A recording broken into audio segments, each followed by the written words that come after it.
As a delegate, let him go and see. And come back to your good self report.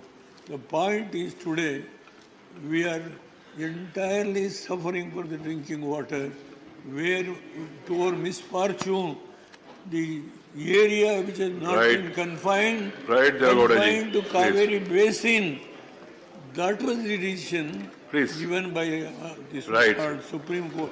Sir, with folded hands, I can speak volumes on this issue. Right, please. You have made your point. Permit us, sir, to have something. Drinking waters, we are the beggars today. Thank you. With folded hands, sir. Please, sir. Sukendra Sekhar Rai, Sukendra Sekhar Rai, please. Wait. Your good self It's an important issue. That's why I allowed him.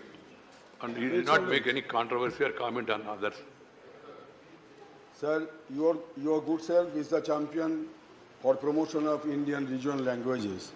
So with your kind permission, I would like to speak in Bengali. Please. Sir, সম্প্রতি London tube railway authority তাদের যে white chapel station রয়েছে आपने पहले inform किया ना, इसलिए वो भाषांतर का व्यवस्था नहीं है. He is there. I have informed, sir, he is there. Right. अच्छा. So, correct. London tube rail authority তাদের হোয়াইট চ্যাপেল স্টেশনের কে সাইনবোর্ড লাগিয়েছে বাংলায়, ইংরেজি আছে, ইংরেজির পাশাপাশি বাংলা সাইনবোর্ড লাগিয়েছে এই কারণে যে হোয়াইট চ্যাপেল এলাকাতে প্রচুর বাংলাভাষী মানুষ থাকেন। তো এটা শুধুমাত্র যে বাংলা ভাষার গৌরবকে স্বীকৃতি দেওয়া তাই নয়, এটা 1000 বছরের পুরনো এই ভারতীয় ভাষা, তার যে মর্যাদা, তার যে আন্তর্জাতিক স্বীকৃতি, এটাই প্রমাণিত হয় সিদ্ধান্তের মধ্য দিয়ে। স্যার, আপনার মাধ্যমে আমি কেন্দ্রীয় সরকারকে জানাতে চাই যে আমাদের রাজ্যে অনেক কেন্দ্রীয় সংস্থা আছে যেখানে ইংরেজিতে হিন্দিতে সাইনবোর্ড রয়েছে, আমাদের তাতে আপত্তি নেই। ইংরেজিতে বা হিন্দিতে যদি সাইনবোর্ড থাকে আমাদের কোনো আপত্তি নেই, কিন্তু তার পাশাপাশি বাংলাতেও সাইনবোর্ড রাখা হোক এবং ভবিষ্যতে যে মেট্রো রেল স্টেশনগুলো আসছে সেখানেও যাতে ইংরেজি হিন্দির পাশাপাশি বাংলা ভাষার সাইনবোর্ড থাকে, এটাই আমার আপনার মাধ্যমে কেন্দ্রীয় সরকারের কাছে অনুরোধ। ধন্যবাদ। ধন্যবাদ সুকেন্দ্র শেখর রায়। This issue raised by Sri Sukendra Sekhar Rai ji is not confined to Calcutta alone, for the entire country. And for that matter, all government signboards in every state belonging to center or state government, mother tongue, state language, then Hindi and English. This should be the model. Otherwise, people will not be able to understand. So I hope the government will take note of this and see to it that proper instructions are given to all the concerned agencies. This is to be, because it has to be national policy. And we are a free country, independent country. Using the word regional language. These are national languages. Let us not use the word regional languages anymore. That has been my stand. I said it also. Let us not use the word regional language. In the state language where it is situated.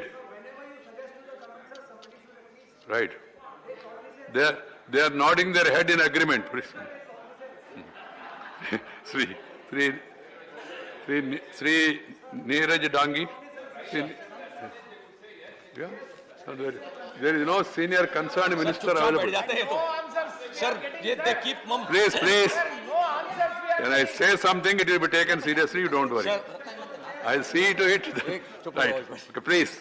Sir, माननीय सभापति महोदय, मुझे इस महत्वपूर्ण मुद्दे को उठाने का जो अवसर प्रदान किया आपने, उसके लिए मैं हार्दिक धन्यवाद देता हूं। रेल बजट 2011-12 में डूंगरपुर रतलाम वाया बांसवाड़ा नई रेल लाइन परियोजना स्वीकृत की गई थी। इस हेतु राजस्थान सरकार तथा रेल मंत्रालय के बीच में लागत सहभागिता को लेकर के वर्ष 2011 में एक MOU हस्ताक्षरित किया गया था।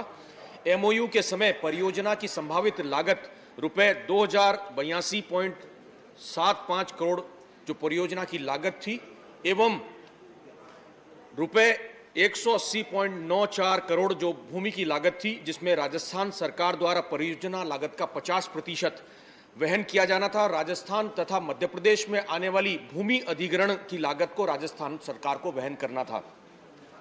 राजस्थान सरकार द्वारा रेलवे को प्रथम किश्त 200 करोड़ रुपए का भुगतान मार्च 2011 में कर दिया गया था और इस परियोजना का शिलान्यास भी दिनांक 30/6/2011 को कर दिया गया था। समय पर कार्य प्रारंभ नहीं होने की वजह से वर्तमान में परियोजना एवं भूमि अधिग्रहण की लागत जो है बहुत अत्यधिक बढ़ गई है।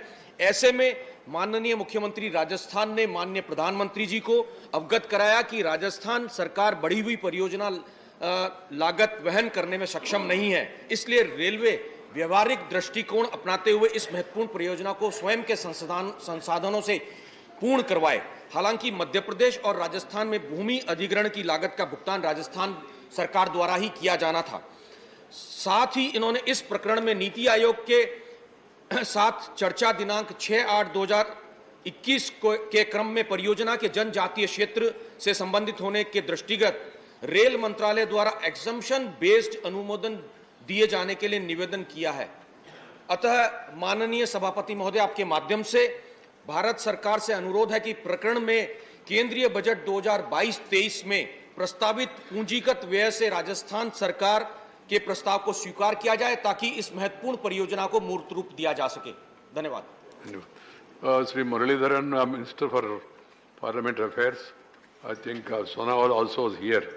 The earlier issue of sign boards in the local language, it has to be made mandatory, and it's not any favor to anybody. People who are traveling, they should know what is this thing. Otherwise, purpose will not be served. Please take note. Sir, all the directions given by the chair during 0 hour are communicated to the concerned ministers for necessary action. Right. Sri Vijay Singh Tomar. Sri Vijay Singh Tomar. धन्यवाद माननीय सभापति महोदय। मैं आए दिन लोगों को होने वाली परेशानी की ओर आपका ध्यान आकर्षित करना चाहता हूं। मान्यवर, राष्ट्रीय मार्गों का निर्माण हुआ है ताकि कम समय में अधिक दूरी तय की जा सके और आर्थिक गतिविधि तेज हो सके। जनवरी 21 में टोल प्लाजा पर जो फास्टैग लगाया गया है, उससे तेल की भी बचत हुई है, राजस्व की भी बचत हुई है और कम समय पर दूरी तय कर लेते हैं। लेकिन नेशनल हाईवे पर तो ये हुआ है, राज्य मार्गों पर ऐसा नहीं है। 1-1 घंटे तक जाम में खड़े रहते हैं और तेल का भी नुकसान है, राजस्व का भी नुकसान है और जो नेशनल हाईवे से हम दूरी तय करके जाते हैं वहाँ आगे पूरा बराबर हो जाता है। ये परेशानी बहुत हो रही है। मैं आपके माध्यम से सरकार से चाहूँगा कि राज्य सरकारों से बात करके ऐसी उनको एडवाइजरी जारी करें कि राज्य स्टेट गवर्नमेंट की जितने टोल है स्टेट हाईवेज पर, उन पर भी फास्टैग लगाया जाए ताकि वहाँ आए दिन आम जो जाम लगता है उससे निजात मिले। धन्यवाद। श्री जौहर सरकार। Thank you, sir. I wish to raise an issue that concerns the entire nation in the sense that all of you are aware that thalassemia is a disease that can cause havoc to a family. The second thing about thalassemia is that while a lot of money has to be spent by hapless parents for giving blood transfusion to their children, it is they who have passed it on to the child as dormant carriers. Now, this is one thing. A nation that has controlled polio, a nation that has brought smallpox, eradicated smallpox, a nation that has taken so many salutary steps in the direction of health, may kindly wake up to the minimum requirement in controlling thalassemia, and that is insistence on a blood test by every intending couple. We can do it. We are checking before marriage, we are checking the age. We are going in for so many measures. So to control this deadly disease of thalassemia, I would submit. Now, while you can make it mandatory, people can't afford it because it costs between 500 to 1,000 rupees. So if the nation could have afforded subsidization or even free treatment of COVID vaccines, the nation can come forward, sir, in the interest of thalassemia that is affecting and raising havoc to so many families, to go in for a mandatory check through a subsidized center. That's all, sir. You do that and thalassemia will recede into life. Right. Thank you. Associate President, name Sri Sanjay Raut. देश की अर्थव्यवस्था उद्ध्वस्त करने का काम Pakistan sponsored ISI, अल कायदा और उनके गिरोह हमेशा करता है। हिंदुस्तान की जो करेंसी है, उनके नकली नोट छापकर चलन में लाकर हमारी अर्थव्यवस्था खत्म करने का षड्यंत्र हमेशा चलता रहा, लेकिन अब इस मामले में चीन भी पाकिस्तान से आगे निकल गया है। एक तरफ गलवान वैली में घुसकर चीन हमारी जमीन हड़प कर रहे और दूसरी तरफ हमारे अर्थव्यवस्था में सेंधमारी कर रही है। सर, कल ही दिल्ली पुलिस के स्पेशल सेल की IFSO यूनिट ने एक इंटरनेशनल गैंग के 8 ठगों को गिरफ्तार कर लिया और वो चीनी ऐप से लोन दिलाने के नाम पर बड़ी मात्रा में ब्लैकमेलिंग कर रहे थे। अब तक लाखों लोगों से हजारों करोड़ रुपए की ठगी लोगों ने की है। उनके सिर्फ बैंक खाते से ही पता चला है कि सिर्फ 15 दिनों में उनके बैंक खाते में 10 करोड़ रुपए जमा हुए थे। पुलिस को अब तक ऐसे 25 खातों का पता चला है और उसे अंदाज आता है कि ये क्राइम कितना गंभीर और चिंताजनक है। ये मामला सिर्फ पैसों की ठगी का नहीं है सर, ये मामला देश की सुरक्षा का भी है। भारत में बैठे ऐसे सैकड़ों गैंग इस तरह से ठगी की रकम क्रिप्टो करेंसी में बदलकर चीनी नागरिकों को हांगकांग, दुबई और चीन में भेज रहे थे और साथ में हमारे देश के महत्वपूर्ण डाटा चुराकर भी वो चीन में भेज रहे थे। सर, हमारे देश में 60% चाइनीज मोबाइल यूज हो रहे हैं, 50% से ज़्यादा चाइनीज मोबाइल ऐप यूज हो रहे हैं। मोबाइल कंपनियों के अधिकांश पार्ट जो है वो चीन निर्मित कंपनी से भी आते हैं। कुछ ऐसे ऐप है जिसमें आसानी से लोन देने का या अन्य प्रलोभन की पेशकश की जाती है, लेकिन उसके माध्यम से ग्राहकों के फिनेंशियल डॉक्यूमेंट्स का गैर इस्तेमाल किया जाता है। आसान भाषा में बोले तो हर स्मार्टफोन यूजर पर अब चीन की भी नज़र आ रही है। सर, इसलिए मैं सरकार को एक रिक्वेस्ट करूंगा कि ये जो चीनी ऐप और ये जो लोन का मामला जो सामने आया है उसके बारे में सरकार ने कठोर Chinese app, not app. App मैं आपके ये दिल्ली की बात है, इसलिए आप और ऐप का हो रहा है। सर वित्त मंत्री जी बैठे हैं तो उसके लिए मैं कहूंगा ये बात बहुत गंभीर है और देश की अर्थव्यवस्था से जुड़े है, इसलिए आप ध्यान दीजिए। Right, good. Important issue. Mohammed Abdullah. Just mention the issue because time. Thank you, Honorable Chairman, sir. As per the circular issued by the Central Board of Secondary Education on 11th March 2022, no examination center will be changed in term 2 of class 10. Right, Abdullah, sorry, time. Yeah, in this regard, I would like to bring to your note that the students... Over. Your time is over, it will not go on record. Question hour will start. And please, this same system should be followed also with regard to the direction of the chair. The moment chair says something, ये भी आगे हम लोग देखना पड़ेगा. Question 3, 4, 6. Shrimati Geeta चंद्र प्रभा. माननीय मंत्री जी, first supplementary. धन्यवाद महोदय. मैं आपके माध्यम से माननीय मंत्री जी से जानना चाहती हूँ, क्या ऐसे जिले जहाँ CSR के दायरे में आने वाली बड़ी कंपनियाँ स्थापित हैं, वहाँ की जनप्रतिनिधियों की अनुशंसा पर जनहित कार्य कराने की कोई गाइडलाइन है? माननीय मंत्री जी. जनाब चेयरमैन साहब, section 135 of the Companies Act provides the framework for the CSR spending. The first proviso to this, madam, ये कहता है कि जहाँ पर कंपनी स्थापित है वहाँ पर वो पहले कोशिश करे कि CSR के फंड वहाँ पर लागू हों, लेकिन ये मैंडेटरी नहीं है, ये डायरेक्टरी है.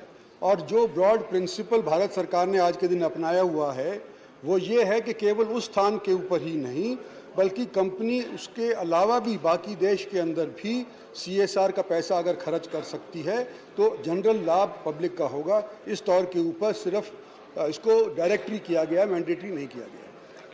सेकंड सप्लीमेंट्री नहीं पूछना चाहती. Thank you. Doctor L Hanumanthaiah ji. Sir,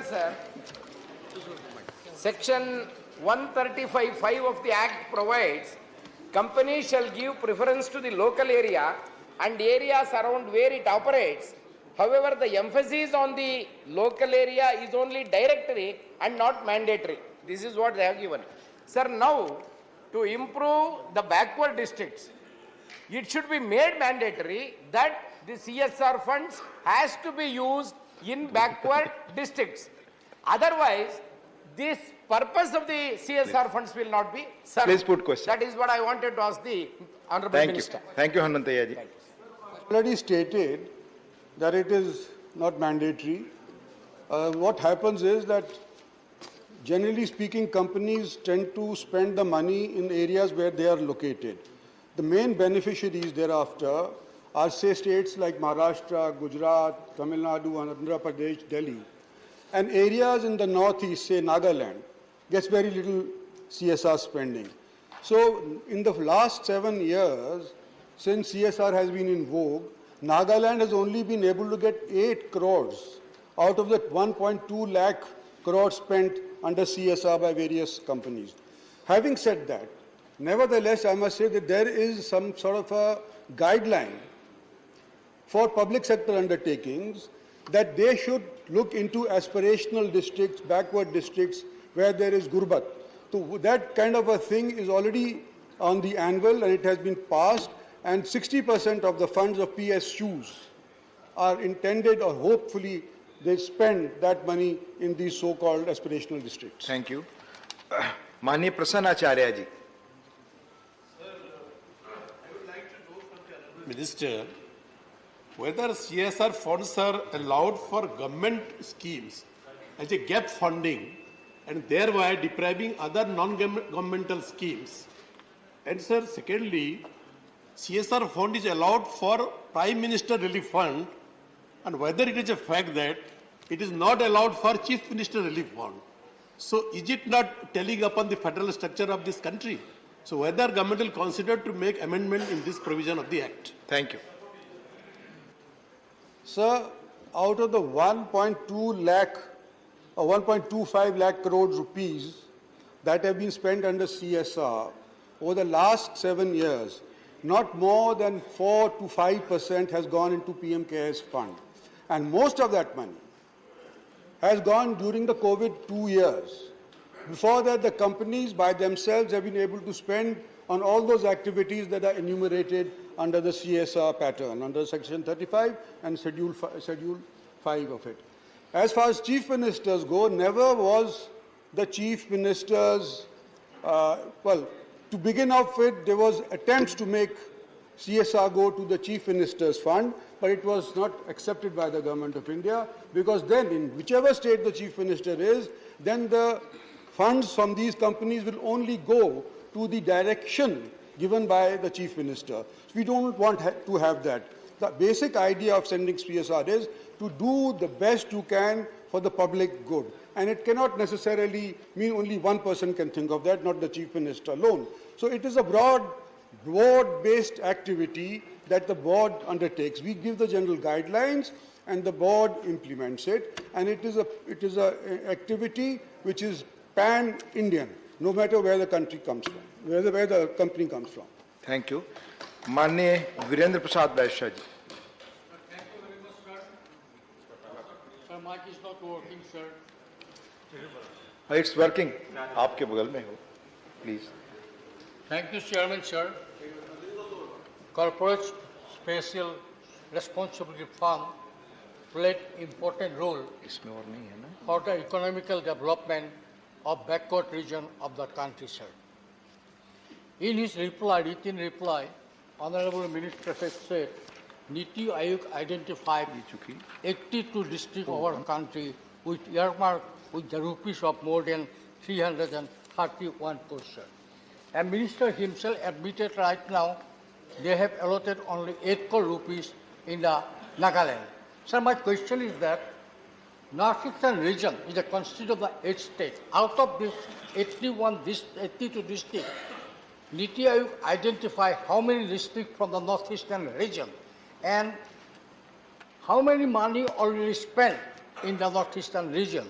I want to know, and I like to request Honorable Minister, look after Please this be issue brief. seriously and try to enhance to help the people Thank of you. our state. Thank you.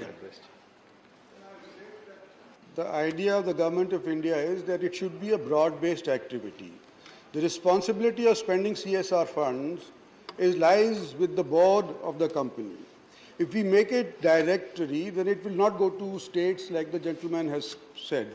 We are trying to ensure that the company, through suggestion, that it should be made to spend the money not only in the area of its operation, but as broadly as possible throughout the country. And that is what is being done. We unfortunately cannot direct any company to say, okay, in the Northeast you must spend so much money. It's not directly, like I said earlier. Thank you. Question number 347, माननीय श्री कनक मेदला Ravindra Kumar ji. Sir, question number 347. माननीय मंत्री जी. First supplementary. Sir, as per the information given by the Honorable Minister, the borrowing space for the state given for the year calculated on the basis of the information submitted by the state. Once the COG audited state finance accounts are available, the adjustment on account of overborrowing by the state arises due to deviation in the information that was given. The finance account, as for the information, the Ministry of Finance, Department of Expenditure identified an amount of rupees 17,923.94 crores was excess borrowed by deviating the norms. What steps have taken to recover that amount? Whether that amount was adjusted in a available borrowing space? Please. Thank you. जैसा कि मैंने उत्तर में पहले ही बताया है कि निश्चित तौर से उसका हिसाब कैग के द्वारा लिया जाता है और जब रिपोर्ट आई तो जो वहाँ से आंध्र प्रदेश का रिपोर्ट आया कि 22,000 उन्होंने अतिरिक्त बोरिंग किया है उस पर भारत सरकार ने निर्णय लिया और नेक्स्ट ईयर बोरिंग में उनका वो पैसा जो है वो कहीं ना कहीं काटने का एडजस्ट करने का प्रयास भारत सरकार ने किया. Second supplementary. Sir, the release of advance and disbursement of the loan amount will be based on the state sharing, release of proportionate of state sharing in respect of projects identified for finance. In respect of AIB project, Andhra Pradesh Rural Roads Project, Andhra Pradesh Roads and Bridges Reconstruction Project, Andhra Pradesh Mandal Connectivity and Rural Improvement Project. In this connection, the Ministry of Finance, Department of Economic Affairs sent a letter to the government on 17/1/2022 stating that the government did not deposit the proportionate share. Please question. Yes, sir. Proportionate share, and that's why the loan amount is not agreed to release it. Whether subsequent steps any taken by the department to deposit the road to deposit. I'm questioning, sir. It's a long explanation. Please question put. This is my question. So I'll move to other person. Please be brief. This is my question, sir. It's a long question. You know, you are taking time of others. Please be brief. I have requested several times. You are not allowing me to put a question. That's my question. Sir, whether the government has taken any steps to and given directions given to the government of AP to deposit the loan amount of the proportionate share of the state government. Thank you. Thank you. माननीय सभापति महोदय, मैंने पहले ही बताया कि FRBM act हर state का अपना अधिकार है और उस पर वो निर्णय लेते हैं कि हमें कितना उधारी लेना है, कितना नहीं लेना है. और निश्चित तौर से भारत सरकार उस पर गवर्न करती है कि अगर कोई प्रदेश में अगर ज़्यादा उधार लिया है तो अगले वर्ष निश्चित तौर से उसको काट करके उसको उधारी की सीमा बताई जाती है. माननीय GVL Narasimha Rao. Thank you, sir. Sir, the reply given by the Honorable Minister says that the FRBM limits set by the state government, they are monitored by the state legislature. But a recent report by the CAG says that the state government has dispersed 1,10,000 crores over what has been authorized by the state assembly, state legislature, which clearly shows that the government of Andhra Pradesh has no respect for following any of these norms, FRBM norms or expenditure norms. Please question. So my question is, what will the ministry do in the light of CAG observations? What will ministry do to assess real fiscal position of Andhra Pradesh? Thank you. माननीय सभापति महोदय, मैंने पहले भी बताया कि संविधान के अनुच्छेद 293 के तहत भारत सरकार केवल निगरानी रखती है। उस प्रदेश को कितना उधार कहाँ से लेना है, कहाँ खर्च करना है, यह प्रदेश तय करता है। लेकिन भारत सरकार की जिम्मेदारी है कि जो उधारी है उस ठीक ढंग से खर्च हो, उसकी निगरानी केवल भारत सरकार रखती है। धन्यवाद। माननीय CM Ramesh ji. Sir, how many states have revised the revenue deficit and fiscal deficit limit, and whether the bill passed by the Andhra Pradesh Legislative Assembly fulfills the parameters as laid down by the 15th Finance Commission? Thank you. सभापति महोदय, मैंने पहले ही कहा कि FRBM act state का subject है, वो अपना हिसाब से बनाते हैं, और चूंकि ये आंध्र प्रदेश से संबंधित ही केवल सवाल है, वह पूरे स्टेट का माननीय सदस्य चाहेंगे तो उनको भिजवा दें। Thank you. माननीय Sujit Kumar ji, question Andhra Pradesh physical responsibility से, तो आपका सवाल उससे जुड़ा है। Sir, while the issue is of a particular state, there are other states which are maintaining. No, please. Sir, as per norms, no. Sir, it's related, sir. It's related. There are other states which are maintaining. You have to put on this Andhra Pradesh fiscal responsibility as per. Sir, it's about healthy fiscal discipline. Sir, for discussion अलग से आप इस पे कर सकते हैं। धन्यवाद। Thank you. माननीय Sushil Modi ji. BJD and TDP में सर। 348 माननीय Shri Neeraj Dangi ji. Question number 348 sir. माननीय मंत्री जी। माननीय नीरज जी। सर, मेरा पहला सप्लीमेंट्री क्वेश्चन है माननीय मंत्री महोदय से आपके माध्यम से, देश में बाजारों में खुले में मिलने वाली नकली दवाइयों पर बीते 2 वर्षों के दौरान की गई कार्रवाई का ब्यौरा क्या है, और इन दवाइयों पर रोक लगाने के लिए सरकार द्वारा क्या तंत्र इस्तेमाल किए जा रहे हैं?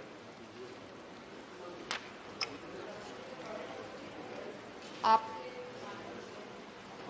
जो सवाल जुड़ा है current practices in purchase of medical equipment से जुड़ा हुआ ये सवाल है, लेकिन आदरणीय सांसद महोदय ने प्रोक्योरमेंट ऑफ ड्रग्स के बारे में सवाल पूछा है। आदरणीय सभापति महोदय, मैं आपके माध्यम से ये कहना चाहूँगी कि मेन एजेंसी जो ड्रग प्रोक्योर करती है वो इधर CMSS के माध्यम से होती है या CGHS या जन औषधि केंद्र के माध्यम से होती है। सर, ये ट्रांसपेरेंट मोड पे ये दवाइयों का प्रोक्योरमेंट होता है और इसमें टेक्निकल कमेटी भी रहती है जो ये देखती है, और सर ये ट्रांसपेरेंट मोड पे दवाइयाँ खरीद होती है। लेकिन फिर भी आपने जो कहा कि कुछ गलत दवाइयों का आपके पास विवरण है क्या, तो अगर है तो मैं आपको सर ज़रूर अवगत करती हूँ, लेकिन ये इक्विपमेंट को लेके सवाल है जो स्पेसिफिक था। सेकंड सप्लीमेंट्री मारी नहीं थी। सर, दवाएं तो बाजार के अंदर नकली मिल ही रही है, हम लोग ध्यान दें, सरकार अपने लेवल पे भी इसके बारे में जानकारी लेवे। मेरा दूसरा सप्लीमेंट्री क्वेश्चन है, क्या भारत सरकार आपातकालीन चिकित्सा सेवा हेतु मानव संसाधन विकास योजना के अंतर्गत कौशल विकास प्रशिक्षण की स्थापना हेतु स्वीकृति एवं धनराशि जारी करने पर विचार रखती है? धन्यवाद। आदरणीय सभापति महोदय, आपके माध्यम से मैं ये अवगत कराना चाहती हूँ कि कोविड काल में ऐसे बहुत सारे क्राइसिस के टाइम जो मेडिकल का इक्विपमेंट हो या फिर कुछ इमरजेंसी हमें खरीदना हो वैक्सीन को लेके, सो ऐसी सभी व्यवस्था तुरंत करवाई, उसके लिए कुछ कमेटी बने, कुछ एक्सपर्ट ग्रुप बने, और उसके माध्यम से स्टैंडर्ड को देखते हुए जो कि स्टैंडर्ड मेंटेन हो, इंटरनेशनल लेवल के भी स्टैंडर्ड मेंटेन हो, इसके लिए धनराशि भी आवंटित की गई। मैं आपके माध्यम से आदरणीय फाइनेंस मिनिस्टर का भी धन्यवाद देती हूँ कि लगातार इस कोविड काल में कोई भी सुविधा कमी न हो, इसके लिए सरकार ने प्रयास किए, जो कि आदरणीय प्रधानमंत्री जी के नेतृत्व में बहुत ही सफल हुए। धन्यवाद। माननीय KJ Alphons. To know from the Honorable Minister whether she knows that the Additional Chief Secretary of Kerala, who is also the Health Secretary, has written to the DMOs and to all the field officers saying that the Health Department of Kerala is the most corrupt department. Please, please. Don't No, sir. mention the name. Yes, please. No, sir, this is a question on health Please. and on corruption. And if it is not being brought to the notice of the Honorable Minister, will she take action if it is brought to her notice? आदरणीय उपसभापति महोदय, जो सवाल उठा है corruption को लेके, आपके माध्यम से ये अवगत कराना चाहूँगी कि जो सेंट्रल प्रोक्योरमेंट होते हैं वो सेंट्रल एजेंसी के तहत देखे भी जाते हैं, मॉनिटर भी किए जाते हैं और एक्शन भी लिए जाते हैं। और जो स्टेट के प्रोक्योरमेंट रहते हैं जो कि स्टेट गवर्नमेंट के अंडर आते हैं, आदरणीय सांसद महोदय ने बहुत ही गंभीर मुद्दा उठाया है। ज़रूर इस पे सेंट्रल गवर्नमेंट की तरफ से अगर गलत काम हुए हैं, लेकिन मेरे रिपोर्ट में है सर कि no incident from central hospital has been reported during last 3 years। तो मुझे लगता है अगर स्टेट का इशू है तो ज़रूर ये धन्यवाद माननीय सदस्य। जैसा माननीय चेयरमैन ने कहा, किसी स्टेट के बारे में पर्टिकुलर एलिगेशन कृपया न लगाएं। धन्यवाद। Professor Manoj Kumar Jha, please please. Professor Manoj Kumar Jha, please please. I have already told. Please let him put his question. शुक्रिया मैं उपसभापति। आपका काम कह दिया हूं, इसलिए क्यों आप उनको मौका दीजिए। शुक्रिया उपसभापति महोदय, आपके माध्यम से माननीय मंत्री जी से मैं जानना चाहता हूं, क्योंकि स्वास्थ्य का सवाल है तो एक बहुत गंभीर चिंता देश के अलग हिस्सों से आ रही है, खास करके सीजीएचएस के जो बेनिफिशियरीज हैं छोटे शहरों में जो हैं, इम्पैनलमेंट का इशू है, रेट का इशू है। और चूंकि प्रश्न संबंधित नहीं था, लेकिन सर आप और वो आप दोनों विशाल हृदय के हैं, इसका जवाब दे दीजिए। चलिए। धन्यवाद आदरणीय उपसभापति महोदय, आपके माध्यम से मैं ज़रूर माननीय सांसद मनोज जी को धन्यवाद देती हूँ, क्योंकि सीजीएचएस का एक महत्वपूर्ण मुद्दा उठा के भी उन्होंने जो कहा है कि एम्पैनलमेंट बढ़ने चाहिए, तो ज़रूर इस पर हमारा विचार चल रहा है। और लगातार ये सीजीएचएस के सेंटर खुल भी रहे हैं, लेकिन सर उसके भी कुछ क्राइटेरिया होते हैं कि जितने एरिया में हमारे बेनिफिशरीज़ है उनकी कुछ संख्या होती है जिनके आधार पर इन सेंटर्स को मंजूरी भी मिलती है। लास्ट वीक ने आदरणीय कैबिनेट मिनिस्टर मनसुख भाई ने भी इस पे विवरण दिया था। और आदरणीय सांसद महोदय को मैं ज़रूर कहूँगी कि आपके क्षेत्र में अगर वो संख्या है और अगर सीजीएचएस सेंटर की डिमांड है तो हम ज़रूर इसमें काम करेंगे। धन्यवाद। डॉक्टर फौजिया खान जी।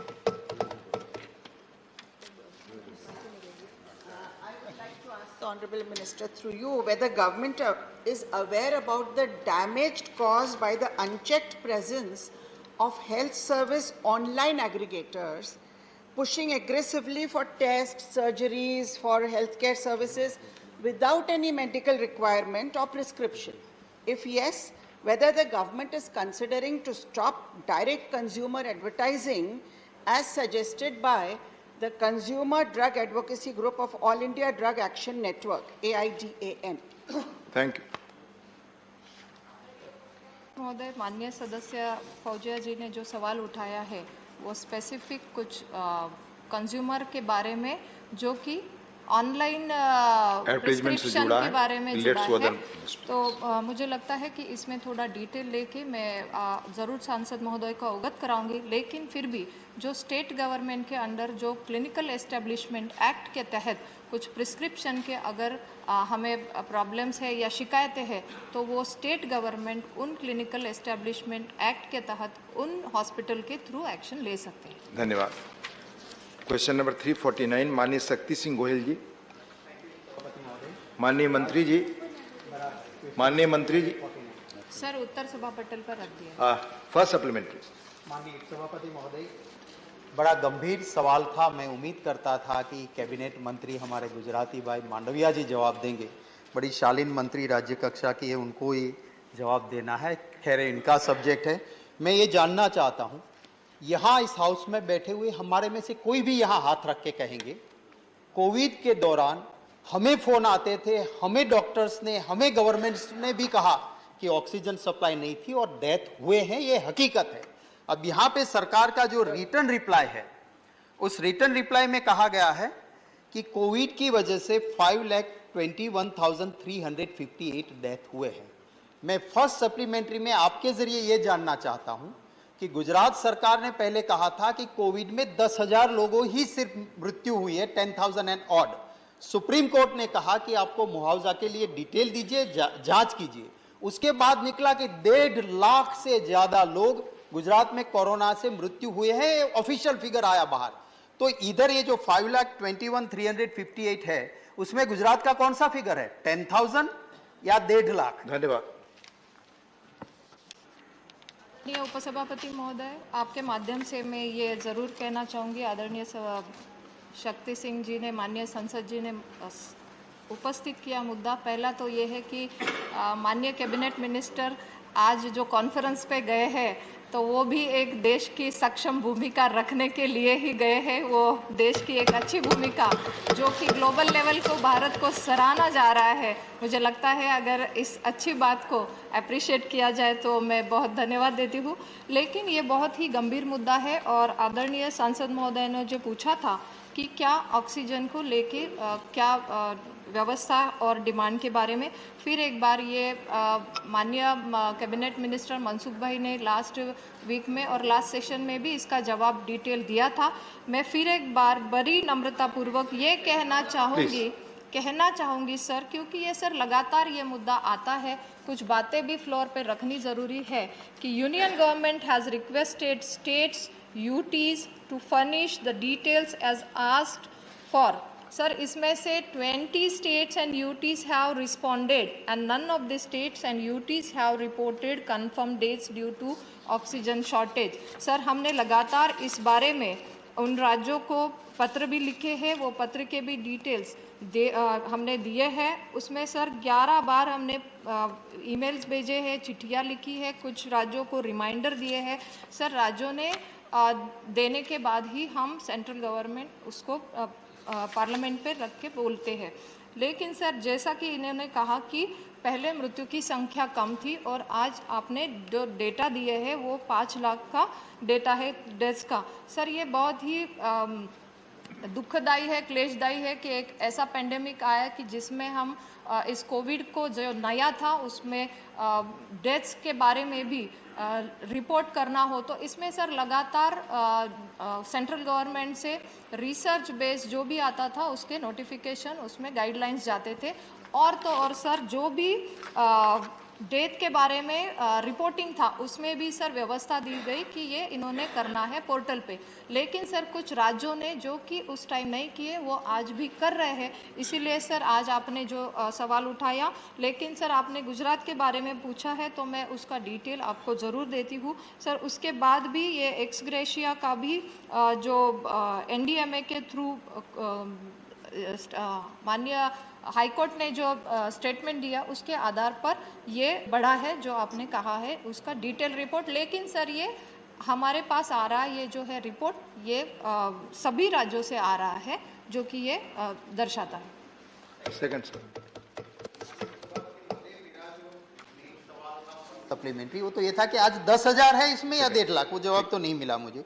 मेरा सेकंड सप्लीमेंट्री ये है कि भारत सरकार ने खुद एक नोटिफिकेशन निकाला था कि कोविड से जो भी डेथ होगी उसको 4 लाख का कंपनसेशन दिया जाएगा। वो निकालने के कुछ ही घंटों में, तो कहूंगा दिन भी नहीं, उसमें रिवर्स हो गए और 4 लाख नहीं देना। तो उसकी वजह क्या थी? और कोविड में लोग बहुत परेशान होकर डेथ हुई थी, तो सरकार इसके पुनः विचार करके 4 लाख रुपीस जो भी डेथ कोविड के हुए उनको देना चाहती है या नहीं। उपसभापति महोदय, आदरणीय सदस्य ने जो प्रश्न उपस्थित किया है, सेंट्रल गवर्नमेंट ने लगातार इस बारे में बड़ी ही ट्रांसपेरेंसी मोड पे जो भी गाइडलाइंस है ये दिए हैं।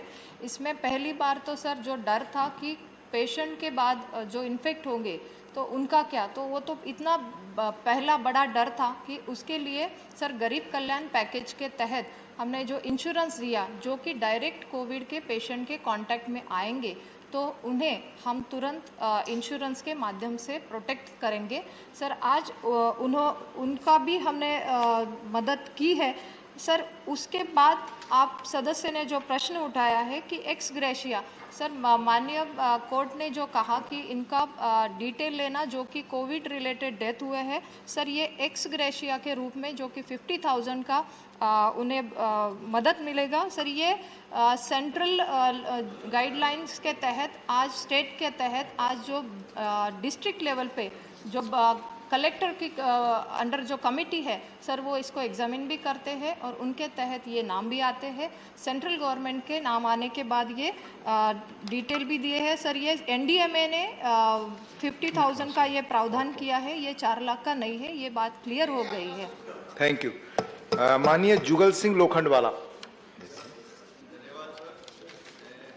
पहले तो माननीय प्रधानमंत्री नरेंद्र मोदी जी को, स्वास्थ्य मंत्री जी को और हमारे वैज्ञानिकों सबको धन्यवाद देता हूं कि ये वैश्विक महामारी 100 साल में एक बार आती है और जिस तरह माननीय प्रधानमंत्री नरेंद्र मोदी जी के निगरानी के अंदर कोविड की वैक्सीनेशन का जो इनोवेशन, सैनिटाइजर का प्रदान और मास्क जिस तरह दिया गया, मैं सवाल ही बा रहा हूं, जिस तरह दिया गया आप बैठे उसी तरह सवाल ये मैं पूछना चाहता हूं माननीय मंत्री जी से कि पुरानी सरकारें जिस तरह ये महामारी, वैश्विक महामारी जो है, जो सुविधा नहीं दे पाई थी, आज की तारीख के अंदर क्या हमारे वैज्ञानिकों द्वारा कोई प्रयोगशाला बनाई जाएंगी या बनाएंगे कि जैसे विश्व के अंदर कोई ऐसी महामारी आए तो इसको रोक सके? सवाल बहुत संक्षिप्त रखें प्लीज।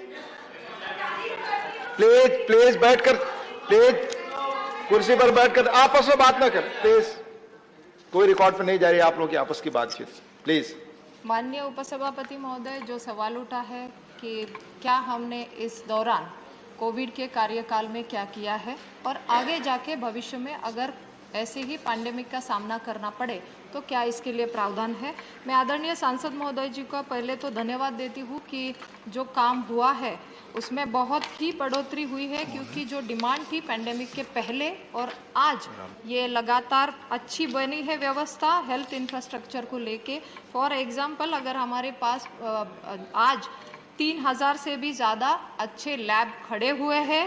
कोविड की फैसिलिटीज़ में जो बेड्स बने हैं सर, आज मुझे यहाँ रखते हुए 5 लाख के भी ज़्यादा ऑक्सीजन सपोर्टेड बेड बने हैं। आईसीयू के भी बेड 1.5 लाख से ज़्यादा खड़े हुए हैं। पीएसए प्लांट्स जो कि कम थे, ना के बराबर थे, राज्यों के पास थे वो कम थे, लेकिन आज सर हर एक ज़िले में पीएसए प्लांट लगना चाहिए, ताकि खुद आदरणीय प्रधानमंत्री जी ने उस पर गौर भी किया और आज 4000 से भी ज़्यादा हमारे पीएसए प्लांट्स खड़े हैं अलग अलग मिनिस्ट्री के थ्रू और पीएसयू के थ्रू, पीएम केयर के थ्रू। सर ऑक्सीजन सिलेंडर हो या ऑक्सीजन कॉन्सेंट्रेटर हो, ये लाखों में उन स्टेट्स को अलॉट भी किए हैं, उसका भी डिटेल्स अवेलेबल है। आज वेंटिलेटर्स को देखा जाए सर, तो मैंने भी खुद देखा कि पहले पैंडेमिक के पहले क्या वेंटिलेटर्स था लगभग 16,000 के करीब। आज सर हमने वेंटिलेटर्स की संख्या देखी है तो वो 60,000 के भी ज़्यादा आज खड़े हैं। तो मुझे लगता है सारी इमरजेंसी को टैकल करते हुए लगातार ये व्यवस्था बनी। उसके अलावा पैकेजेस भी जाहिर हुए, ECRP 1 हो, ECRP 2 हो, NHM हो या फिर हमारा डिजास्टर रिस्पांस फंड हो, ये अलग अलग माध्यम से व्यवस्था खड़ी हुई। और माननीय सदस्य ने ये कहा कि जो लगातार आगे आने वाले दिनों के लिए तो ज़रूर PM अभीम के द्वारा जो बजट दिया है, मैं फिर एक बार आदरणीय फाइनेंस मिनिस्टर को धन्यवाद देना चाहती हूँ कि आगे आने वाले दिनों के लिए भी एक 64,000 करोड़ का बजट दिया है, जो कि हमारे हेल्थ को अगेन एक बूस्ट देगा और इंफ्रास्ट्रक्चर को स्ट्रेंथन करेगा, जिसमें ये लैब्स जो कि एक अच्छी लैब की सुविधा भी बने। सर आज BSL 3 लैब जो कि डिटेक्ट करती है कोई नया वायरस आता है तो, लेकिन उसको लिमिटेशन सर ये सुनना होगा। आदरणीय सभापति महोदय, मैं ये जरूर अनुरोध करती हूँ कि क्यों सुनना होगा, क्योंकि BSL 3 का पता ही नहीं है BSL 3 है क्या। तो BSL 3 ऐसी लैब है कि जो खड़ी होने वाली है 4 लैब्स के रूप में, जो मोबाइल होगी कि जैसे कोरोना का वायरस आया हमें पता नहीं था, लेकिन अगर कोई नया वायरस आता है तो वो उसी जगह डिटेक्ट भी होगा और वो कंटेनमेंट जोन बनेगा ताकि वहां से फैले नहीं। तो ये सोच है सर, ये सोच की बात है। तो मैं धन्यवाद देना चाहती हूँ आदरणीय प्रधानमंत्री जी का, वो आगे की सोच को देख के इस तरीके के एडवांस टेक्नोलॉजी को ला रहे हैं। मैं धन्यवाद देती हूँ। माननीय जवाहर सरकार जी, माननीय जवाहर सरकार जी। I want to ask one straight question. Please put your question. Every time we ask such questions, they say health is a state subject. death is a state subject. Life certificates are given by somebody else's picture. But साफ समझने की कोशिश कर रहा हूँ कि is the division between death and life, between good and bad, according to the federal system, to the states and center? Please question. What is all? Please question. Every time in education Please also question. you say the same. Thank you. So give Thank me a you. straight answer. Thank you. Thank you. आदरणीय उपसभापति महोदय, ये basic question है और ये basic question जुड़ा होने के नाते health is a state subject है तो ये गलत नहीं है सर। ये फेडरल स्ट्रक्चर है, सेंट्रल के कुछ नियम होते हैं, उन नियमों के आधार पर काम होता है, स्टेट को कुछ नियम होते हैं उन आधार पर।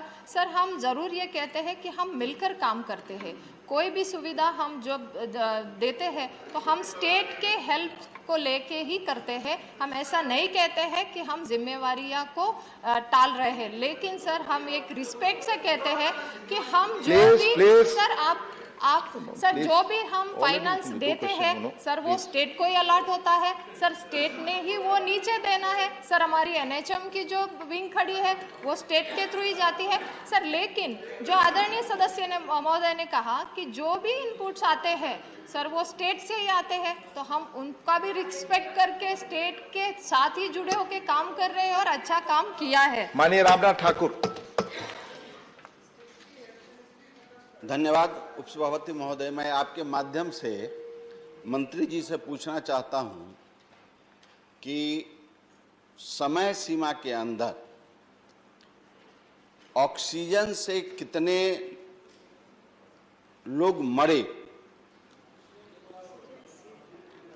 ऑक्सीजन के नहीं रहने के कारण कितने लोग मरे पूरे हिंदुस्तान में, स्टेज वाइज क्या माननीय सदस्यों को सूचना देने का काम करेंगी? धन्यवाद। आदरणीय उपसभापति महोदय, मैं आपके माध्यम से ये ज़रूर कहना चाहूँगी कि इसका जवाब मैंने डिटेल पहले ही जो सवाल उठाया उसमें ही डिटेल विवरण दे दिया है और लिखित रूप में भी आज के जवाब में वो दिया है। फिर भी मैं फिर दोहराती हूँ कि सर वो जो डेट्स है जो कि टोटल रिकॉर्ड डेट्स जो कि स्टेट से आते हैं वो आज तक के हैं 5,20,358 डेथ ड्यू टू कोविड और जो कि स्टेट ने दिए हैं सर। माननीय सदस्य ने जो सवाल उठाया फिर एक बार दोहराती हूँ कि यूनियन गवर्नमेंट ने रिक्वेस्ट की थी सारे स्टेट्स यूटीज़ को कि वो डिटेल्स दे दे जो पूछा है, लेकिन आज के दौर पर 20 स्टेट्स एंड यूनिट्स ऐसे हैं कि जिन्होंने रिस्पॉन्ड किया है, लेकिन none of the states and UTs have reported confirmed deaths due to oxygen shortage. जैसे ही सर हम कोई बात छिपाना नहीं चाहते या बताना चाहते, ऐसी बात नहीं है, जो भी स्टेट से आता है आपको अवगत किया जाए। धन्यवाद। Question number 350 doctor V Sivadasan. Doctor V Sivadasan absent. माननीय शांतनु सेन जी। Sir, in the given reply regarding COVID vaccination, our health ministry has categorically accepted that we are still far away from getting all the eligible citizens vaccinated by double dose. Sir, I am not here to give discredit to the government only, as the speakers from the Treasury branch are even busy in giving credit to the present government even during this question hours. But I am here to raise a specific question. Sir, we have been listening to several promises during this COVID vaccination. We have seen there is a sharp rise of COVID vaccination on International Yoga Day. We have seen a sharp vaccination rise. Please question, Dr. Yeah, I am coming, sir. I am Please. coming. On the birthday of our learned Prime Minister, followed by sharp fall in vaccination. My question, which is a long-standing question in the mind of the people at large in the country, can our minister give a specific date?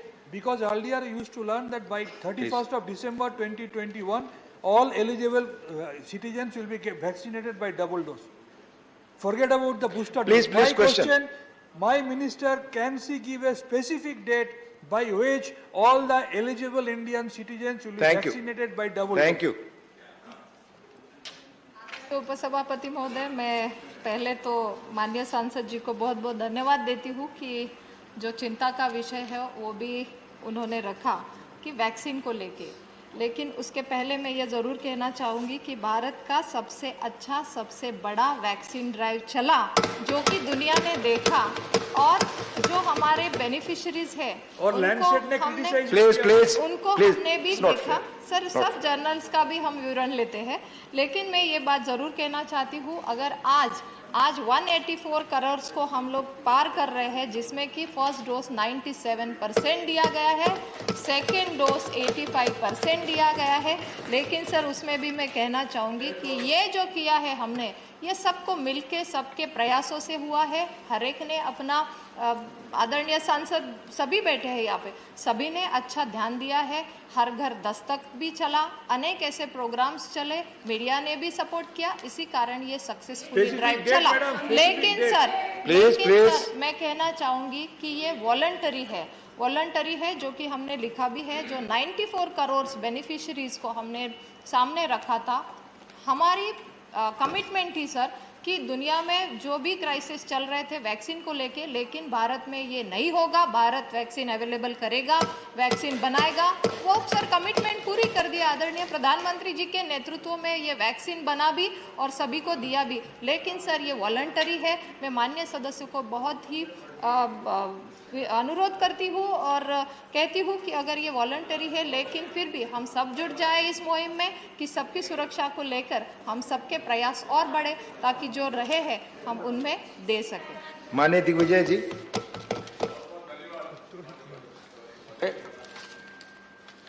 12 साल के ऊपर बच्चे व वयस्क, उनके लिए vaccine आपने protocol तय कर दिया।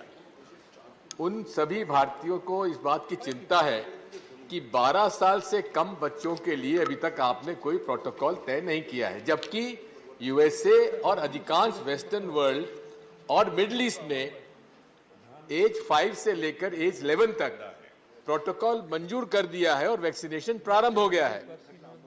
मेरा प्रश्न ये है कि भारत सरकार कब इस देश के बच्चे जो 12 साल से कम है, उनके लिए कब वैक्सीनेशन प्रोटोकॉल आप तय करेंगे? क्योंकि 6 महीने के बच्चों का भी प्रोटोकॉल के ऊपर काफी काम हुआ है। आदरणीय उपसभापति महोदय, प्लीज एक मिनट माननीय दिग्विजय जी, आप सबसे पहले लंबे समय तक सत्ता में रहे हैं। अगर प्रावधान बना दिए होते कि सबसे अधिक आप ही को सवाल मिले तो मैं कर देता। धन्यवाद। Please, nothing is going on record now. इसमें क्या nothing is going on record. धन्यवाद भी नहीं। प्लीज ये भी इन पार्लियामेंट्री है। माननीय सदस्य, आप जानते हैं हर चीज में अगर आप ही मांगेंगे प्रश्न तो आपके और दूसरे सदस्यों को दूं या ना दूं, ये भी व्यवस्था आपने कर दी होती, ये भी व्यवस्था आपने की होती तो मैं धन्यवाद देता। Please please please. आदरणीय उपसभापति महोदय, जो प्रश्न उठाया गया है, जरूर ये बहुत ही महत्वपूर्ण है और सभी सुरक्षित रहे इस भावना को लेकर हम काम कर रहे हैं। इसमें बिल्कुल ही शंका जताने वाली बात नहीं है। लेकिन फिर भी मैं ये कहना चाहूँगी कि जो वैक्सीन का ड्राइव चला, जब वैक्सीन के जो भी प्रोटोकॉल्स तय हुए, उसके लिए सर एक्सपर्ट ग्रुप होते हैं, साइंटिफिक एविडेंस होते हैं, ट्रायल्स होते हैं और उनके आधार पर वैक्सीन को मान्यता मिलती है। सर, उन्होंने कहा कि अनेक देशों में, लेकिन उन देशों के कंपैरेटिव आज भारत ने भी दिखा दिया है कि ओमिक्रॉन की वेव आई तो हम अच्छे सेफ रहे क्योंकि अच्छा वैक्सीनेशन कर पाए। सर, ज़रूर उन्होंने कहा है कि एज ग्रुप को लेकिन हम लगातार वो प्रोटोकॉल्स में जो प्रोटोकॉल्स लगे वो 60 इयर्स के हो, चाहे कोमॉर्बिड के हो या 45 इयर्स के हो या फिर अभी 15 से 18 हो या 12 से 14। सर, उन्होंने कहा कि माननीय सदस्य ने कहा 12 से नीचे। सर, मैं फिर एक बार ज़रूर कहना चाहूँगी कि जो रिकमेंडेशंस आते हैं, जो हमारे नेशनल टेक्निकल एडवाइजरी ग्रुप होती है, जो इम्यूनाइजेशन पे स्टडी करती है, विवरण देखती है, कुछ ट्रायल्स होते हैं। सर, वो ट्रायल्स के जब रिपोर्ट्स आते हैं, उसका वैक्सीन का क्या प्रभाव है, क्या एफिशिएंसी है, क्या उसका रिजल्ट है, उस आधार पर हम वो निर्णय लेते हैं। ये सर साइंटिफिक बेस एक निर्णय होता है, इसमें कोई कठिनाई नहीं है। लेकिन सर, ये ट्रायल चल रहा है, उसके आधार पर ये काम रहेगा। मैं फिर एक बार आपके माध्यम से कहना चाहूँगी कि ये साइंटिफिक बेस धन्यवाद रिसर्च होती है। Doctor Ashok Vajpayee ji. Doctor Ashok Vajpayee.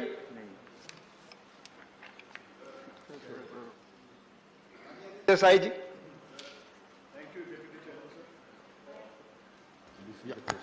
Yeah, thank you, Deputy Chairman, sir. Sir, in yesterday's conclave which was held at Pune, Dr. Adar Poonawalla, who has come out with the vaccine Covishield, and which proved very beneficial to one and all, not only in India but abroad also in foreign countries. He has expressed his doubts that booster, which was necessary and which had come out, those who have taken 2 doses are due for booster, and they had come out with the schedule also. Government has also declared it, but response is very poor from the people of Please India. question. Yeah. What steps are being taken? Because to travel abroad, to take foreign tours or something, that is necessary as he has expressed his apprehensions. May I know from the Honourable Minister through you, what steps are being taken to give this widespread knowledge, or people are made aware to go for the booster? Thank you. Thank you. के माध्यम से ये ज़रूर कहना चाहूँगी कि जो सवाल उठा है फिर एक बार बूस्टर डोज को लेके है, ये इसी बेस पे आधार करता है कि जो एनटैगी हमें रिपोर्ट करती है, उनके रिकमेंडेशंस आते हैं जो कि एक national technical advisory group of immunisation पे काम करती है। सर, उनके रिपोर्ट के आधार पर ही हम निर्णय कर पाते हैं। जैसे ही उनके रिपोर्ट्स आते हैं हम वो प्रावधान करते हैं, ना कि किसी के स्टेटमेंट पे या ना कि किसी के पक्ष में। सर, हमारा काम यही है कि ये साइंटिफिक बेस रहे, और जो कि एक वैक्सीन के बाद भी कुछ प्रावधान होते हैं जो देखने पड़ते हैं, ये सभी को लेके ये काम चल रहा है। मुझे लगता है अलग अलग ग्रुप में जो भी नोटिफिकेशन निकले हैं, गाइडलाइन निकले हैं, तो वो समय पर वो रिकमेंडेशन के आधार पर ही किए जाते हैं। धन्यवाद। क्वेश्चन नंबर 351 पर हम आए इसके सदस्यगण, मैं अनुरोध करना चाहता हूं कि आप हाथ उठाते हैं, यहाँ बाकायदे हम लोग नोट करते हैं, और जब समय पूछने का आता है तो आप अगर सीट पे मौजूद नहीं रहेंगे, नंबर 1, और नंबर 2 कि अपने सीमित समय में अगर क्वेश्चन नहीं पूछेंगे दूसरों को मौका नहीं मिलेगा। माननीय से हर्षवर्धन सिंह डूंगरपुर। क्वेश्चन माननीय मंत्री जी। सर, उत्तर सभा पटल पर रख दिया है। First supplementary. Recently on 25th February,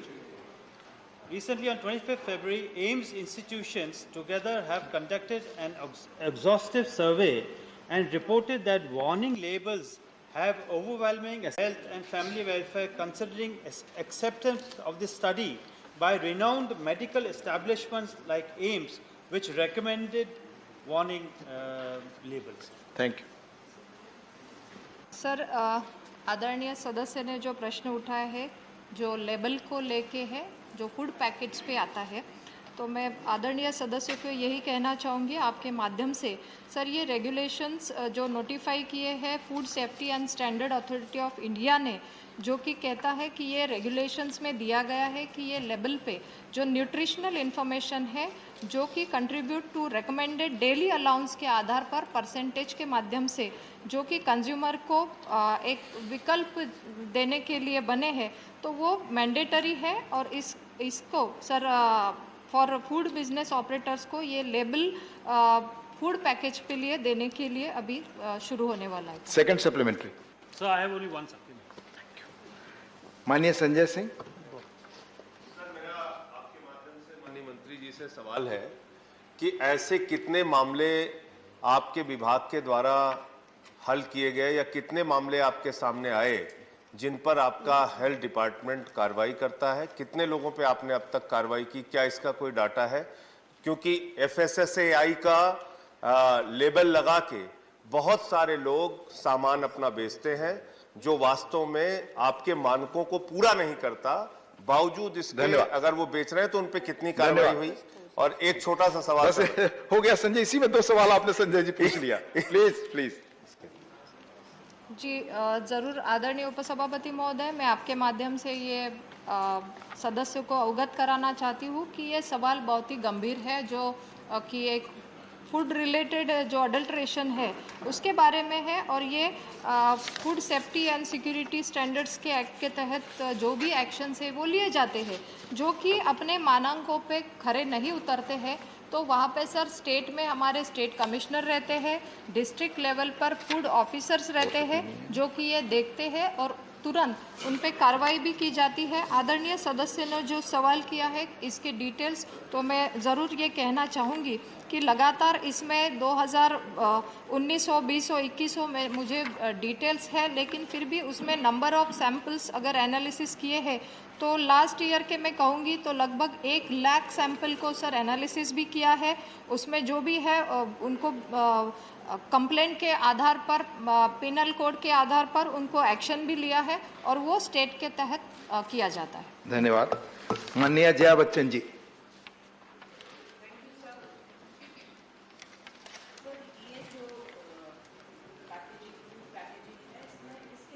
maximum consumers बच्चे होते हैं और बहुत से पैकेजेस जो हैं वो जेन्युइन नहीं होते हैं, लेबल नहीं होते हैं। क्या सरकार कोई अपने एडवर्टाइजमेंट्स के थ्रू या कोई ऐसे प्रक्रिया के थ्रू जनता को अवगत कराएगी कि आपको ऐसे ऐसे जगह में जाके कंप्लेन करना है और कितने दिनों में इस कंप्लेन के ऊपर कार्रवाई की जाएगी? क्योंकि सर ये एक है monosodium glutamate, this is found in a lot of the products which is very very harmful for human life. Thank you जय। आदरणीय उपसभापति महोदय, जो भी सवाल माननीय सदस्य ने किया है तो ये एक गंभीर मुद्दा भी है, क्योंकि बच्चे लगातार कुछ खाते हैं तो उन्हें शायद पता नहीं है, ऐसे माननीय सदस्य का कहना है। लेकिन फिर भी सर हम यही कहते हैं कि जो भी रिकमेंडेशन के आधार पर जो भी स्टैंडर्ड को मेंटेन किए हुए हैं ये लेबल पे आना चाहिए, वो एक्ट के तहत मैंडेटरी है और अगर वो नहीं है तो उन पे एक्शन भी लिया जाता है। फिर भी अगर अवेयरनेस के बारे में कहा जाए तो लगातार ये अवेयरनेस प्रोग्राम चलता है मिनिस्ट्री के थ्रू और हमारी फूड सेफ्टी को लेके, हाइजीन को लेके, हेल्दी डाइट को लेके, ट्रांस फैट को लेके ये अवेयरनेस किया जाता है। उसमें सर न्यूट्रिशनल इन्फॉर्मेशन की भी ये दी जाती है। फूड सेफ्टी के आधार पर जो भी इश्यूज है वो भी उस माध्यम से दिए जाते हैं। सर ऑनलाइन भी हम उस पर काम कर रहे हैं कि जो अवेयर करे। उसके अलावा फिट इंडिया मूवमेंट चल रहा है, ईट टू राइट मूवमेंट चल रहा है, जिसके आधार पर हम कहते हैं कि क्या खाना ज़रूरी है और जो उचित है, लेकिन जो कंप्लेंट आती है तो उसको भी हम सॉल्व करते हैं। माननीय महेश पोद्दार जी। Thank you, Vice Chairman Sahab. Sir, the government has replied that nutritional information requires display of nutrients, but sir, there are many harmful ingredients like fat, salt, sugar, preservatives. It is not mandatory to specify them, and the result is that the consumer doesn't know how much to consume and what is the safe limit and what is beyond the limit. Sir, I think the government wants to make the people aware. So will they review and take the comprehensive view so that a person by seeing the level can know if I am exceeding the limit? Thank you, Mahesh. सभापति महोदय, जो पहले ही मैंने कहा है कि जो भी उस कंटेंट में आता है, चाहे वो शुगर है, फैट है, सॉल्ट है, उसका विवरण उस पैकेट पे देना अनिवार्य है, जो कि हमारा food safety and standard authority of limited का जो नोटिफाइड रेगुलेशन है उसमें दिया है।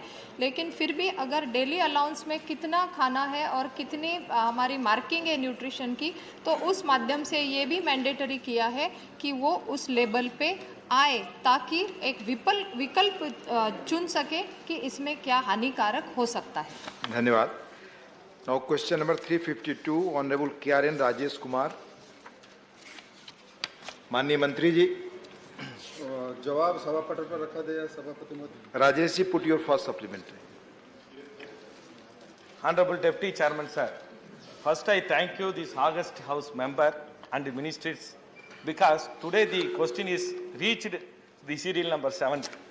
Thanks to all. Thanks to all your colleagues. Okay. Please. Sir, whether Indian agriculture sector will face the impact arising of the hostilities between Russia and Ukraine, which are expected to push up the prices, availability of potash, a key component used in the manufacturing of the fertilizers. If so, what are the steps intended to be taken up the government? Thank you, Rajesh. पति महोदय, मैं आपके माध्यम से इस सभागृह को और पूरा देश के किसानों को आश्वस्त करना चाहता हूं कि पिछला साल भी भारत के किसान उर्वरक को लेकर के बड़ी चिंता थी, लेकिन माननीय प्रधानमंत्री नरेंद्र मोदी जी का नेतृत्व में समय समय पर निर्णय लेकर के भारत के किसानों को उर्वरक समय पर और सही दाम पर हमने पूरा कर दिया है। और इस साल भी आने वाला रबी और खरीफ के लिए भी भारत सरकार माननीय नरेंद्र भाई मोदी जी के नेतृत्व में उनका मार्गदर्शन में पूरा आश्वस्त कर रखा है, ऐसा कोई परेशानी नहीं होगा। और कीमत जो कीमत आज दे रहे हैं, बल्कि दुनिया में जिसका इसका फीड स्टॉक की कीमत 4 दुगना 5 दुगना बढ़ा है, लेकिन भारत सरकार प्रतिबद्ध है, जो कीमत है वही कीमत पर हम किसानों को पूरा करेंगे। Second supplement. Indian Farmer Fertilizers Cooperative Organization is the largest producer of fertilizers as of now. It was under the Ministry of C&F. It is a relevant ministry. Logically, IFCO should work under the C&F ministry for better execution. Why the ministry has decided to transfer this organization to the Ministry of Cooperation? Thank you. उपसभापति महोदय, ये cooperative sector ही है इफको, इसी के लिए वो sector में वो काम करती है। लेकिन भारत सरकार का दिशा निर्देशन के अंदर ही हमारा जो एनबीएस के आधार पर जो हम प्रोड्यूसन करते हैं, वो हमारा नियम के तहत ही वो प्रोडक्शन करके हम किसानों को देते हैं। उपसभापति धन्यवाद। माननीय कामाख्या प्रसाद तासा जी। सर, मंत्री जी का आंसर देखा, मंत्री जी काफ़ी डिटेल से बताया है। मेरा क्वेश्चन है सर, आसाम में एक फर्टिलाइजर फैक्ट्री है, उसका नाम है Brahmaputra valley fertiliser corporation limited. इसका यूनिट 1 और 2 बंद हो चुका है। 3 के लिए ऑनरेबल हम लोग का सरदार फाइनेंस मिनिस्टर ने 100 करोड़ का एक पैकेज दिया था, वो पैकेज का क्या हुआ? और 4th यूनिट जो है नहीं होने से 3rd यूनिट भी बंद हो जाएगा, क्योंकि नॉर्थ ईस्ट में ईआई पूर्ति जो है ये फुलफिल करता है, ये एक ही फर्टिलाइजर कंपनी है। इसका यूनिट 2 और 3 बंद हो, 1, 2 बंद हुआ, 3 के लिए 100 करोड़ दिया, उसका क्या हुआ? 4 कप। धन्यवाद कामाख्या जी। बीवीएफसीएल का यूनिट को हम लोग नेशनल यूरिया पॉलिसी के अंतर्गत हमने 21 मई 2015 को हमने उनको परमिशन दिया है, ताकि इसके अंदर वो फिर से एक बार चालू करने के लिए, इतना हम बताते सकते हैं। उपसभापति महोदय। माननीय Trichy Siva ji, honourable Trichy Siva, your question is on this. Yes, supplementary. Thank you, sir. Thank you, Deputy Chairman, sir. Sir, the new NUP 2015, with the objective of maximizing indigenous urea production, promoting energy efficiency in urea production, and rationalizing subsidy burden on the government. So, my question to the minister is, while rationalizing a subsidy burden to the government, will it not be transferring it on the shoulders of the farmers? Because already the farmers are suffering of not getting due and genuine price for the produce, but the input costs have increased. So when the subsidy has been reduced and shouldered on the burden on the shoulders of the farmers, will it not burden them? And do you consider of? Thank you. Have put your question yes, already. Will you consider of the problems that are faced by the farmers because of the hiking the prices of fertilizers? उपसभापति महोदय, national urea policy के अंतर्गत जो maximising indigenous urea production, promoting energy efficiency, ये मुद्दा लेकर के हम आए थे। इसी के अंतर्गत देश के अंदर 25 ऐसे गैस बेस्ड प्रोजेक्ट हमने उसको गैस बेस्ड पर कन्वर्ट करके उनको हमने चालू किया है। इसी का नतीजे से करीब 25 से I will come back, let him please listen him, no issue. पिछला 14 साल से, मतलब 2014 से के बाद अगर कंपेयर करें तो 20 से 25 लाख मेट्रिक टन हमने उत्पादन ज़्यादा किया है। तो सदस्य का क्वेश्चन है कि इन फीड स्टॉक का कीमत वगैरह बढ़ने के बावजूद ये ट्रांसफ़र जो रैशनलाइजेशन किसानों के ऊपर बोझ बढ़ेगा, किसी हालत में किसानों के ऊपर बोझ मोदी सरकार नहीं बढ़ने देता, क्योंकि बी 2021 और 22 के अंदर बढ़ने नहीं देगा। सुनिए इधर 2021 और 22 का बी आप देख लीजिए, बजट के अंदर 83,548 करोड़ रखा था, लेकिन इंटरनेशनल मार्केट के अंदर सभी फीड स्टॉक का कीमत बढ़ने के बावजूद भारत सरकार, नरेंद्र मोदी जी का नेतृत्व वाली सरकार, उसको सब्सिडी बढ़ाते हुए आरी के अंदर 1,62,072 करोड़ रुपए हमने बढ़ा दिया, लेकिन किसानों के ऊपर हमने बोझ नहीं बढ़ा दिया। और इसी के अलावा इस साल भी हमारा बजट के अंदर पिछले साल का बजट एस्टिमेट से भी ज़्यादा पैसा रख करके 1,09,242 करोड़ माननीय नरेंद्र मोदी सरकार, माननीय वित्त मंत्री जी ने दिया। मैं धन्यवाद देना चाहता हूँ। पिछले साल से भी हम लोग 25,654 करोड़ रुपए बजट के अंदर परियोजना ज़्यादा किया है, फिर भी इस साल अगर बढ़ने के बावजूद भी फिर आरी के अंदर नरेंद्र भाई मोदी जी के सरकार किसानों के ऊपर किसी हालत में बड़ा नहीं बढ़ने देंगे, ये विश्वास देता हूँ। धन्यवाद। माननीय जयप्रकाश निषाद जी, प्लीज। माननीय जयप्रकाश निषाद जी। सबसे पहले तो मैं इस देश के प्रधानमंत्री जी को बधाई देता हूं कि बहुत सारे उर्वरक कारखाने बंद हो गए थे, उन्होंने बना के किसानों के जीवन में खुशहाली लाने का काम किया है। माननीय मंत्री जी से मैं जानना चाहता हूं, क्या माननीय मंत्री जी बताने की कृपा करेंगे कि गोरखपुर में जो कारखाना बन के तैयार है, क्या किसानों के लिए भरपूर मात्रा में उर्वरक समय से देने का काम करेंगे? गोरखपुर पिछला फरवरी के अंदर कमीशन हो चुका है, अभी उसका प्रोडक्शन चालू है, तो निश्चित रूप में हमारा एनआईपी और एनयूपी के तहत जो इतना प्लांट हमने खड़ा कर रखा है, इसी के लिए आत्मनिर्भर इस उर्वरक के अंदर देश बने, इसी का एक मुद्दा लेकर के हुआ था। तो करीब करीब आने वाले दिनों के अंदर 1,04,000 मेट्रिक टन यूरिया देश के अंदर बनेगा और निश्चित रूप से किसानों को हमारा इंडिजिनस प्रोडक्शन मिलेगा। क्वेश्चन नंबर 353 माननीय श्री जीसी चंद्रशेखर जी। माननीय श्री जी, प्लीज। Question number 353 sir. माननीय मंत्री जी। सर उत्तर सभा पटल पर रख दिया। First supplementary. Sir, rural India doctor to patient ratio is around 1:10,926 as per National Health Profile 2019. In our state, Uttar Kannada district, if any emergency occurs in Sirsi Taluk, the patient has to go travel around 2.5 hours, 100 kilometers to Hubli or Shivamogga around 3.5 kilometers. ji, question hour is over now, please. Sir, this is the third time, sir, it is happening like. Now, we are taking this bill, the Chartered Accountants, the Cost and Works Accountants and the Company Secretaries Amendment Bill 2022. Srimati Nirmala Sitharaman to move a motion for consideration of the Chartered Accountants, the Cost and Works Accountants and the Company Secretaries Amendment Bill 2022. Sir, I rise to move that the bill further to amend the Chartered Accountants Act 1949, the Cost and Works Accountants Act 1959 and the Company Secretaries Act 1980 as passed by the Lok Sabha be taken into consideration. Honorable Minister, आप कुछ बोलना चाहेंगे? So I'll do it to my reply. Thank you. Motion moved.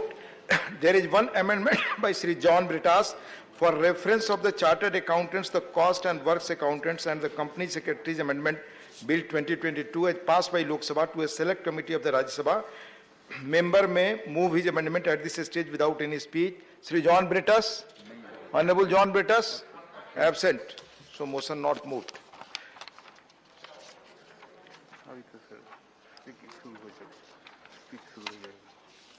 So now debate and Dr. L. You have 10 minutes, Hanumantayya ji. Yes, sir. Thank you, Deputy Chairman, sir. The Chartered Accountants, Cost and Works Accountants and the Company Secretaries Bill 2021 was introduced in the Lok Sabha on 17 December 2021. It was referred to standing committee on 21st December and passed in Lok Sabha on 30th March 22. Sir, this bill amends the Chartered Accountants Act 1949, Cost and Works Accountants Act 1959, and the Company Secretaries Act 1980 to change the disciplinary mechanism under the three professional bodies of CA, CS and cost accountants. Sir, this bill seeks to bring more scrutiny and autonomy in the functioning of these three professional institutes, namely the Institute of Chartered Accountants, Cost Accountants and Company Secretaries of India. Sir, the statement and objects and reasons of this bill states that amendments are as per recommendations of the High Power Committee created under the Ministry of Corporate Affairs, aimed at strengthening the existing mechanism of this functioning of three institutes. Sir, now the bill makes provisions for a non-chartered accountant as per the presiding officer of the disciplinary committee, which could hamper the professional functioning of the committee. Sir, the other professional bodies like medical council or the bar council are headed by professionals who understand the nuisances of industry and bring in experience and expertise. And how would a non-CA understand the technical nuisances of the issues in front of the committee? Is my first question. Sir, the second question is, external members still decided by same institutes. Sir, I just wanted to, Section 9A, very broad coordination committee is proposed under this bill. Sir, existing mechanism is taking care of the required coordination between the institutes. Under Section 17 of the CA Act, as a non-standing committee, the coordination committee of all the three institutes already exists. And I wanted to ask, what is the purpose of making this coordination committee? This may be made as standing committee. This is my suggestion. Sir, Section 21A and 21B of this bill, 2 CAs, 3 non-chartered accountants or presiding officers will be 1 out of 3 non-CAs is made the provision. But the non-chartered accountants should not be the presiding officers of this disciplinary committee. The reason being, sir, it is because application of complex accounting, the functioning standards, auditing standards, code of ethics, taxation, GST, customs, money laundering, etc., required in case of professional misconduct by the CA, by the chartered accountant. So only the chartered accountant may fully appreciate these type of cases which are coming into this disciplinary committee. So I request the non-chartered accountants should not be the presiding officers of this disciplinary committee. That is my another request, sir. Sir, Section 20C says any firm which has been declared from undertaking any activity or activities relating to the profession of a chartered accountant into the profession, the practice under any law, time being in force or any competent court. Sir, this Section 20C, there may be a serious consequences if firms are removed. That is very, very important. So this provision should not be there, so that the one more problem in this is, these committees are, this department itself is self-funding department. Government is not spending even any amount on these 3 institutes. their studying is independent, the students are being funded by their parents, and the committees are running under the fees collected by the students. When that is the case, the government's interference as much as possible should not be to the long way. It should be allowed. The autonomy of these bodies should be allowed, and the government also interested in allowing the autonomy of these bodies.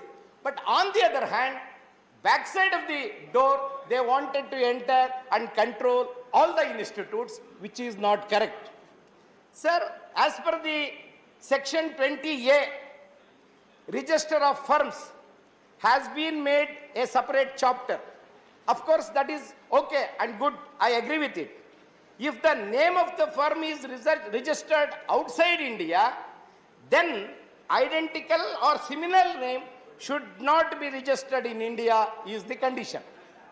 Sir, how do you verify this? I wanted to know from the Honorable Finance Minister in this case, if the same name is registered outside India, many a times the Indian people who are wanted to register may not be able to get these names, so that if there is repetition, it will be disqualified.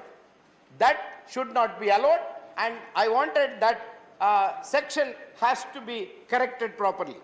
So verification of names registered outside India through one single window agency, which may lead to verification of name, may be very difficult.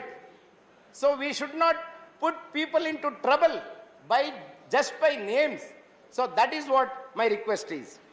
Sir, section 19(2) and 20B, in these two, in the register of members, firms inclusion of information pertaining to pendency of actionable cases.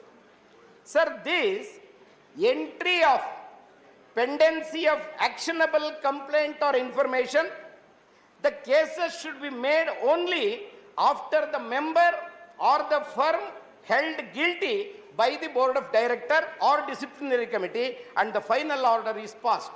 Sir, here there is a problem.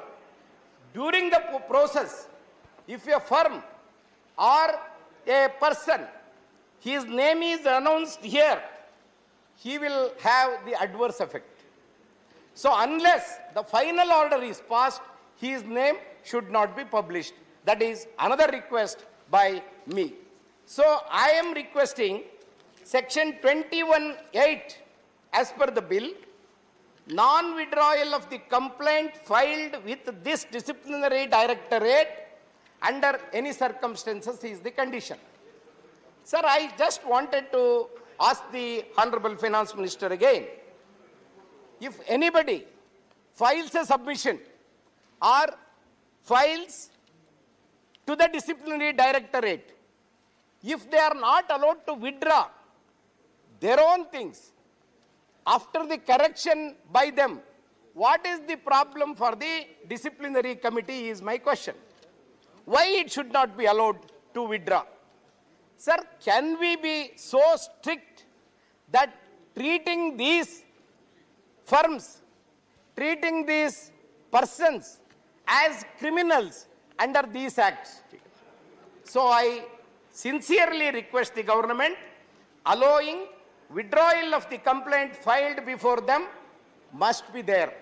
It should be there because the person who has filed any complaint, filed his own cases, can be allowed to withdraw, but the bill doesn't say so. That is very, very strict and it should not be there according to me. Sir, section 21(9) says availability of the status of actionable information.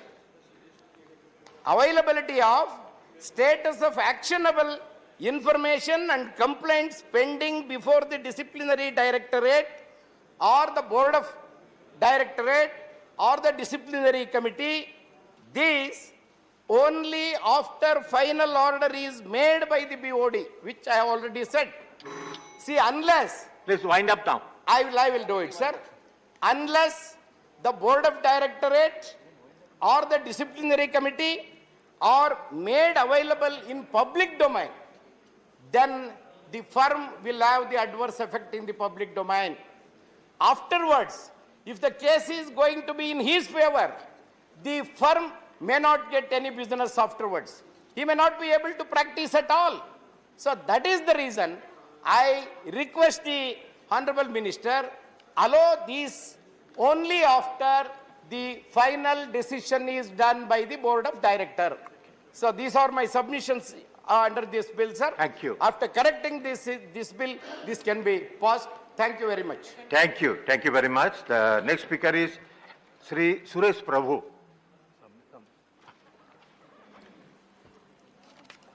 So thank you, sir.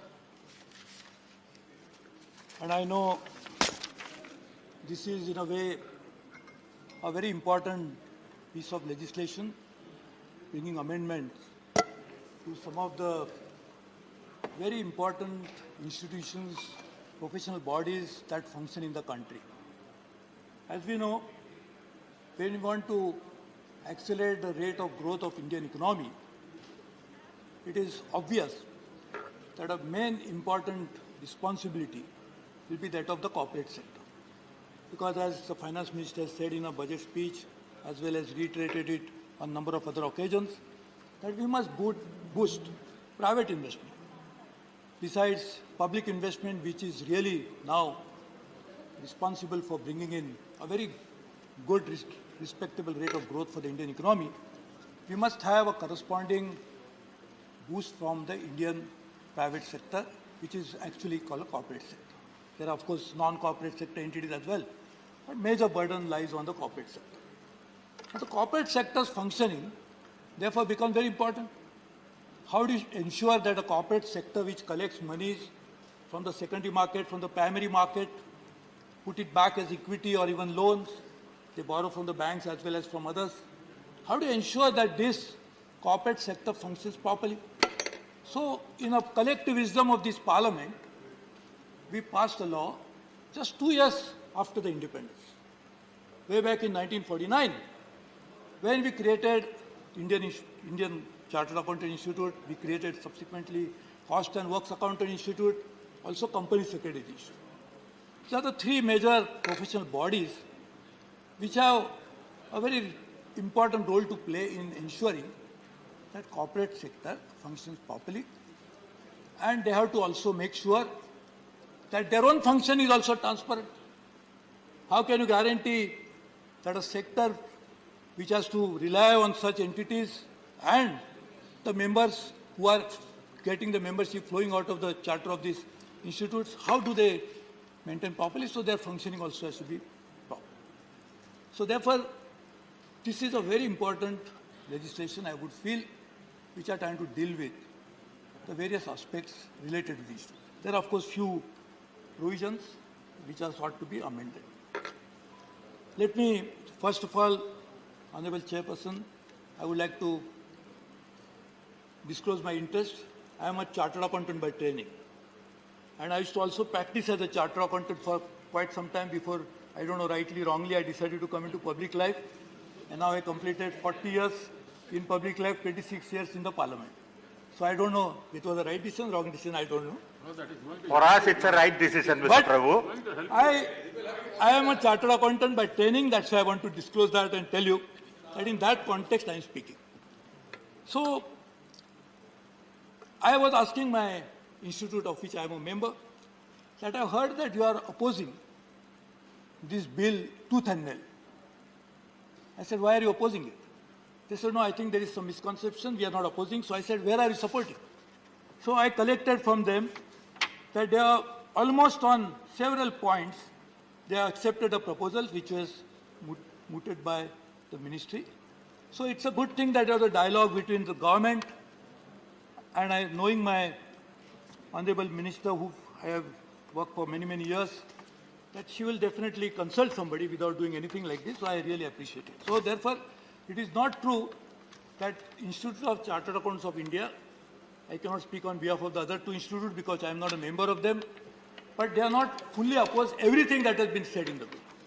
So there have been a lot of acceptance of the proposal, including determining the fee for the entry of the name in the register, powers to discipline chartered accountant firms, that is section 21A, 21B, increase in quantum of punishment, maintenance of register of firms, duration of council term, finance of the council, increase in the penalty for falsely claiming to be a member, etc., etc. So now, this is a good thing that new laws, new amendments are being proposed. The stakeholders were consulted, and therefore, in that spirit, I feel it is also necessary to understand if there are any apprehensions on the part of members of the Chartered Accountant Institute as well as other institutes. So on the first one, I think this is very important to note, is related to disciplinary action to be taken.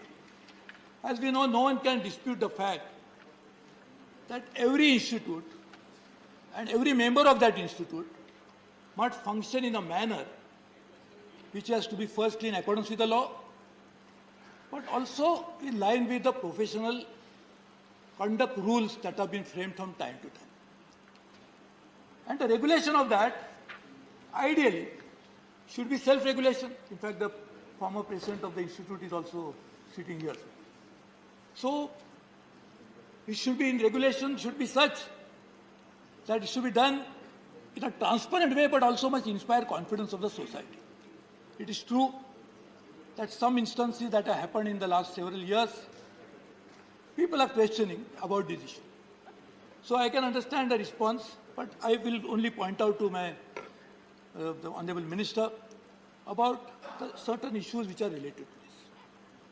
So number one, to amend section 21A(1) and section 21B(1), we are trying to propose that there should be 3 non-chartered accountants besides 2 chartered accountants. I would like to just point out one important issue related to this. See, normally, the disciplinary action will be taken when there is a professional misconduct. The professional misconduct will arise out of, normally, most of the professional misconduct. There can be complaints like fighting between the partners of the chartered accountant firm. There could be issues related to certain other issues which are really speaking not professional as such, though related to professional chartered accountant firm, but not professional in that sense of the term. So what is professional misconduct largely will come out of a very important issue related to balance sheet and profit loss account, broadly you can say financial statements. Now these financial statements had to be prepared, and I was saying in context of, there is another chartered accountant sitting here, Mr. Gujral. So these statements which are prepared in case of corporate sector, particularly largely which are related to us, under the Companies Act. So there was a provision in Companies Act 1956, and when we repealed that act, we replaced it with some other new code. The provision still subsists in the same way. And what does it say? It says an auditor has to certify the balance sheet and profit loss account, the financial statements, to be true and fair. See, very important part. When you say true and fair, we passed the law. We only made the provisions about how the auditor should certify. In that we said they should certify that should true and fair. It is fair, the word fair. What is fair? Is a very subjective term. The fairness, if my son will think I am not fair to him, my son's friend will think his father is fair to him. What is fairness will differ from person to person. A very subjective assessment. Now my point is, if a subjective assessment is the cause of disciplinary action, in that case, let it be left to the judgment of the professionals. How can you decide the fairness of a financial statement which is so technical in nature when a non-chartered accountant can sit on judgment and decide about it? Let us look at it, sir. There are normally, in a medical cases also, there are a lot of misconduct possible. The Indian Medical Council goes into it. But suppose if you are looking at a medical procedure, whether it was done rightly or wrongly, can it be decided by a non-medical professional? Can you tell a non-doctor to say that please tell me that whether this surgical procedure was corrected properly or not. And if he comes to judgment like this, what would be the effect of that? Suppose because I am a chartered accountant, I can say I know everything, and if I sit on judgment to decide whether that medical procedure was right or wrong and I give a judgment, what implications it will have? So I am not saying that fairness of a financial statement is important, but the fairness of these proceedings also are important. Therefore, I understand why it is proposed by the government that non-chartered accountant, but will it suffice the purpose for which it is made? Will it achieve the objective? Or it will create some unintended wrong consequences? Because when I am going to sit on judgment and say, oh no, this is wrong, what is my technical competence to decide that? And therefore, this is extremely important. There is another chartered accountant. I discovered he is a chartered accountant recently, Mr. Arun Singh. So we are very few. We are a minority. So please bear with us. So sir, I was saying that this disciplinary action to be taken, and as I said, largely it flows from financial statements. And as I said, financial statements are also certified in a way that should not be done to give an impression about a statement which is completely wrong or misleading. So what is misleading and what is wrong is actually very important. And therefore, all over the world, because this is what is the practice followed most of the countries in the world, at least the advanced ones, what is important therefore is there has to be some sort of a codification of this. How do you make sure that true and fairness has been achieved when the balance sheet was signed by a chartered accountant or the auditor in that case? So auditing is a technical term which we use. But what is auditing really speaking? End of it, you are giving an assurance. So audit is a function which gives assurance to all those who want to rely on that statement. So it's a public statement, public document, and in case of companies, obviously it's a public document. It is available on the website of Register of Companies. Anybody can access it. In case of listed companies, it is available with the stock exchanges, respective stock exchanges where you are listed. So in this case, it is very important that there is an auditing standard on auditing SA 200. What does it say? Sir, it says, overall objectives of the independent auditor and the conduct of an audit according to standards on auditing is the mother standard of all standards. And it also says that it is an assurance which is given in a way that provides reasonable assurance about the financial statement of the company. Now, what is reasonable is very important. So there is a concept of materiality in auditing. Because when you audit companies, and Indian companies are also now becoming bigger and bigger, we have large companies. So you cannot conduct the audit of those companies unless you use the concept of materiality. Use materiality and find out whether this particular aspect is material in nature, that's why I should report on it, and therefore you can qualify the report. So even though you say it's a true and fair picture of the company, you can qualify your statement as an auditor. In that qualification, you will say something which is material in nature. So my request is, considering all these important aspects of this, while I understand why this government is thinking on these lines, but I personally feel there is a need for a serious rethink about a composition of Constitutional Board of Discipline in which no harm having an outsider. This is absolutely a part of fairness. But the numbers should not be such that we'll have non-chartered accountants outnumbering chartered accountants who are qualified to do that. And I give an example of doctors. Suppose if you sit a medical board in which you get 10 people, of which 8 are non-doctors, what would be the finding of that medical board would mean, end of the day. So I think this is something which I request the Honorable Minister, and I know I've known her for years. She's a most reasonable person, so we will definitely look into it. If not now, I'm not proposing amendment, but I'm sure over a period of time, you will definitely look into this. The second part which has just been mentioned, and this is something which I was wondering why there should not be, if under section 21(8), anybody can file a complaint against a professional body or a professional member of that body, rightly so. It has to be like that. But when you file a complaint, it should be taken to the logical end. What is logical end? The logical end would mean that the complaint should be heard by appropriate authorities, should be disposed of in a manner after probably giving even judgment on that particular process.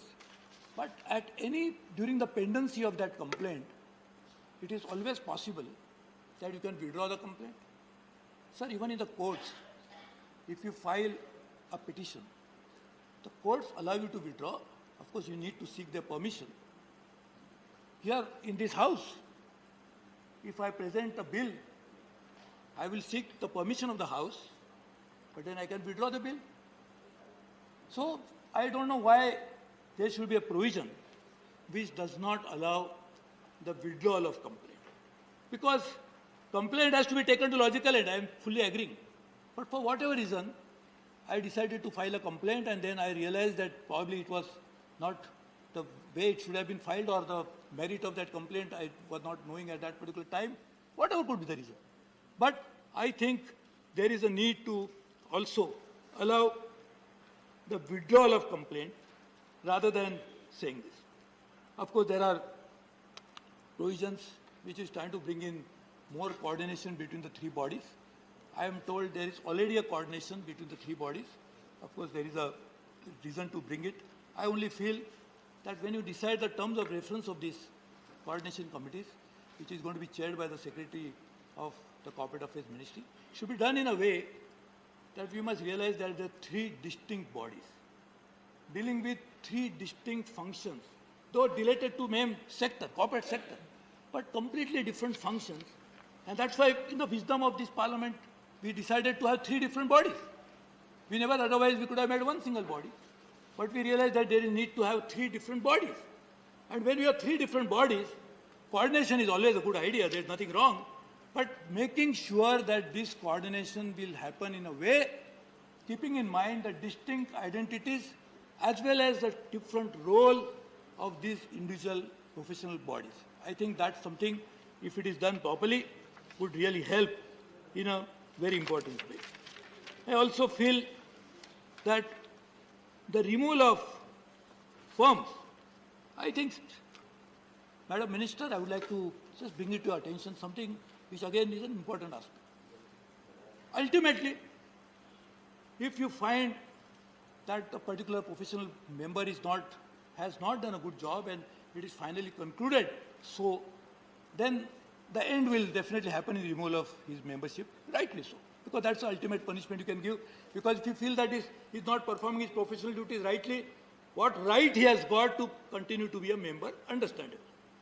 But there are instances, because we have multiple regulators in the country. There's a capital market regulator, SEBI. There is a banking regulator, Reserve Bank of India. There's an insurance regulator, IRDA.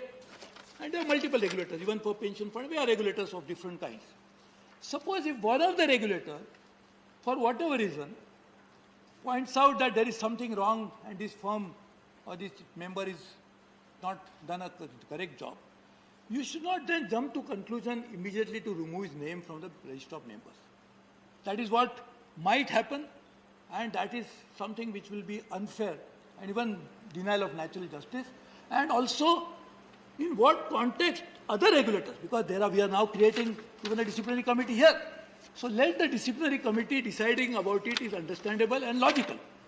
But because of certain adverse findings on some other context by other regulator or other bodies, not necessarily regulators as well, if we are going to finally terminate a membership, it will be very unfair. So I'm sure that is not her intention, and therefore I'm sure you will take note of this eventually. But I know it is not your intention, I'm just pointing out to you that what would be the situation as a result of that.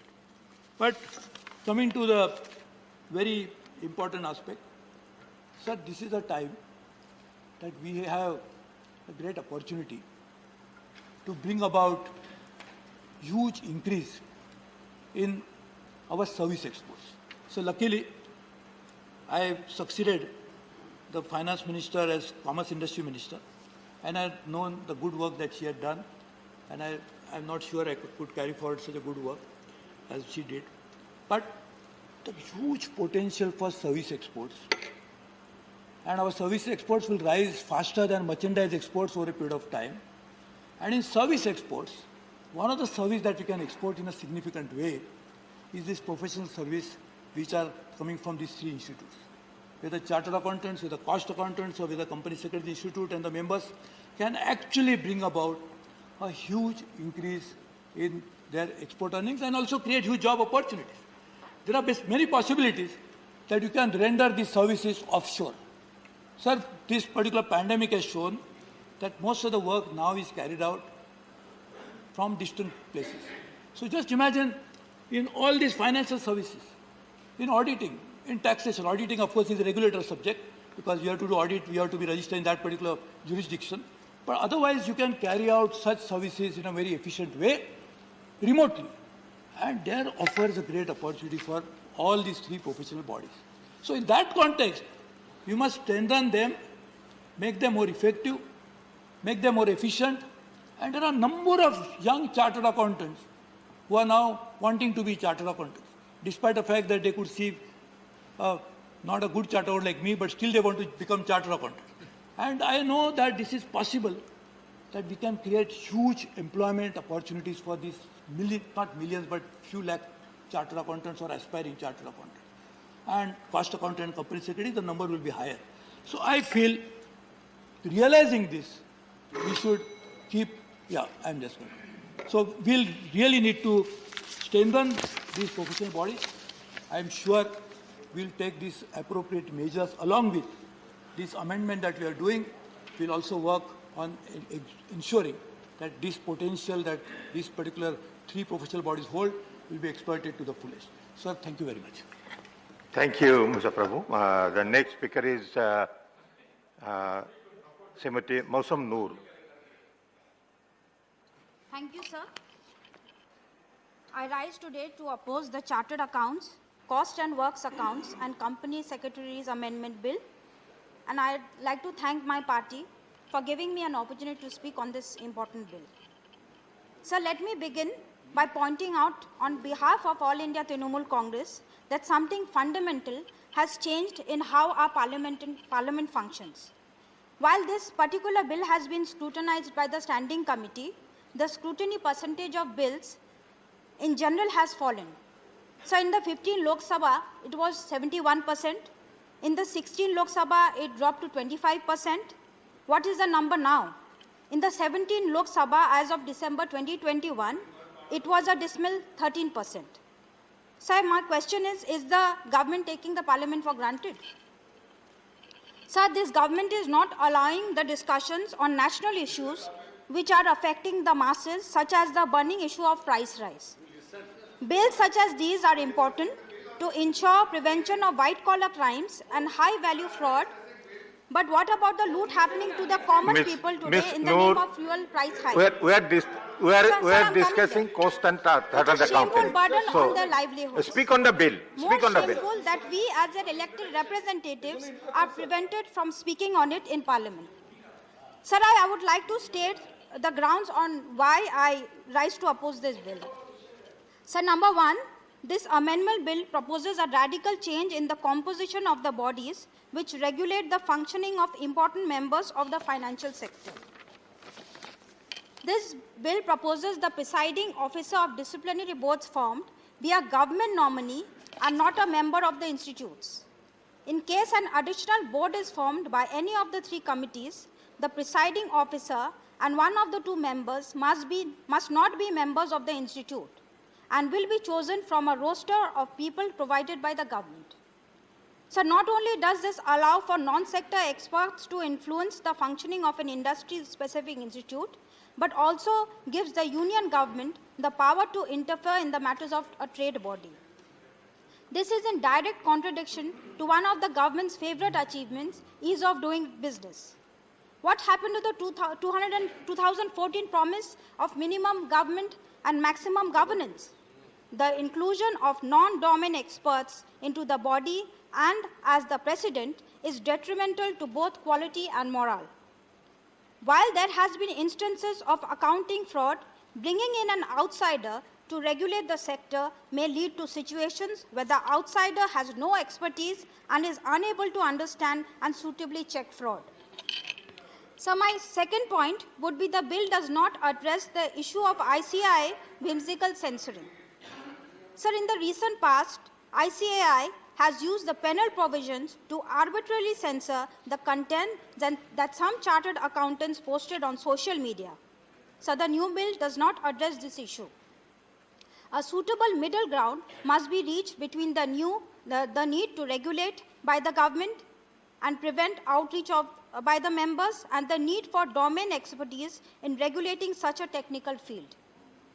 In other technical institutions, such as the Bar Council of India too, the members are from the field.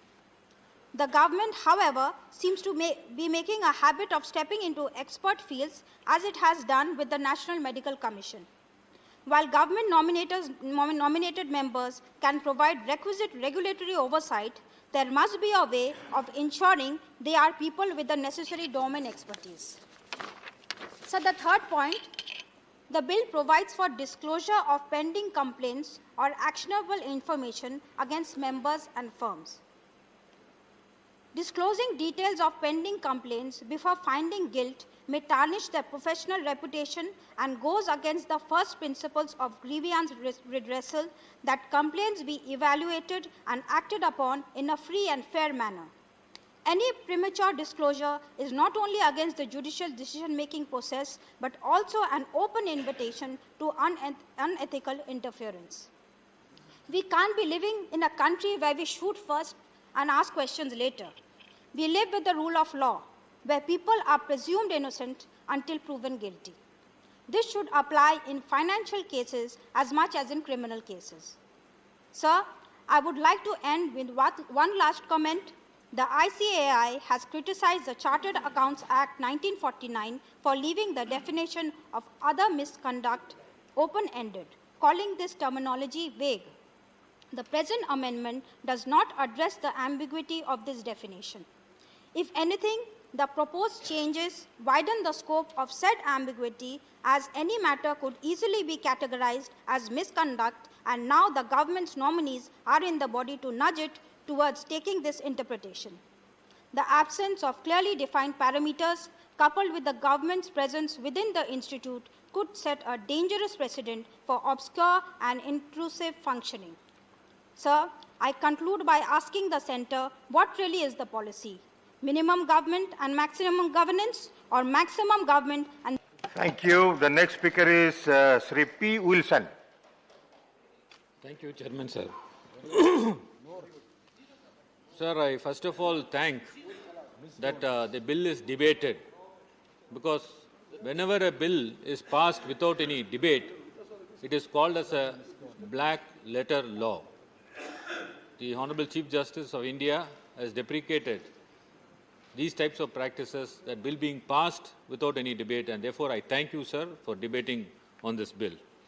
Sir, this bill brings in amendments to 3 principal acts, namely the Chartered Accountants Act 1949, the Cost and Works Accountant Act 1959, the Company Secretaries Act 1980, and the major amendment is the revamping of the Board of Discipline and Disciplinary Committee under these acts. Sir, no doubt I would first of all appreciate Honorable Finance Minister that the intention is to finish the disciplinary proceedings in a time-bound manner. But in this amendment bill, there are a lot of infirmities which I would like to place before this august House. Sir, the bill seems to curtail the role of the professionals and the elected representatives of the governing council in each of the professional institutes, in the disciplinary bodies and in the disciplinary matters. Sir, first of all, I would say clause 21(8) says that you can't withdraw a complaint given to a body. Sir, my question is, how can you prevent a person from withdrawing the complaint? You can't compel a person to prosecute a complaint which is not interested in it. Therefore, sir, this is going against the well-settled legal principles.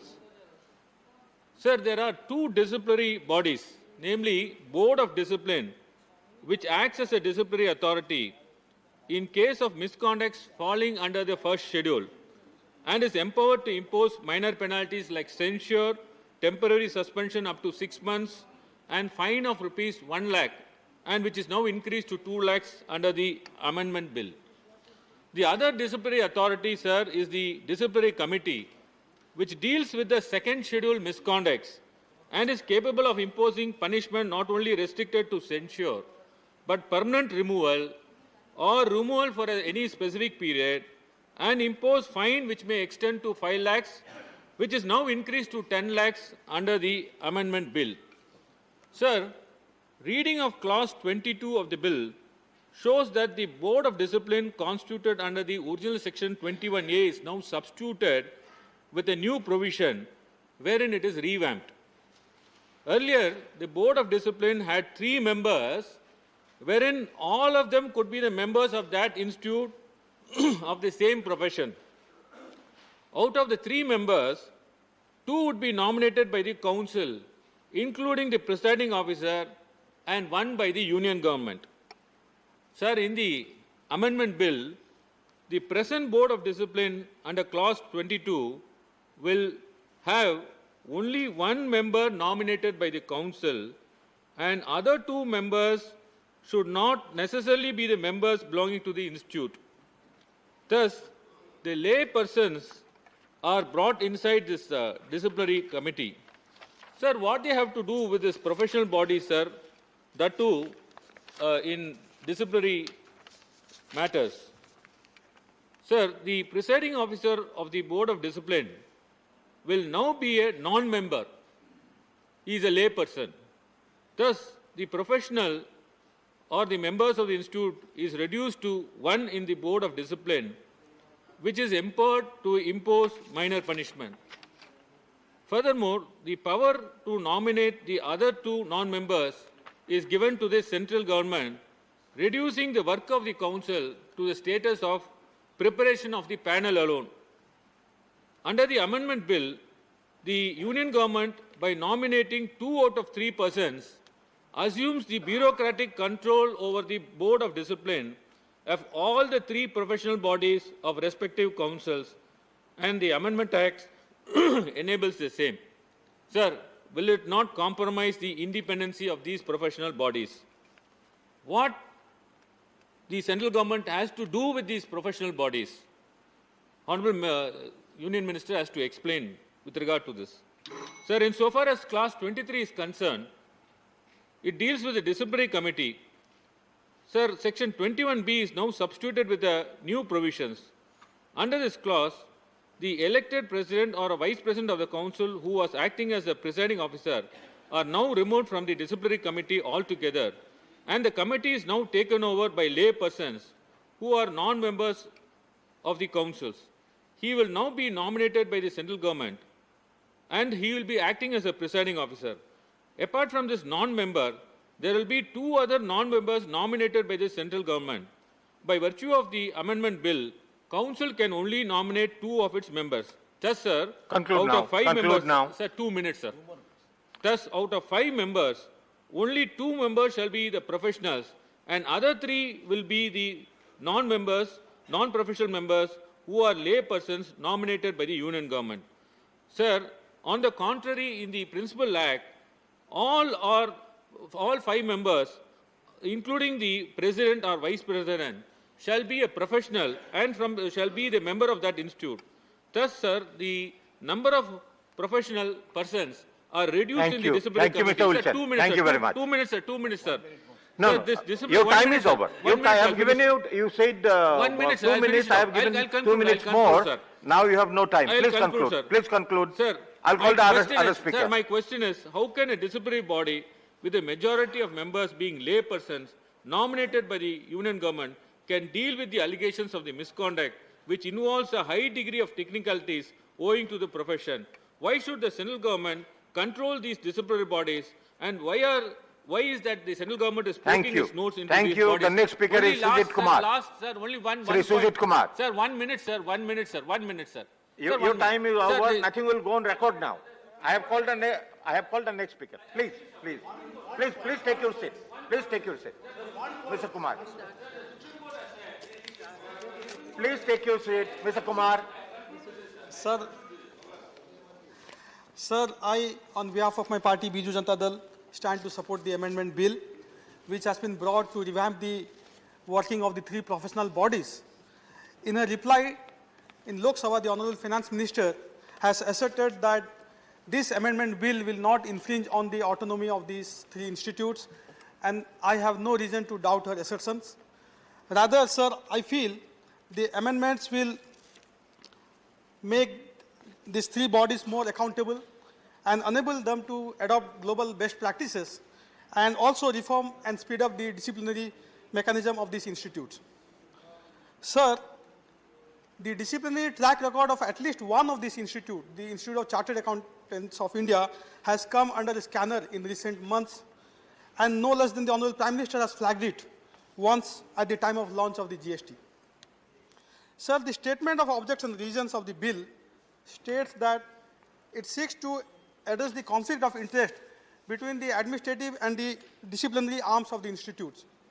To achieve this, the bill proposes to change the composition of the two disciplinary entities, the disciplinary board and the committee, to allow for more external representation.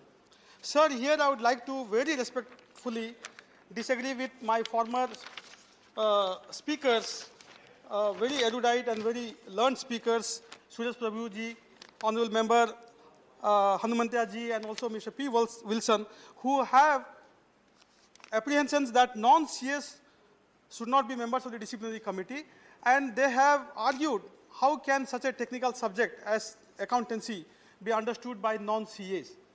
Sir, very respectfully, I disagree with them. This is akin to saying that only a chartered accountant is competent to understand matters of disciplinary proceedings, because disciplinary proceedings by very nature are non-adversarial in nature, and they are based on the principles of natural justice. So, sir, if a doctor, if a person who is not a doctor can make a good health minister, if a person who is not an electrical engineer can make a good power minister, why can't a non-CA be part of the disciplinary committee? Because it's at the end of the day based on principles of natural justice. Sir, the bill also seeks to achieve speedy disposal of cases by providing for time-bound disposal of cases. Sir, the Parliamentary Standing Committee, which had deliberated this bill at length and applied its mind, has also supported the amendments. I will thank Honorable Suresh Prabhu ji, because we had read in media that the ICAI had raised serious objections to the amendments, but he has clarified that it's not the case. But both ICSI and the Cost Accountants Institute do not have any objection. So the Parliamentary Committee also has suggested setting up of Indian Institutes of Accounting, IIAs, on the lines of the IITs and IIMs. Sir, I think it's an innovative idea which should be explored by the government, because it will end the ICAI's statutory monopoly over certification. It will also, sir, bring in greater competition and also greatly enhance the quality of accounting education in our country. I think this will also make the profession of accounting more inclusive, because more people can join IIAs if they are set up. Sir, the bill increases certain fines under the 3 acts. So now if a partner or an owner of a firm is found repeatedly indulging in some misconduct, then disciplinary action can be taken against the firm. Sir, another welcome step is to change the nomenclature of Cost and Work Accountants Act 1959 to Cost Accountants Act 1959, and also to rename the Institute of Cost and Works Accountant to Institute of Cost Accountants. Sir, I'm not sure why the word work was included in the first place, but anyway, it has been omitted now. Please, Honourable Speaker, please wind up now. Please wind up. Sir, I'm concluding. Sir, the firms can also now, firms must also now register with the institutes. Sir, this will enable the disciplinary mechanism also for the firms. Sir, I think, sir, these 3 acts were enacted decades ago, when the business and the corporate landscape of the country was much different and has transformed quite a bit now. So, sir, I think the need for this amendment is very much there. And also, recent corporate events like the ILNFS case has put the profession of chartered accountancy under a serious scrutiny. So, sir, I think these amendments will certainly improve the administrative accountability and governance mechanism, and also help in the ease of doing business process, and also help, sir, in achieving India reach the target of the $5 trillion economy that we have been talking about. So I support the bill. Thank you. Thank you, Sujit Kumar ji. The next speaker is Ayodhya Rami Reddy. I believe this bill, the Chartered Accountants, Caste and Work Accountants and Company Secretary Bill 2021, is a blatant attempt to take away the autonomy of these three professional institutes. By bringing these amendments, the Centre is setting up a precedent that could negatively impact the independence of other professions as well. Sir, we have few objections on the proposed changes under this bill. Objection number 1, a non-standing committee under Section 17 of a similar nature already exists and measures should be made to make it more formal. Chairmanship by Secretary of Ministry will intrude on autonomy and independent decision making. But Ministry says that the standing committee has no specific terms and is informal. But this committee can be made formal. The other point is the discipline and disciplinary committee. The objection is a non-member will not have understanding, in-depth understanding of the accounting and auditing standards and practices. But I must tell my friend Sujit, where he was telling, see, there are business functions and there are support functions. To support business, I think the support functions like chartered accountants, caste and work accounts, and company secretary must have the basic knowledge at a leadership level as a minister or beyond, or a secretary. There it is different. Because there, somebody prepares the notes and everything for you. But here, you have to really get into the details. So for that, certainly business knowledge is essential to support, as a support, CAs and all these are all support functions of the business. So I believe the in-depth knowledge and understanding is a must. So that one point that we have an objection on that. The conduct of professionals should be judged by professionals only, is what we believe. Then there are more chronic problems in judiciary. If you look at the government, by amending the CA bill, wants independence of adjudication of disciplinary proceedings, then this problem is more chronic in judicial system, which has more far-reaching consequences and even a threat to democracy. Judges are appointed by a group of judges, judges are transferred by a group of judges, and also promoted by a group of judges. And even framing of charges against an errant judge shall be done by judges according to Judges Enquiry Act 1968. So my submission is, the government is reforming the disciplinary committees of chartered accountants and also doctors, why not judges? Also, till date, no judge of the High Court or the Supreme Court has been impeached. And even the CBI has to seek sanction of the concerned High Court if it has to proceed even against a retired judge. Where is the fairness here? Then coming back to the liability of firms for misconduct of partner. Clarity is needed on many issues. Repeatedly found guilty, not defined. If a person is a partner in more than one firm, whether all firms are liable, then if all partners of a single firm are found guilty of misconduct, but not repeatedly, will action be taken against the firm? Whether it is applicable in case of limited liability partnership, and if so, it would be unlawful to conduct whole firm or for misconduct. Action against entire firm will cause hardship to all other partners and employees who are faultless. Please wind up. Yeah, final, sir. Just similar way for, suo moto proceedings. The bill disallows disciplinary directorate to make investigations to suo moto without any precondition of reason to believe. So this unfettered power can be abused for ulterior purposes. Disclosure of pending complaints. In the similar way, the bill provides for disclosure. This will harm the reputation of the person if tomorrow it comes to know that he is not found guilty. Member of disciplinary committee, here also the disciplinary committee consists of external members who are nominated by central government. The disciplinary committee also has non-professional members. You need to look at. So Thank you. The conclusion, sir, as a business person who has the knowledge on chartered accountants, company secretary and cost account, I conclude by saying that the CA fraternity is being singled out, whereas other professions with even more glaring problems remain untouched. Thank you, Mr. Reddy. The next speaker is M. Thambuduraji. Thank you, Vice Chairman, sir. As other members previously said, the persons who are not knowing a chartered accountant, whether they can deal all these things.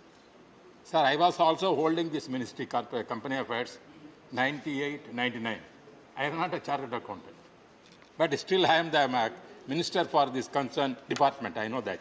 At that time, I visited many conferences conducted by this Chartered Accountant Association, and a cost has attended many conferences. They requested so many demands, what to do and what are things. Here, with a good intention, our government has brought such amendments.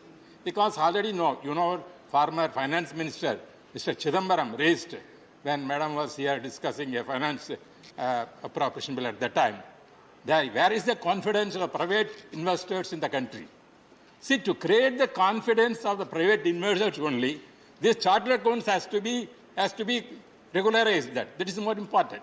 Because some members were concerned about that, if at all you are entering in the autonomy of this thing, what will happen? Dr. Anumataya said, see, whatever the rules we are bringing, to regularize only the Parliament is bringing, not any intention to interfere or belittle them. That is not our intention. Sir, here also, some of the proposals already been accepted and legal changes are being undertaken in consult with the institutions. The institutions already accepted and consulted by the government. They are accepted the amendments, certain things that is brought up. Sir, and also there was a demand from the Institute of Cost Accounts of India. When I was minister at that time, they used to come and meet me. They have to be treated along with the chartered accountants. That kind of thing they are demanding. But most of the things always conflict is that chartered accounts and cost accountants, this association. That has to be sorted out. That is there. I am requesting Honourable Minister, she will take up that issue. This is very important, sir. And also, sir, even the Prime Minister, the disciplinary track record of ICAE had come under the scanner a few years ago, with even the Prime Minister flagging it at the time of the launch of goods and service tax. Sir, this is even Prime Minister aware of all these things. Our cabinet, all the cabinet knows that what is going on. Therefore, with the good intention, government has brought this kind of amendment. Therefore, I appreciate and welcome that. I support this bill, support the amendments brought by the Honourable Finance Minister. As former Minister for the company, supporting this. Thank you. Thank you. Thank you. The next speaker is Bisambar Prasad Nisad. धन्यवाद उपसभापति महोदय इसके पहले मैं आज चूँकि त्रेता के संगमेरपुर के महाराजा निषाद राज गो की आज जयंती है, मैं इस मौके पर सभी देशवासियों को बधाई देना चाहता हूँ। आज मंत्री जी सदन में chartered accountant cost and work accountant company secretary संशोधन बिल लाई हैं। अब जब ये धरातल पे आएगा तब पता चलेगा सच्चाई क्या है। मानो इन्होंने सेक्शन 9A में संशोधन किया है और चाहते हैं कि भारत सरकार का सचिव नियुक्त हो। काउंसिल पहले से है जिसमें केंद्र सरकार के 8 नामी होते हैं, तो इसकी क्या ज़रूरत थी। मनोहर देश में 3,41,000 करीब सीए हैं, 7 लाख विद्यार्थी हैं। आज हम देख रहे हैं कि जब परीक्षाएं हो रही हैं, चाहे सीए की तमाम परीक्षाएं, उत्तर प्रदेश में तो सारी परीक्षाओं के पेपर लीक हो रहे हैं।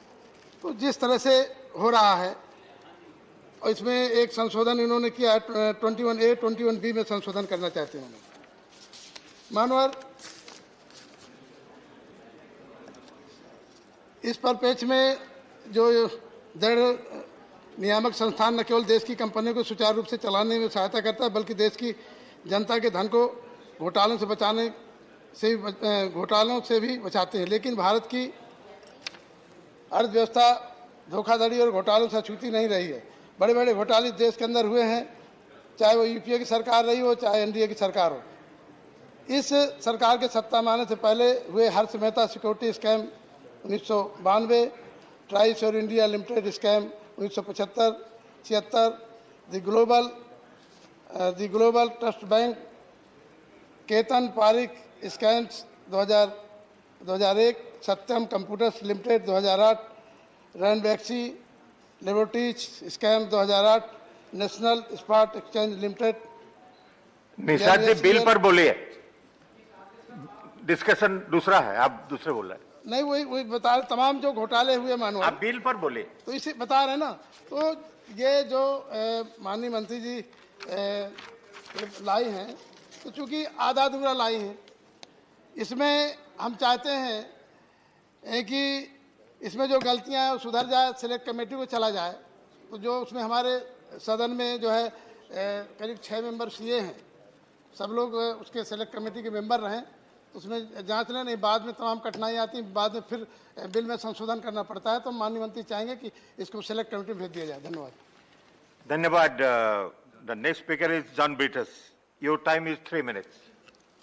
Everyone. Sir, I stand to oppose the bill, and I think that after having heard Suresh Prabhuji, Honorable Finance Minister would be contemplating to withdraw the bill, because a ruling party member has firmly put across the objections towards this bill.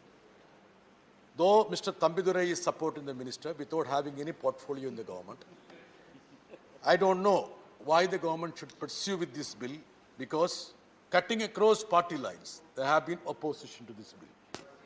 Sir, I have gone through the speech of the Honorable Finance Minister in the Lok Sabha.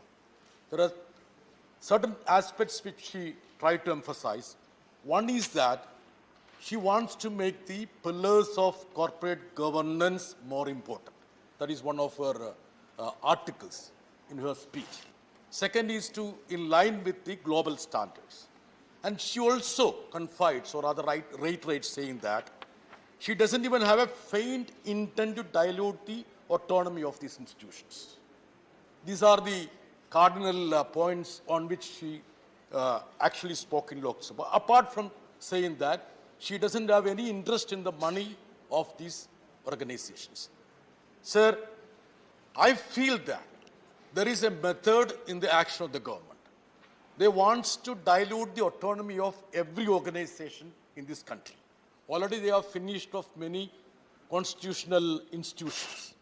Now, these are institutions, autonomous institutions, which are of repute and functioning more or less properly. But the government wants to control these organizations. I really want to know whether it is to uphold the governance or to ensure the control or interference. So there is a committee that has been made. That is a coordination committee under the chairmanship of the Secretary of MCA. Madam, already in this council, there are 8 members nominated by the government.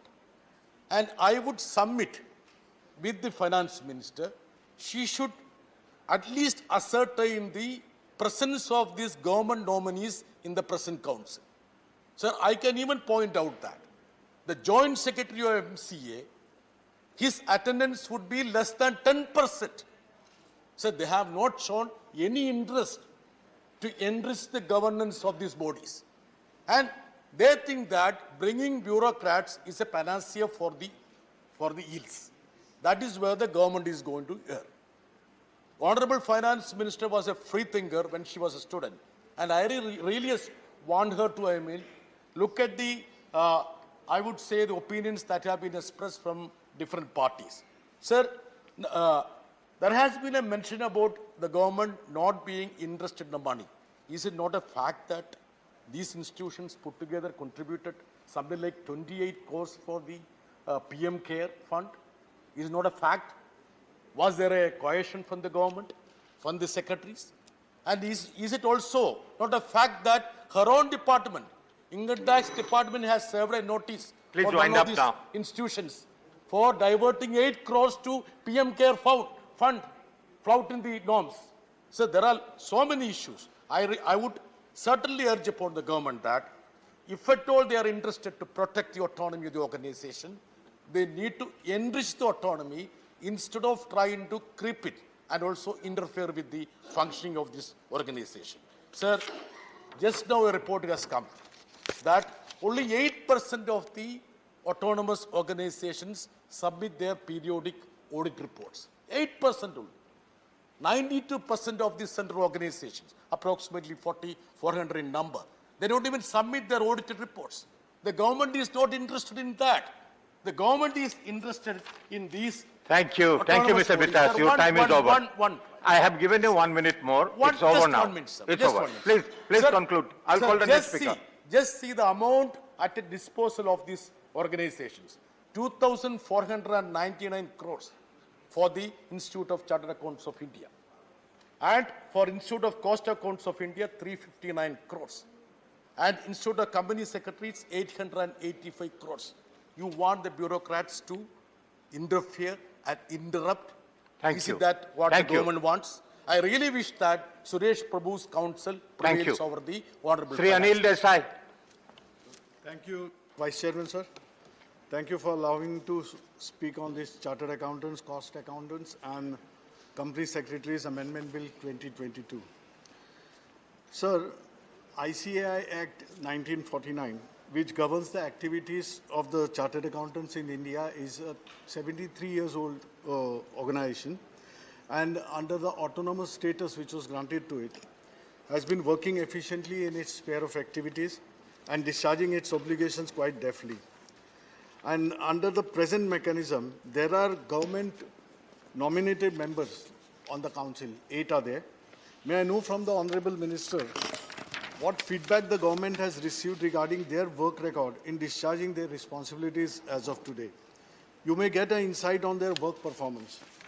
So what changes government intends to bring in by appointing more non-CA members in different bodies? In respect of constitution of Board of Discipline and formation of disciplinary committee, the main objection being raised by the Chartered Accountants is about appointing non-chartered accountants, non-cost accountant and non-company secretary as the presiding officer of the disciplinary committees of the respective bodies.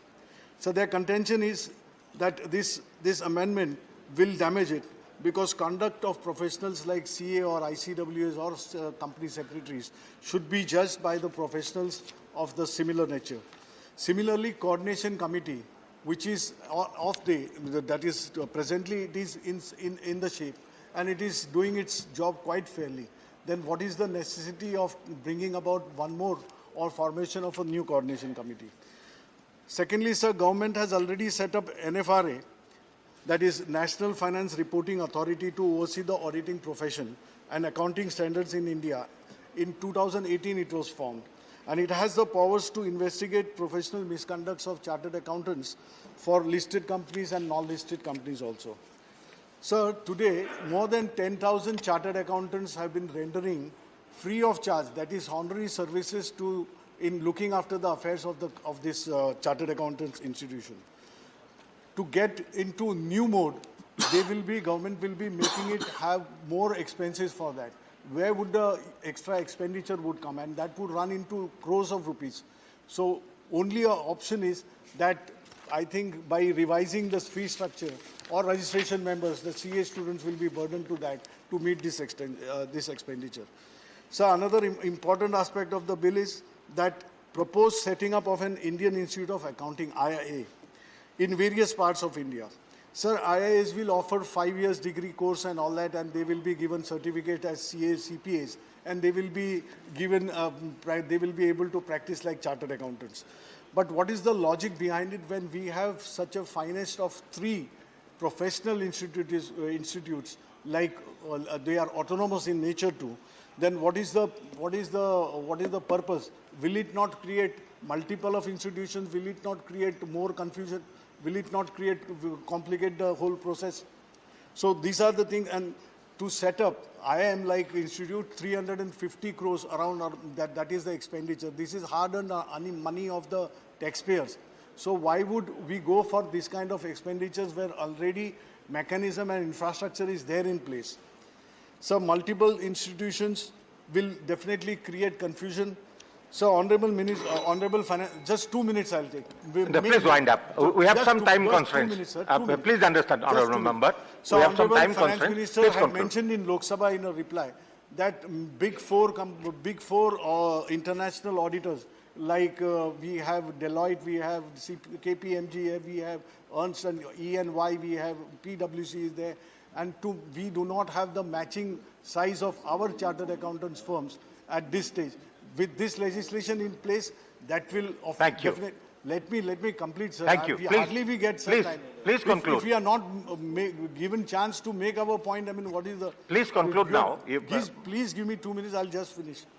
I'm sorry, because with this legislation in 3 place, minutes for every speaker. You have already crossed 3 minutes. But we should now not forget please conclude. that in the past, whatever big I'll call the next financial speaker. frauds Please. have taken place, these very firms, these auditors were responsible for it.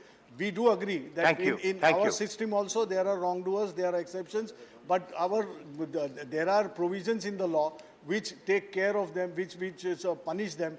But it should not be so that just on the suspicion, the chartered accountants or the cost accountants should be taken off their licenses. Thank you, J.K. Vasan. Sir, ek second. Last point. I have called J.K. Vasan. Last. Please sit. Please be seated. I have given you more time. Please, J.K. Vasan. Please. Sir. Yeah, please. It should come. This will not go on record. Please. Sir, it should come on record now, whatever I say. He talks. On record, please. Sir.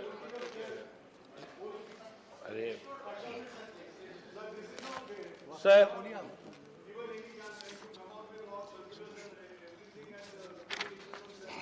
Sir, three premier institutions in the country, ICA, ICWAI and ICSI. Professionals from these institutions enjoy a lot of independence and accountancy. However, sir, at the same time, there have been instances when they have come under the influence of their own clients. Hence, the need of this legislation to regulate these professions have become very much necessary. Three important points, sir, I would like to quote. One, about the amendment. The bill sets out specific time limit for disposal of inquiries by the Board of Discipline and the Disciplinary Committee. Number two, sir, the second point is about disciplinary action against CA firms. This is accountable for the firms and lapses for their professional misconduct. The third point is about setting up a coordination committee, sir. The committee will have an important role in overseeing the development and harmonization of these three premier institutions. It also provides specific functions, sir, for the coordination between the committees, sir. Overall, sir, I feel the amendment bill is very timely in setting up an institutional mechanism to ensure that the professionals in the field of accounting and corporate secretaryship and also institutions themselves to maintain the highest standards of performance and ethics for all time to come. Thank you, sir. Thank you, Mr. Vasan. The next speaker is K. Ravindra Kumar. Not present. The next speaker is Naresh Gujral. Sir, the government is rightfully very keen to ensure total transparency and accountability in these three institutes. Sir, as our economy has grown in recent years, so have the frauds in the corporate sector, whether it's banks or corporates or exchanges. And there is a view that a lot of these frauds could have been prevented had the chartered accountants been more vigilant, and these auditors are to be blamed. And I fully support the government that those who were responsible for it must get punished expeditiously, and the punishment should be very strong so that it serves as a deterrent to other chartered accountants in this country. Sir, in fact, I feel this should be a wake-up call for the institutes. They have been lax. They have taken a long time in trying to discipline their members, and I do hope that they will now also start looking inwards. Sir, however, it would be wrong to blame only the CAs for the corporate frauds that have taken place. It has been done with the connivance of the board of directors of these companies. I would say in many, many cases, whether it was SEBI or whether it was RBI, the regulatory framework had failed our country, and that also needs to be looked at very, very expeditiously. Sir, obviously, this bill, in order to discipline the CAs and others, is bringing in disciplinary boards. And many of my distinguished colleagues have spoken about it, including Mr. Prabhu. I don't want to be repetitive. All I can say is, sir, that when you have 5 members in this board, I would urge the Honourable Minister to make it a balanced board and make it 6. And the chairman should be somebody who is proficient with the subject, somebody who has domain knowledge of this subject. And I would urge you, madam, that even if you appoint the deputy CAG as the chairman, I think everybody would be satisfied because there will be some domain expertise there. So I hope that the government would relook at it and make sure that, like the medical councils or like the law council, the CAs also receive their due justice. Sir, in the end, I would say that the Honourable Minister has been working very hard to bring in ease of doing business in this country. But one minor point which I have brought up before also has probably escaped her notice, which in regard to the company secretaries. Sir, there is a strange law in this country that if you have a company with a paid-up capital of 10 crores, earlier it used to be 5 crores, then whether this can be a holding company. For example, there is a 10 crore company which owns one flat in Delhi or Bangalore or wherever, does no other business, but by law, it is supposed to have a company secretary full-time on its rolls. I don't understand the logic behind it.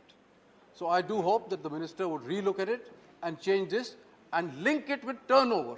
If the company has a turnover of 10 crores, 50 crores, 100 crores, you can decide. But to have a full-time company secretary sitting idle the whole year makes no sense at all. Thank you very much, sir. Thank you. Thank you, Mr. Gujarat. The next speaker is Narayan Das Gupta.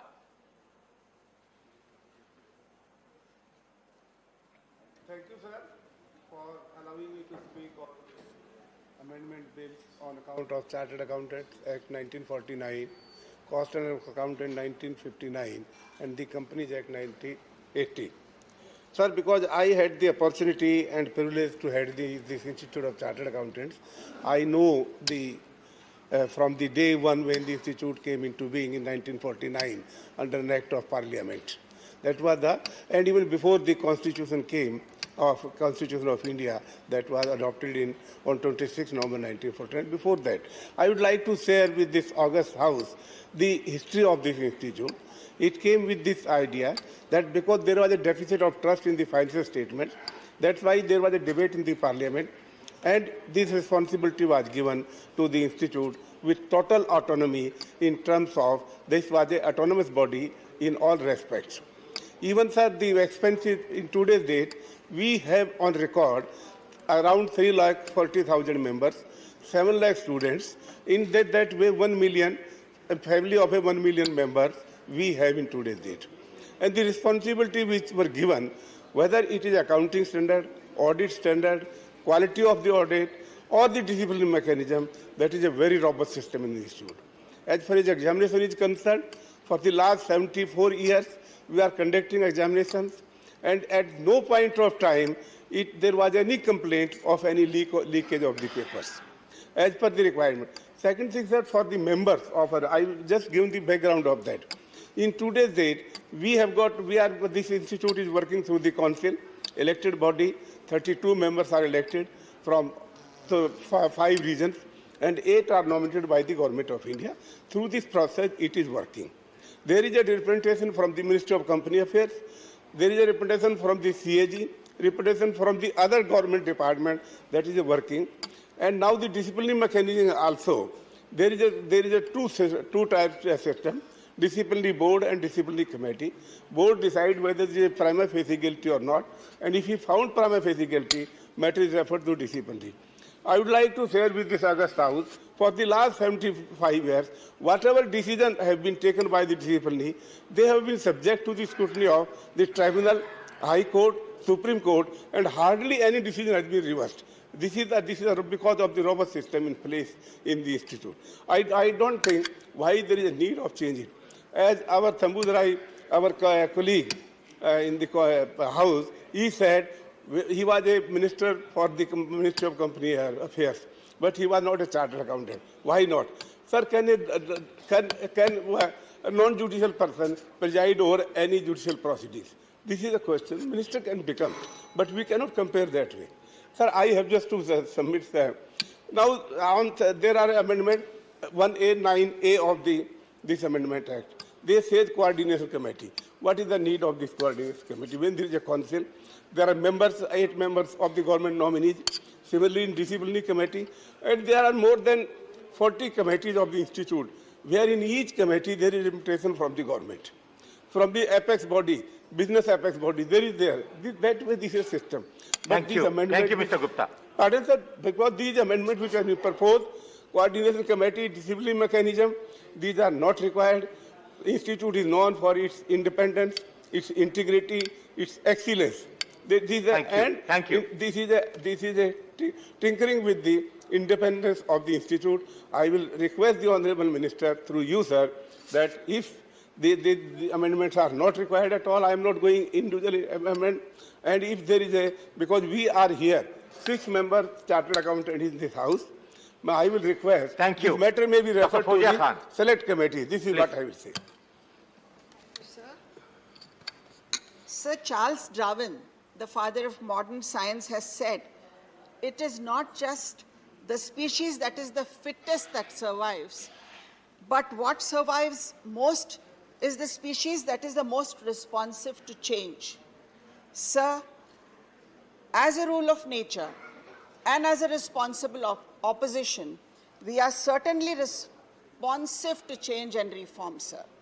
It must be remembered always, and it is also true, that like civilizations, governments and oppositions, laws and legislations also evolve out of the shortcomings that must have remained earlier, or the mistakes that may have been made earlier, or as per needs of the hour. Sir, the intent to reform and to increase accountability is definitely welcome. Coming from a dynamic and highly capable finance minister who has a good grip over her subject, there is little scope to disagree. But there is definitely scope for suggestions and raising a concern or two without going into repetition. More important is that the concerns of all stakeholders need to be addressed before going further, sir. The views of the ICAI and the view of the Standing Committee must be taken into consideration more sensitively, I feel, as per the views of the speakers who were speaking earlier. While the intent of the bill is effective coordination, the apprehensions expressed by them and the dilution of autonomy and decision-making must be suitably addressed before the passage of the bill is my view, sir. My concern here is the intent of the government is to regulate CACS, but the larger question is, do we have the required infrastructure and manpower for the proposed additional responsibilities? Has the government planned to address this issue? While speaking about manpower, the officers are already overburdened with work. Are we going to be recruiting more officers for this process? Currently, the recruitment via UPSC is declining year after year. So this is an important issue, sir. Sir, the bill provides for disclosure of pending complaints or actionable information against members of the institutes and firms registered with them. Sir, I would like to ask, recording details of pending complaints in the register of members and register of firms before they are found guilty may adversely impact their reputation. Doesn't it give scope to vendetta politics? How are we assured that disclosure of pending complaints is not going to be selective in nature? Sir, also request the government, sir, to formulate financial literacy programs for people in general, so that women and men have investments and taxation not just limiting merely to income tax, but also GST, capital gain, and so on, sir. It is time for our public at large to become more financially literate. It is important that they understand, maintain, sir, 1 minute, just half a minute, maintain, file income tax returns, and have the necessary skills to set up and grow businesses. A time must come, sir, when the janta could act as a regulator. Sir, if you want to reap financial blessings, you must sow financially, it is said. And David Buck, I will end with his quotation, financial education needs to become part of our national curriculum and scoring systems, so that it's not just the rich kids who learn about money, it's all of us. Thank you. Thank you, sir. Thank you. Shri Neeraj Dange.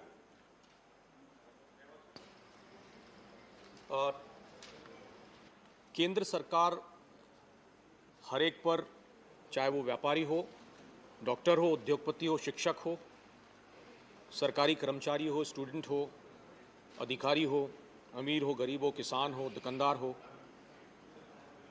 या फिर chartered accountant ही क्यों नहीं हो, सभी पर अपना एक शिकंजा कसना चाहती है और सभी को अपने कंट्रोल में रखना चाहती है। यही हर बिल में, हर कानून में अपने तरीके से उसे बदला जा रहा है या संशोधित किया जा रहा है, ताकि देश के ऊपर उसे जबरदस्ती थोपने का कार्य सरकार कर रही है, और ये विधेयक भी उसी का एक उदाहरण है। मैं कुछ पंक्तियां सरकार पर कहना चाहूँगा।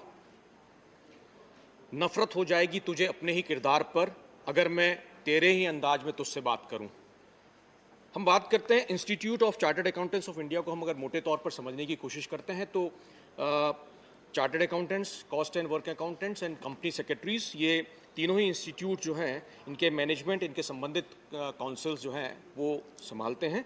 और इसी प्रकार से अगर किसी तरह का मिसकंडक्ट अगर होता है तो उसको रोकने के लिए एक डिसिप्लिनरी मैकेनिज्म है, और तीनों काउंसिल्स में समन्वय स्थापित करने के लिए एक कोऑर्डिनेशन कमेटी भी है। मैं समझता हूँ कि chartered accountants, cost and work accountants and company secretaries से संबंधित व्यवस्था को स्वायत्त रूप से मजबूत बनाने के लिए जरूरत है, ना कि इनके अनुशासन तंत्र को सुदृढ़ करने के नाम पर सरकारी हस्तक्षेप करने की आवश्यकता है और स्वतंत्र कामकाज को बाहरी तौर से प्रभावित करने की। यह प्रस्तावित बिल अगर इसकी विवेचना करते हैं तो प्रमुख मुद्दों पर यह बिल अपने कथित उद्देश्यों से भटकता हुआ नजर आ रहा है। हम उन प्रमुख मुद्दों पर जो है बात करना चाहेंगे। मैं ध्यान आकर्षित करना चाहूँगा सदन का। हम बात करेंगे डिसिप्लिनरी मैकेनिज्म की। यह bill institute of chartered accountants of India and अनुशासन समिति, जो कि इसकी एक शाखा है, उसके इर्द गिर्द घूमता है, और प्रस्तावित बिल में एक स्वतंत्र डिसिप्लिनरी मैकेनिज्म जो है उसका उद्देश्य पूर्ण नहीं होता है। ऐसे में बिल में प्रस्तावित disciplinary board and disciplinary committees के प्रिजाइडिंग ऑफिसर्स जो संबंधित इंस्टीट्यूट के सदस्य नहीं होंगे, उन्हें केंद्र सरकार द्वारा संबंधित काउंसिल्स द्वारा तैयार किए गए व्यक्तियों के एक पैनल में से नॉमिनेट किया जाएगा, और इसके अलावा डिसिप्लिनरी बोर्ड में एक बाहरी व्यक्ति को नॉमिनेट किया जाएगा, और डिसिप्लिनरी कमेटी के अंदर 2 बाहरी व्यक्तियों को केंद्र सरकार के द्वारा नॉमिनेट किया जाएगा। यह कदाचित इस बिल के उद्देश्यों के अनुरूप नहीं हो सकता है। बिल के उद्देश्यों और कारणों के विवरण में कहा गया है कि इंस्टीट्यूट्स के एडमिनिस्ट्रेटिव और डिसिप्लिनरी आर्म्स के लिए विधेयक में डिसिप्लिनरी इंस्टीट्यूट्स की संरचना को बदलने का प्रस्ताव है, ताकि अधिकाधिक बाहरी हस्तक्षेप और प्रतिनिधित्व को अनुमति मिल सके। सर, मेरा समय कितना था? How much time I have? आपका टाइम है, बोले। हाँ, have you finished? How much time have been allotted sir? आपका समाप्त हुआ क्या? आप और बोलना चाहेंगे? Yes sir. आपका समय यस सर, आप बोल सकते हैं। ध्यान देने योग्य बात यह कि वर्तमान स्ट्रक्चर के तहत तीनों इंस्टीट्यूट्स की डिसिप्लिनरी कमेटी के बाहरी सदस्यों को केंद्र सरकार द्वारा स्वतंत्र रूप से नॉमिनेट किया जाता है, और सीए अधिनियम के तहत केंद्र सरकार स्वतंत्र रूप से डिसिप्लिनरी बोर्ड में एक सदस्य को नॉमिनेट करती है। यह स्पष्ट नहीं है कि एडमिनिस्ट्रेटिव और डिसिप्लिनरी कार्यों के बीच कॉन्फ्लिक्ट ऑफ इंटरेस्ट को कैसे एड्रेस किया जाएगा। 3 सदस्यों के बोर्ड में सदस्यों के रूप में 2 गैर सीए की नियुक्ति के प्रावधान का अप्रत्याशित प्रभाव हो सकता है, क्योंकि सीए के काम को मुख्य रूप से गैर सीए द्वारा आंका जाएगा। गैर सीए सदस्यों को अकाउंटिंग स्टैंडर्ड्स और auditing, scope of audit, basic concepts of audit जैसे सत्य और निष्पक्ष भौतिकता परीक्षण आदि का गहन ज्ञान नहीं होगा। ऐसे में बिल के अंतर्गत यह प्रस्तावित किया गया कि अनुशासन समिति के प्रिजाइडिंग ऑफिसर के पद पर केंद्र सरकार द्वारा एक नॉन सीए व्यक्ति पदस्थापित किया जाएगा। इसके पीछे सरकार की क्या गोपनीय मंशा है, यह समझ से परे। अभी तक आईसीएआई में प्रेसिडेंट या वाइस प्रेसिडेंट ही प्रिजाइडिंग ऑफिसर्स बनते आए हैं एवं आईसीएआई के का कहना है कि भविष्य में भी यही प्रक्रिया वो अपनाना चाहते हैं। वर्तमान में अनुशासन समिति में 5 सदस्य थे, जिसमें से 3 आईसीएआई से थे तथा 2 सरकारी नामित थे। अब सरकार एक और नामांकित व्यक्ति की नियुक्ति कर रही है, जिससे अनुशासन समिति में 2 सरकारी नामांकितों से बढ़कर के 3 सरकारी नामांकित व्यक्ति हो जाएंगे। प्रोफेशनल्स के आचरण को केवल प्रोफेशनल्स द्वारा ही आंका जाना चाहिए, क्योंकि वह पेशे की तकनीकी नीतियों और परिषद द्वारा निर्धारित आचार संहिता और उनकी व्यवहारिकता या जटिलताओं की समझ सकता है, जिसे बाहरी व्यक्ति को समझने में, मैं समझता हूं कि वो बाहरी व्यक्ति समझने में सक्षम नहीं होगा। सीधे तौर पर जैसा पहले हमारे एक वक्ता ने भी कहा, प्रिजाइडिंग ऑफिसर का नॉन सीए होना ऐसा दुष्प्रभाव डाल सकता है जो कि एक मेडिकल स्टूडेंट को सर्जरी सिखाने के लिए किसी इंजीनियर को भेज दिया जाए, और इस तरह का उल्टा कार्य मौजूदा सरकार ही कर सकती है, मेरा यह कहना है। बिल के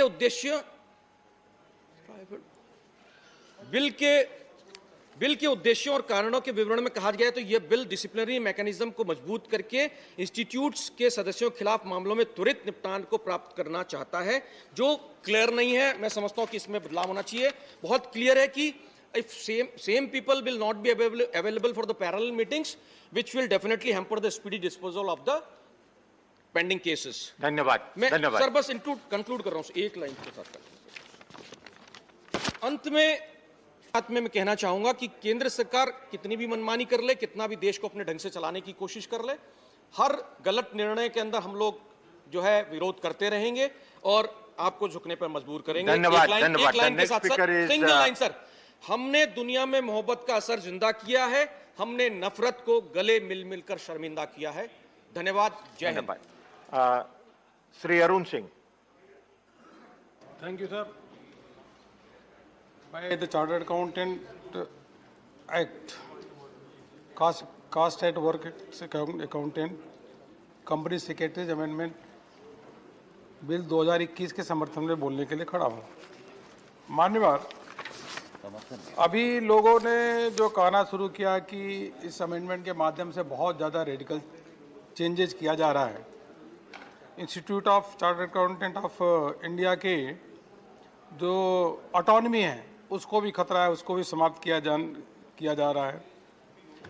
सरकार इसको कंट्रोल में लेना चाहती है और धीरे धीरे इस प्रोफेशन को समाप्त भी करने की कोशिश कर रही है, ऐसा विपक्ष के लोगों ने कहा।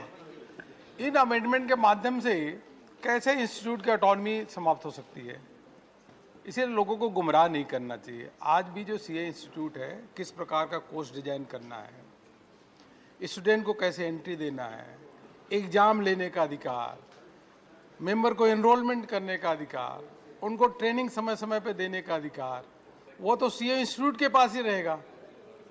तो इस प्रकार से बातें करना मुझको नहीं लगता कि कहीं भी तथ्य से संबंधित है, इसलिए इसको मैं खारिज करता हूं। समय समय पर अमेंडमेंट आए, कोई पहली बार तो आया नहीं है। सीए एक्ट में अमेंडमेंट 1959 में आया, उसके बाद 2006 में आया, उसके बाद 2011 में आया, फिर आज 2021 में ले आया जा रहा है।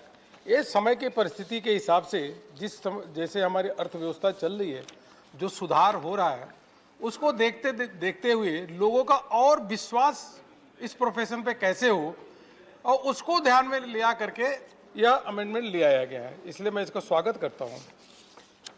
आज जो सीए जो प्रोफेशन है, अगर देखा जाए तो करीब 7 लाख से अधिक इसमें स्टूडेंट रजिस्टर्ड है और 3.4 लाख जो चार्टर्ड अकाउंटेंट हैं।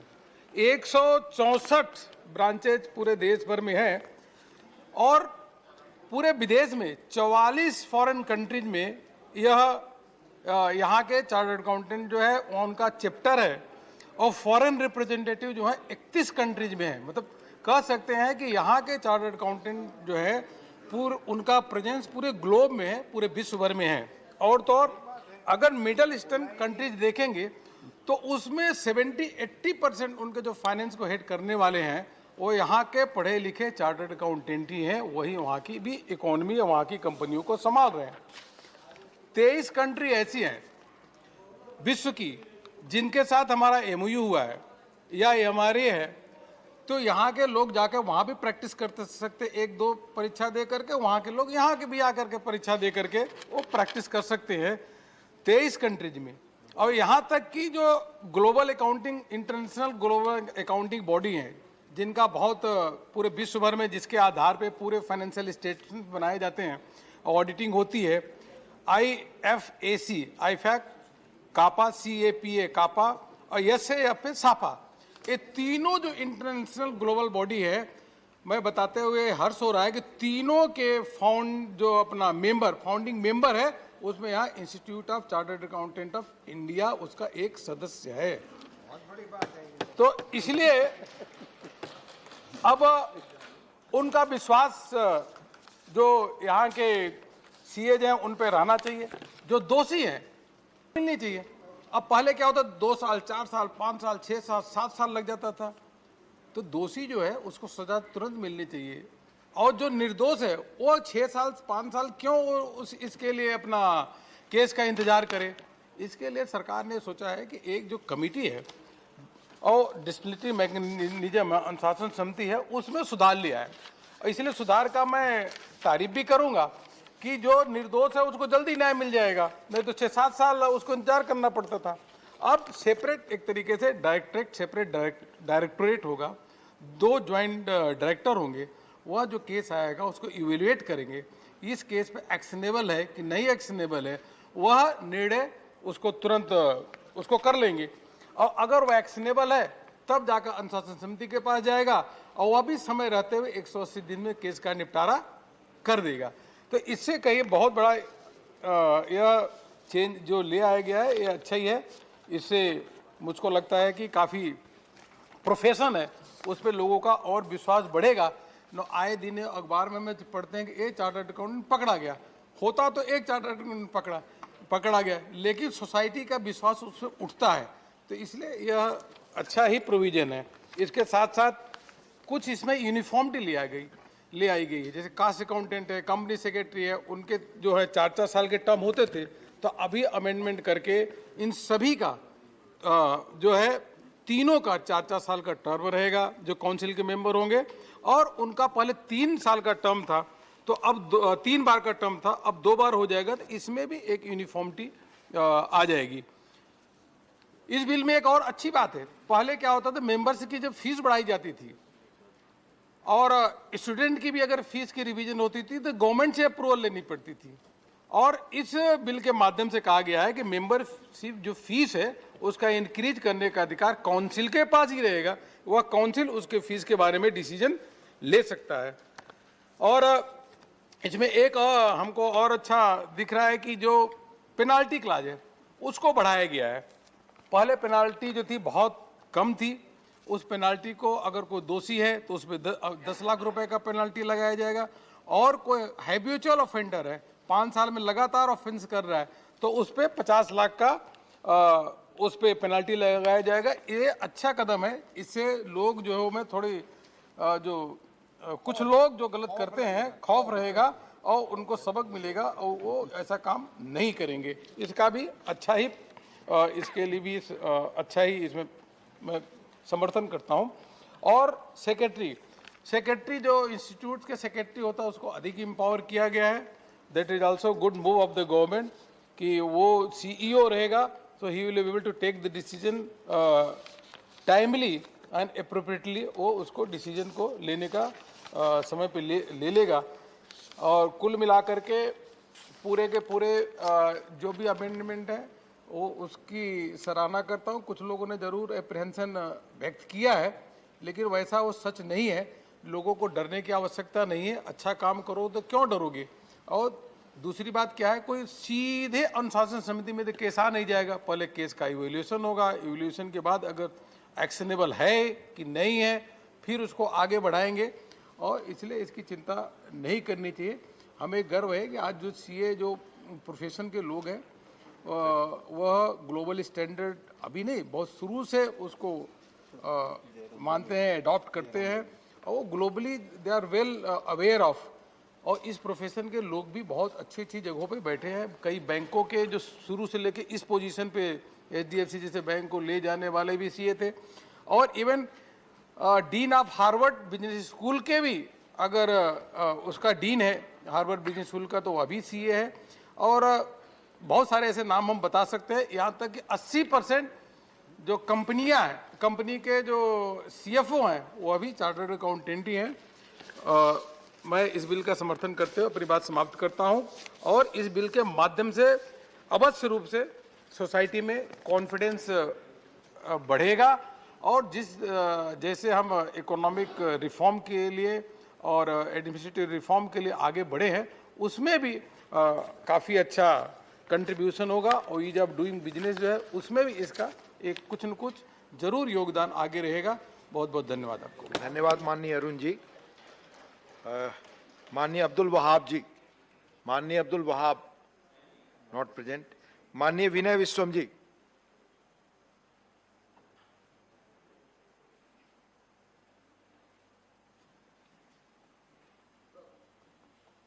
There's a saying that we all know, an old saying. The one who pays the fiddler has the right to decide the tune also. This is applicable to everything nowadays.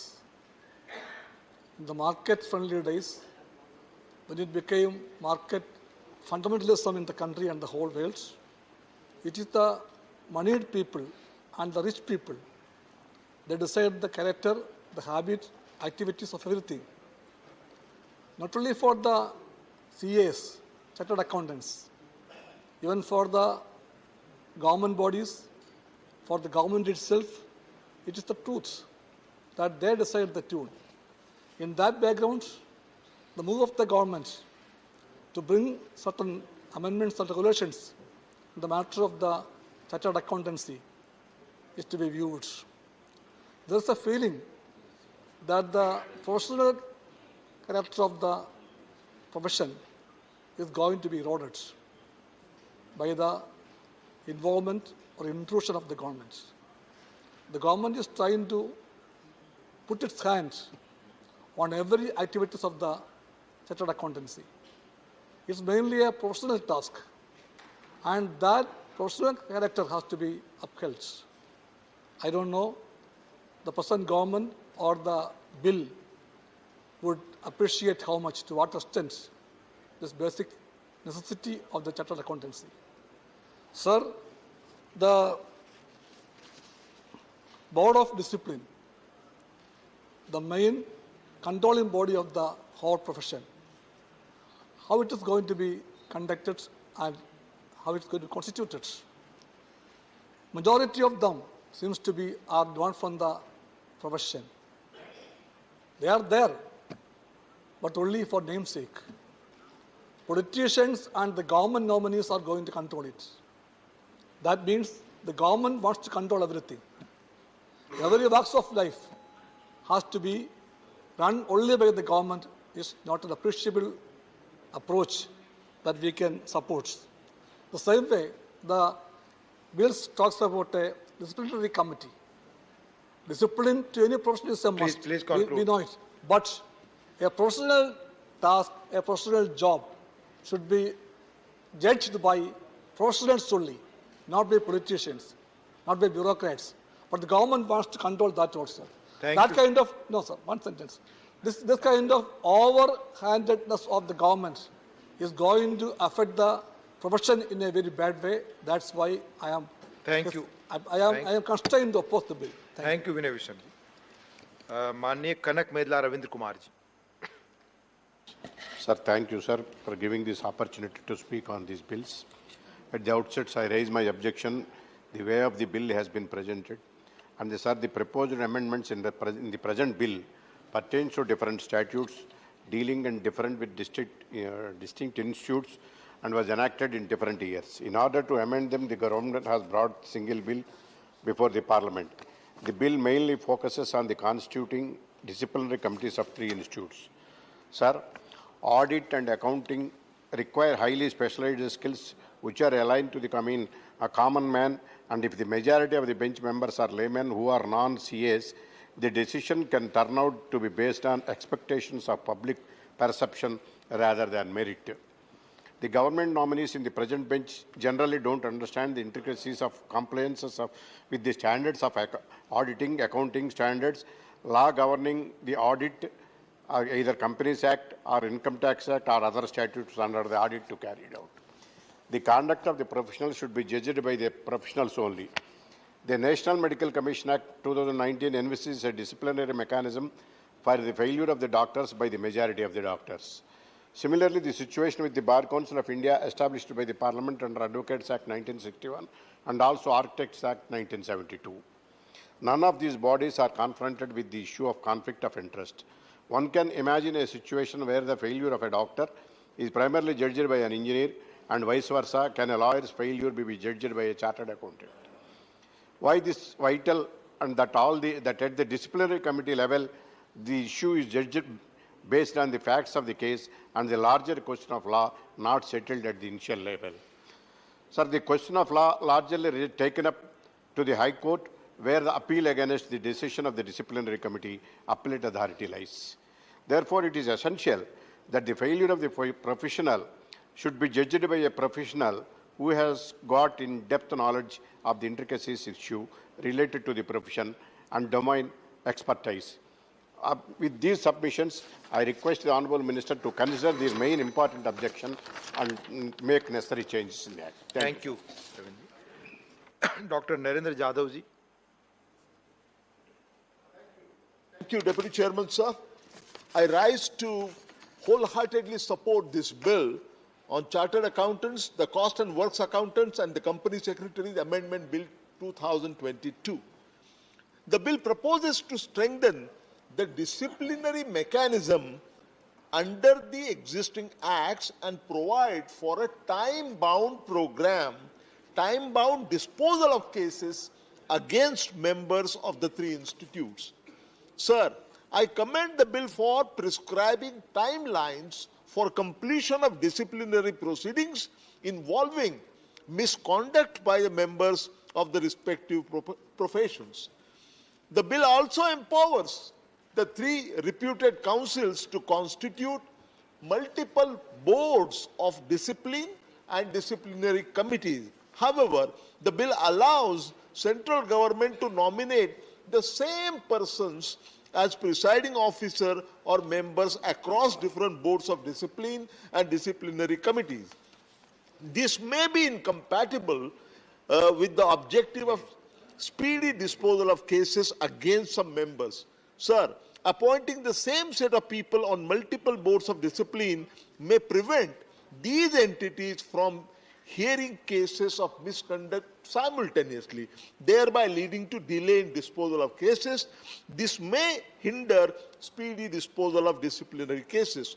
With these remarks, Deputy Chairman, sir, I commend the bill for passage wholeheartedly. Thank you. Thank you, Narendra Jadhav ji. Mani Abdul Wahab ji. Thank you very much. Regarding this bill, I appreciate our Minister, but only thing is there's a constitute of some other committees. From 1948 itself, our company secretary and CSR, very famous in the world, in India also. But now outside agencies coming. That is the only thing I have to point out. The existing for disciplinary action, some other agency is coming. So it will dilute the quality of our company secretaries and what is happening today, I urge our minister to reduce the number of other government nominees and please don't give to outside agencies for the disciplinary actions. Thank you. Thank you. माननीय सुशील कुमार मोदी जी।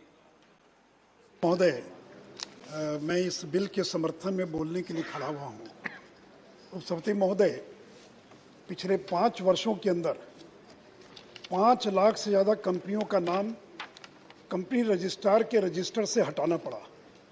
केवल 2 साल में 17, 18 और 89 में 3,79,000 जो companies थी उनका नाम हटाना पड़ा और ये पाया गया कि ज़्यादातर कंपनियां bank fraud, cheating, round tripping इन सारी चीज़ों के अंदर शामिल हैं और इन 5 लाख में करीब 2.38 लाख कंपनियां जो थी वो शेल कंपनियां थी।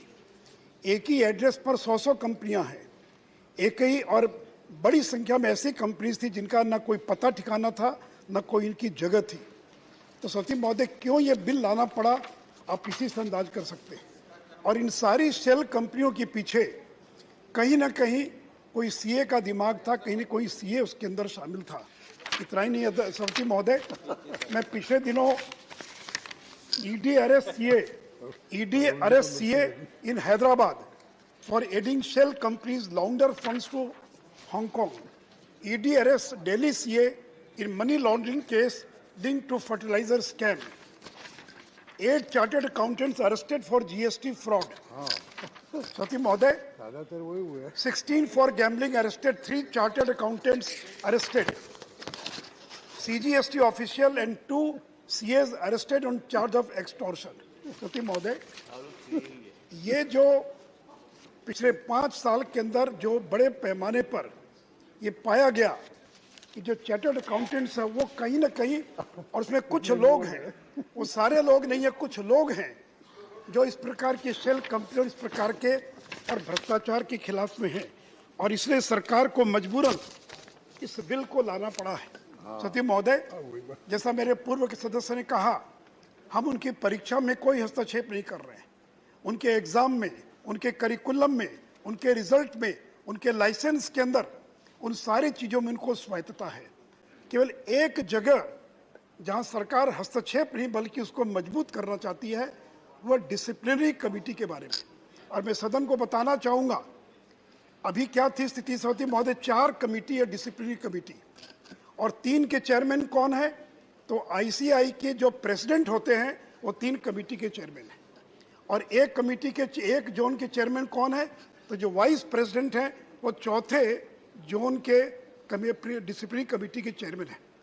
सती महोदय, तो इसीलिए चूंकि कन्फ्लिक्ट ऑफ इंटरेस्ट है, जो चेयरमैन होता है चुनाव जीत कर आता है, लाखों रुपया करोड़ रुपया खर्च होते तब वो चेयरमैन बनता है और इसलिए वो अपने मेंबर्स के खिलाफ कोई कार्रवाई नहीं कर पाता है। और इसलिए पिछले वर्षों में पाया गया कि सैकड़ों की संख्या में केसेस पेंडिंग है, वर्षों तक कोई कार्रवाई नहीं हुई, दबा के रखा गया, फ्लिम्सी ग्राउंड पर उसको रिजेक्ट कर दिया गया। यहाँ तक कि सीबीआई, ईडी और सरकार ने जो कंप्लेन रेकमेंड किया था उस पर भी वर्षों तक कोई कार्रवाई नहीं हुई। और सत्यविद महोदय, जो लोग कहते हैं कि उनको एक्सपर्टाइज नहीं है, सीए होना चाहिए, मैं उनको बताना चाहूँगा कि जो डायरेक्टर डिसिप्लिन का जो पोस्ट, डायरेक्टर डिसिप्लिन, वो सीए होगा और 22 लोग रहते हैं उसके अंदर कमेटी में, डायरेक्टोरेट में, उसमें 11 सीए होंगे और वही लोग पूरा केस तैयार करके और डायरेक्टोरेट के सामने प्रेजेंट करेंगे। और सती महोदय, जहाँ तक कमेटी की बात है, कंपोजिशन की बात है, केवल सरकार ने ये किया है कि जो प्रिजाइडिंग ऑफिसर होगा वो नॉन सीए होगा। और सती महोदय, मैं सवाल पूछना चाहता हूँ, आप कहते कि एक्सपर्टाइज नहीं है, कल डिसिप्लिनरी कमेटी का जो निर्णय होता था वो अपील में कहा जाता था, ट्रिब्यूनल में जाता था, वहाँ तो कोई सीए नहीं है। ट्रिब्यूनल के निर्णय के खिलाफ कोर्ट में जाते हैं, वहाँ तो कोई सीए नहीं है। हाईकोर्ट के निर्णय के खिलाफ सुप्रीम कोर्ट में जाते हैं, वहाँ तो कोई सीए नहीं है। तो सती महोदय, केवल कन्फ्लिक्ट ऑफ इंटरेस्ट, जो विरोधाभास था, कन्फ्लिक्ट था, उसी को केवल दूर करने का प्रयास किया गया और केवल ये कहा गया है कि जो डिसिप्लिनरी कमेटी है उसका जो प्रिजाइडिंग ऑफिसर होगा वो नॉन सीए होगा।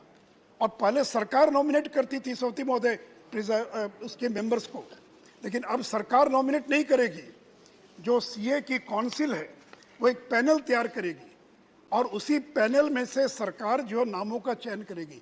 तो जो राज्य केंद्र सरकार को नॉमिनेट करने का अधिकार था वो भी इसमें से समाप्त हो गया। आप पैनल बनाइए प्रिजाइडिंग ऑफिसर्स का, सरकार उसमें से चयन करेगी। आप मेंबर्स का पैनल बनाइए, सरकार उसमें से चयन करेगी। इसलिए सती महोदय मुझे इसलिए इसमें कहीं कोई इस प्रकार की बात नहीं है सती महोदय।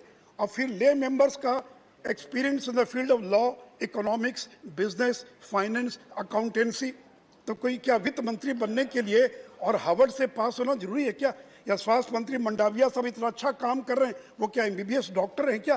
तो सचिव महोदय एक्सपर्टाइज की जरूरत नहीं है, हाँ, लेकिन उस फील्ड का ज्ञान जरूर उसको होना चाहिए सचिव महोदय। तीसरी बात सचिव महोदय कि इसका जो फंड्स है 2,500 करोड़ रुपए से ज्यादा का आईसीआई के पास फंड इकट्ठा है और इसे सरकार ने ये नहीं कहा कि उस फंड पर हम कोई उस फंड को लेने जा रहे हैं, केवल ये कहा कि जो सीएजी है वो सीएजी के जो ऑडिटर्स का पैनल है उसमें से आप नाम तय कीजिए और आप जो नाम तय करेंगे वही ऑडिट करेगा, सरकार या सीएजी ऑडिट करने नहीं जा रही है। और सचिव महोदय पिछले दिनों कई इस प्रकार के मामले आए, समय नहीं है। एक समय में आईडीबीआई का टियर 2 का जो बॉन्ड था उसमें करीब 800 करोड़ रुपया इन्वेस्ट कर दिया गया जो उसके रेगुलेशन के खिलाफ में था। बैंकों में पैसा जमा करने की होड़ मची रहती है और लोगों को मालूम है कि अगर किसी बैंक में पैसा जमा करेंगे तो उसके बदले में क्या मिलता है सती महोदय। तो सती महोदय केवल जो डिसिप्लिनरी कमिटी है उसको स्ट्रेंथन करने का काम किया गया है। और सती महोदय मैं एक बात और बताना चाहूँगा, दुनिया के अधिकांश देशों में चाहे यूएसए हो, यूके हो, ऑस्ट्रेलिया हो, कनाडा हो, साउथ अफ्रीका हो, दुनिया के सभी देशों के अंदर जो अकाउंटिंग जो संस्थाएं हैं उनके जो डिसिप्लिनरी कमिटी है उसके अंदर नॉन सीए जो हैं वही उसके मेंबर्स होते हैं ताकि कॉन्फ्लिक्ट ऑफ इंटरेस्ट ना रहे, separation of elected bodies members from investigation and disciplinary process. America में तो सती महोदय 56 बोर्ड्स है, या तो भारत में एक केवल आईसीआई है जो सीए की डिग्री प्रदान करता है। अमेरिका में 56 बोर्ड्स है और उस बोर्ड्स के जो भी अपॉइंटमेंट होता है वो सरकार करती है। साउथ अफ्रीका में, ऑस्ट्रेलिया में, कनाडा में, यहाँ तक कि इंटरनेशनल फेडरेशन ऑफ अकाउंटेंट्स उसके 175 मेंबर हैं, 130 देशों के लोग उसके मेंबर हैं। उसकी अनुशंसा है कि डिसिप्लिनरी कमिटी के अंदर नॉन जो अकाउंटिंग के लोग हैं वही उसके मेंबर होना चाहिए ताकि वह दूध का दूध और पानी का पानी कर सके, और नहीं तो उस कन्फ्लिक्ट ऑफ इंटरेस्ट के कारण वो उसमें नहीं कर पाएंगे। सती महोदय एक और विरोध किया जा रहा है कोऑर्डिनेशन कमेटी की क्या आवश्यकता है।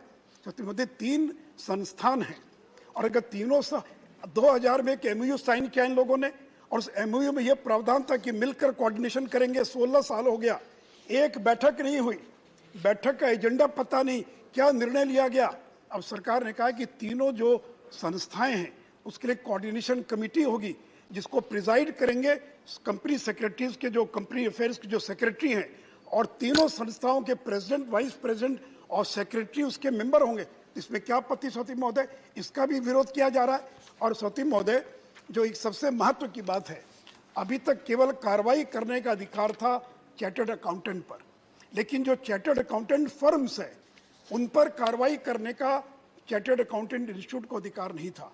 और ये सदन सत्यम स्कैंडल के बारे में जानता है, 7,100 करोड़ से ज्यादा का आईटी का फ्रॉड हुआ था सती महोदय, और उसके बाद आईसीआई ने खुद जो है रेकमेंड किया कि जो कॉर्पोरेट जो फर्म्स हैं चार्टर्ड अकाउंटेंट के उन पर भी कार्रवाई करने का अधिकार दिया जाए। तो सती महोदय इस बिल के द्वारा केवल मेंबर्स नहीं, अगर कोई मेंबर जो किसी फर्म का सदस्य है और लगातार 5 साल तक शिकायत अगर मिल रही है तो वैसी स्थिति में अधिकतम 25 लाख रुपया तक उस पर जुर्माना लगाया जा सकता है और उसके मेंबर को या उसको डिबार किया जा सकता है। और सती महोदय पहले कोई टाइमलाइन नहीं था कितने दिनों में प्रोसीडिंग पूरी होगी, अब इसमें प्रावधान किया गया है कि 365 दिनों के अंदर प्रोसीडिंग पूरी हो जाएगी। पहले प्रावधान था कि कोई भी विड्रॉ कर सकता है, आपने कंप्लेंट फाइल किया और मिल गए और कुछ अंडर हैंड डील हो गया, विड्रॉ कर लिया गया। अब इसमें प्रावधान किया गया है कि कोई भी विड्रॉल कंप्लेंट नॉट परमिसिबल, कोई भी इसके अंदर कोई और इसको कंप्लेंट को विड्रॉ नहीं कर सकता है। और सती महोदय पहले जो चेयरमैन था उसी को सेक्रेटरी का भी पावर था, सारे पावर्स चेयरमैन के पास थे। अब नया प्रावधान किया गया है कि जो प्रेसिडेंट होगा, जो चेयरमैन होगा और जो सेक्रेटरी होगा, दोनों के पावर के अंदर और विभाजन किया गया, दोनों के पावर को अलग अलग किया गया है।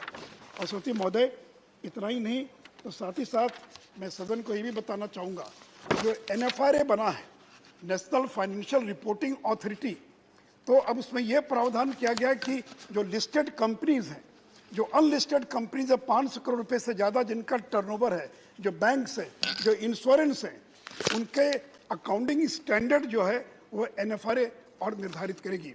इसलिए सभापति महोदय, उपसभापति महोदय, मैं सदन के माध्यम से अपने चार्टर्ड अकाउंटेंट्स को भी आश्वस्त करना चाहूँगा, बड़ी स्ट्रांग लॉबी है, एक एक मेंबर के पास जाते हैं, लोगों को समझाने का प्रयास करते हैं, लेकिन मैं आदरणीय प्रधानमंत्री जी को धन्यवाद देना चाहूँगा जिन्होंने भ्रष्टाचार के खिलाफ जो संघर्ष, जो ऐलान किया है, उसको परिणति तक पहुँचाने के लिए आवश्यक था कि जो चार्टर्ड अकाउंटेंट्स की जो बॉडी है, इसके जो डिसिप्लिनरी, इसमें जो डिसिप्लिनरी कमिटी है, उसको और स्ट्रेंथन किया जाए। और ऐसा नहीं सोती महोदय कि सारे के सारे लोग गड़बड़ है। अभी मैं गया था अबू धाबी, एक संसदीय प्रतिनिधि मंडल के अंदर, अबू धाबी में 800 से ज़्यादा चार्टर्ड अकाउंटेंट केवल अबू धाबी में, केवल दुबई के अंदर 1500 से ज़्यादा चार्टर्ड अकाउंटेंट है। हमारे चार्टर्ड अकाउंटेंट ने पूरी दुनिया में भारत का नाम रोशन किया है। और जब कोई कहता है कि मैं IPS है, ये चार्टर्ड अकाउंटेंट, तो अधिकांश चार्टर्ड अकाउंटेंट ईमानदारी से काम करते हैं। और जैसा PM ने कहा, ICI के सम्मेलन में भाषण देते हुए कहा कि क्लाइंट के लिए काम मत करो, देश के लिए काम करो। क्लाइंट के लिए काम करना अलग बात है और देश के लिए काम करना अलग बात है। इसलिए उपसभापति महोदय, मैं निर्मला सीतारमण जी को और आदरणीय प्रधानमंत्री जी को धन्यवाद देना चाहूँगा कि जिनकी प्रेरणा से ये बिल इस सदन के अंदर आया है। और मैं ये विश्वास दिलाता हूँ कि कोई हस्तक्षेप नहीं होगा, कोई उनकी ऑटोनॉमी को प्रभावित नहीं किया जाएगा। केवल जो गलत लोग हैं, जो मिसकंडक्ट करने वाले जो लोग हैं, उन्हीं पर कार्रवाई करने के लिए इसके अंदर कड़े प्रावधान किए गए। धन्यवाद। धन्यवाद सुशील मोदी जी। माननीय मंत्री जी का रिप्लाई। धन्यवाद sir. So I thank all the 21 honorable members who have participated in this discussion today. This is a very important step being taken. There is one bill which is now passed through the Lok Sabha, aiming to bring in certain amendments to the three acts, which are the Chartered Accountants Act, the Cost and Works Accountants, and the Company Secretaries Act. Amendments are being brought in through one legislation so that all the three can be brought in with the same kind of amendments. And that has been after good consultation with the legislative department, who have advised us that one amendment through one legislation, the three can be amended, because the objective is similar. Objective is also to bring all the three on par and strengthen all the three of them without in any way affecting the autonomy that they enjoy. Now, this is not done purely by discussions that have been held by the ministry. There has been a very well constituted committee, the Meenakshi Datta Ghosh Committee, which was formed in April 2017 and who submitted their report in September of 2017. And 2017, all the recommendations have been studied in detail, and in an era where self-regulatory model has already come into question, global best practices are very clearly saying this model probably cannot actually meet up with all the expectations professional bodies have to, characterize themselves with. And therefore, the Meenakshi Datta Committee has given a lot of inputs on how to make these more robust. Equally, sir, in the last 8 years, particularly when after Prime Minister Modi 2014 onwards started giving a lot of attention to the economy, particularly in supporting all sections which have the inclination towards becoming entrepreneurs, giving startup the ecosystem that they so require, and making sure that the startups ecosystem is not just a blessing for metropolitan cities. We also aligned ourselves with the tier 2, tier 3 cities where smaller entrepreneurs are also being addressed through financial inclusion and through the Stand Up program. Today is the day when Stand Up was launched several years ago in 2016 by Prime Minister Modi, and the Stand Up India together with Startup India show that companies today are eager to register themselves as LLPs, and many companies and LLPs have got incorporated in the last few years. And because these LLPs are bringing in a newer kind of environment, we also see that the requirement for regulating them also needs to be robust. So the country has witnessed rapid changes in the way in which the economy is now being profiled, and therefore, even with the Companies Act and even with the IBC, we need to see how the LLP can make these companies which are smaller, driven by individuals who have innovative ideas and who today are contributing to the Indian economy in a very big way. So at this time, the sanctity of the audited financial statement, which is where all the chartered accountants' role come into play, has got to be maintained, has got to be given its due position, and we need to have, therefore, audit and certification quality. We need to also have a favorable investment climate being brought in. And therefore, a line which I said in the Lok Sabha, I'd like to repeat here. I recognize the importance of the three pillars, the chartered accountants, the cost accountants, and the company secretaries in the corporate governance structure. And if the corporate governance structure has really got to be robust to meet with the global investment expectations about our standards of audit, about our standards of investment policy, about how auditing certificates are being given, we need to have greater robustness brought in and also a level of accountability brought in. Many members have made my explaining a bit lesser because they recognize that since after Satyam scandal, subsequently till 2013 when the ILFS scandal happened, we have repeatedly been questioned about the number of failing chartered accountants or chartered accountants who did not deliver as was the expectation through the letter and spirit of the Act needed to be acted upon. And in that, you find that over and over again, questions are being asked as to why wouldn't it be a more transparent process. With these concerns, a lot of consultations have been held, stakeholders have been repeatedly met, and also even a standing committee once earlier, sir, had gone through these issues, and at that time, it was felt, and it was in fact recommended by the standing committee then, that we need to have a greater transparency in the mechanism, and that is where from that standing committee, we've had this voice for greater transparency to be brought in. Now, there was also a question as to why there should be only one act. Will it mean that the three institutions are now going to be governed by this one act?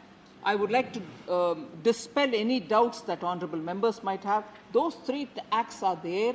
They are going to continue. They will govern the functioning of the three institutions. But this one act, which is now going to have an impact on each of the three acts, is only to the limited extent of bringing in greater transparency in the disciplinary processes with which these institutions function. And therefore, the three institutes governed by their respective acts will continue to have the responsibility for the functions which have been with them always, whether it is for qualifying people, licensing people, regulation of their conduct. All this will continue to be with them. And even as regards students, sir, the institutes had earlier also full powers, and that shall not be interfered with. That will continue to be with them. So whether it is a question of thinking about increasing the fee or registration of members and even certification of practice, they are all now, as is before, as it was earlier, they continue to be, and this Act has nothing to do with that at all.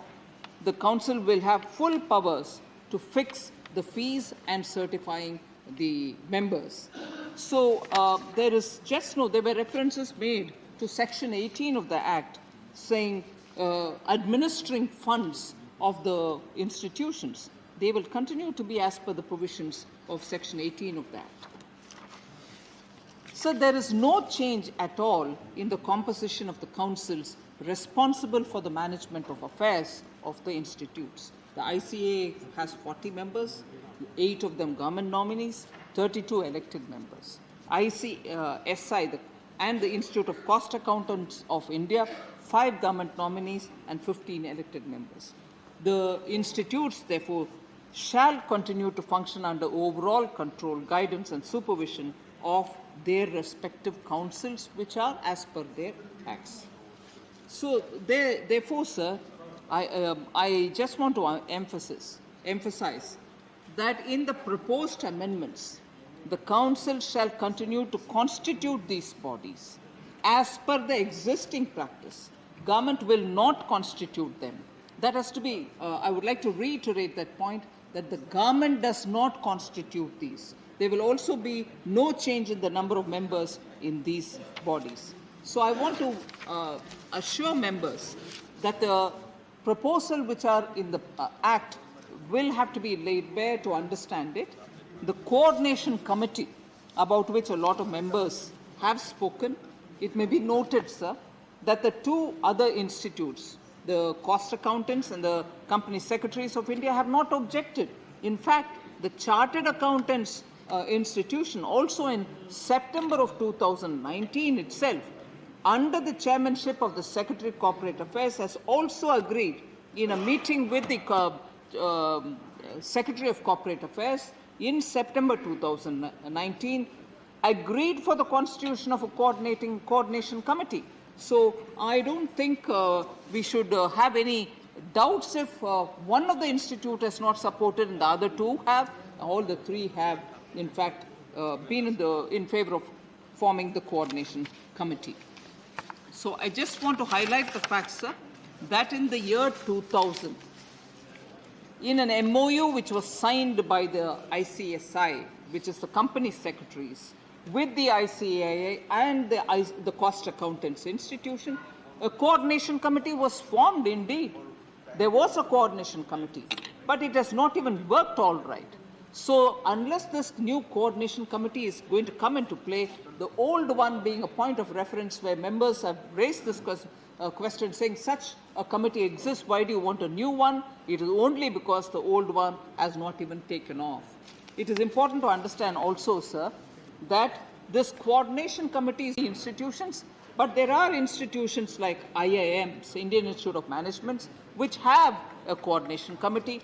The IIIT has a coordination committee. In fact, even for those who were voiced concern, saying, why should a lay person be heading the committees? There should be a member who understands chartered accountancy. I'd like to say whether it is the NAFRA, which is the NFRA, or even the IIITs, sir. The IIIT's chairman is the minister himself. So none of their functioning has gotten affected negatively just because a non-professional member is being brought in. Globally, the conduct of chartered accountants who are auditors and public interest entities are regulated by independent authorities. That is what is happening with NAFRA also.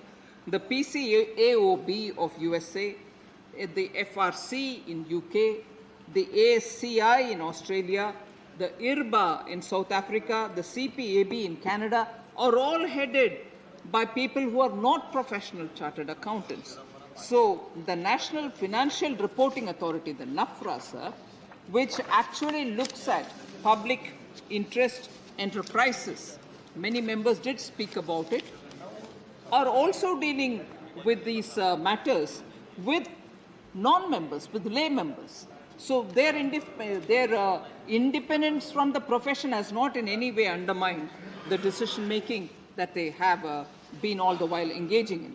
So, and also the proposed amendments are very much in line with the core principles which have been given by the Independent Audit Regulators, which is a global body, International Forum of Independent Audit Regulators, which is normally the body to which all the chartered accountants do refer for guidelines as regards best practices.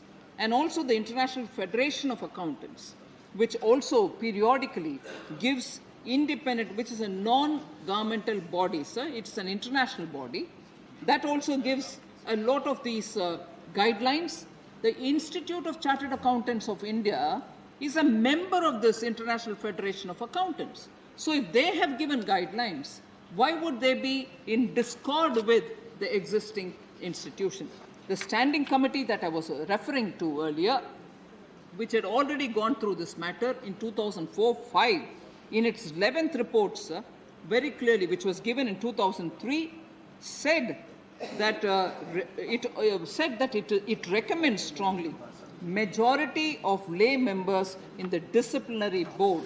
And I like to put on the record a word which is a paragraph which I'd like to take from that standing committee's report. And I quote, sir, the committee recommends that such a body should be headed by a person not below the rank of joint secretary belonging to the legislative service. 2 members should be from the council and 2 should be outside experts from the field of law or accountancy, unquote. So the standing committee then in 2003 has actually looked into it and recommended similarly. Whether it is the UK, the USA or South Africa, and in particular the state California, have all got lay members, and the current standing committee has also gone through this bill, and therefore any suggestion that a select committee reference be made would be only superfluous because members of the Rajya Sabha are also members in that standing committee which has actually looked into the details. Sir. The current standing committee gave it and then submitted in the Lok Sabha post which I've come here, sir. I'm referring to 2003, but even now, the current standing committee has gone through it, not 2003, and 2003.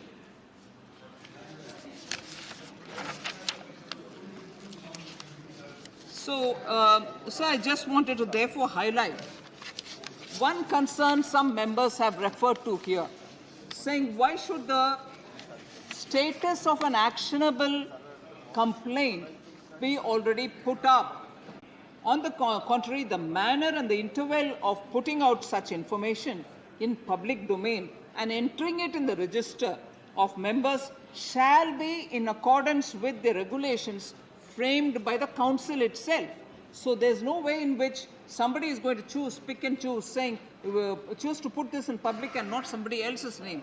So there is a system and a protocol decided by the council itself which will govern it. So, sir, the 2 institutes have not objected to putting out names such as this. So, largely, I think, sir, the points that have been raised by all the members have been addressed. I just want to underline the fact that it is a global best practices which have governed many of the features of this bill, which is now before us. It is necessary that we appreciate that without touching the independence of the autonomy of these institutions, we'd like to bring in these changes, sir.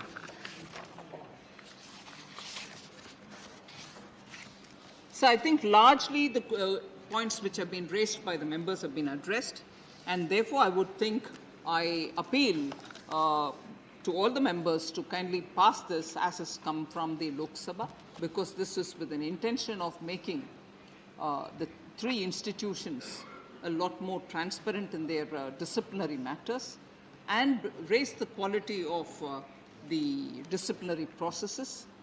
Above all, I think this would also facilitate India to be able to support institutions and firms which can be encouraged by the Council to create something similar to the big four, which we periodically talk about, but completely of Indian origin. If the quality and if their strengths are being encouraged through this, I would think it is possible sooner to have institutions of that size which can mate up with the global demands. Thank you very much, sir. Thank you, Honorable Minister. I shall now put the motion moved by Srimati Nirmala Sitharaman to vote. The question is that the Chartered Accountants, the Cost Works Accountants and the Company Secretaries Amendment Bill 2022 as passed by Lok Sabha be taken into consideration. Those in favor will please say aye. Those against will please say no. I think the ayes have it, the ayes have it, the ayes have it. The motion is adopted. Announcement regarding notice of amendments. Honourable members, I have to inform that the Speaker Lok Sabha in the Chartered Accountants, the Cost and Works Accountants and the Company Secretaries Amendment Bill 2022 as passed by Lok Sabha has treated certain consequential changes pertaining to the change of year from 2021 to 2022 as patent errors in clause 10, 25, 60 and 93. Accordingly, the relevant amendments proposed by Sri John Brittas, member at serial number 10, 57, 58, 108, 109, 159 and 160 have become infructuous and therefore are not to be moved. We shall now take up clause by clause consideration of the bill. Clause 2 stands part of the bill. Those in favor will please say aye. Those against will please say no. I think the ayes have it, the ayes have it, the ayes have it. Clause 2 is adopted. Clause 3 stands part of the bill. There are two amendments, number 2 and 3 by Sri John Brittas. Are you moving? Okay. Amendments moved. Those in favor will please say aye. Aye. Those against will please say no. I think the noes have it, the noes have it, the noes have it. The amendments are negative. I shall now put clause 3 to vote. Those in favor will please say aye. Those against will please say no. I think the ayes have it, the ayes have it, the ayes have it. Clause 3 is adopted. Clause 4 stands part of the bill. There is one amendment, number 4 by Sri John Brittas. Amendment moved. Those in favor will please say aye. Those against will please say no. I think the noes have it, the noes have it, the noes have it. The amendment is negative. I shall now put clause 4 to vote. Those in favor will please say aye. Those against will please say no. I think the ayes have it, the ayes have it, the ayes have it. Clause 4 is adopted. Clause 5 stands part of the bill. There is one amendment, number 5 by Sri John Brittas. Sir, along with Suresh Prabhuji. Amendment moved. Those in favor will please say aye. Aye. Those against will please say no. I think the noes have it, the noes have it, the noes have it. The amendment is negative. I shall now put clause 5. I shall now put clause 5 to vote. Those in favor will please say aye. Those against will please say no. I think the ayes have it, the ayes have it, the ayes have it. Clause 5 is adopted. Clause 6 stands part of the bill. There is one amendment, number 6 by Sri John Brittas. I move, sir, again. Amendment moved. Those in favor will please say aye. Aye. Those against will please say no. I think the noes have it, the noes have it, the noes have it. The amendment is negative. I shall now put clause 6 to vote. Those in favor will please say aye. Aye. Those against will please say no. No. I think the ayes have it, the ayes have it, the ayes have it. Clause 6 is adopted. Clause 7 stands part of the bill. There is one amendment, number 7 by Sri John Brittas. Amendment moved. Those in favor will please say aye. Aye. Those against will please say no. I think the noes have it, the noes have it, the noes have it. The amendment is negative. I shall now put clause 7 to vote. Those in favor will please say aye. Aye. Those against will please say no. I think the ayes have it, the ayes have it, the ayes have it. Clause 7 is adopted. Clause 8 stands part of the bill. There is one amendment, number 8 by Sri John Brittas. Yes, sir. I am moving. Amendment moved. Those in favor will please say aye. Aye. Those against will please say no. No. I think the noes have it, the noes have it, the noes have it. The amendment is negative. I shall now put clause 8 to vote. Those in favor will please say aye. Aye. Those against will please say no. I think the ayes have it, the ayes have it, the ayes have it. Clause 8 is adopted. Clause 9 stands part of the bill. There are two amendments. Number 9 by Sri John Brittas. Number 164 by Sri Vinay Viswamji. Amendments moved. I shall now put the amendment moved by Sri John Britas to vote. Those in favor will please say aye. Aye. Those against will please say no. I think the noes have it, the noes have it, the noes have it. The amendment is negative.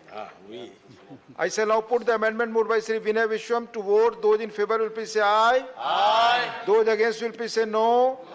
I think the noes have it, the noes have it, the noes have it. The amendment is negative.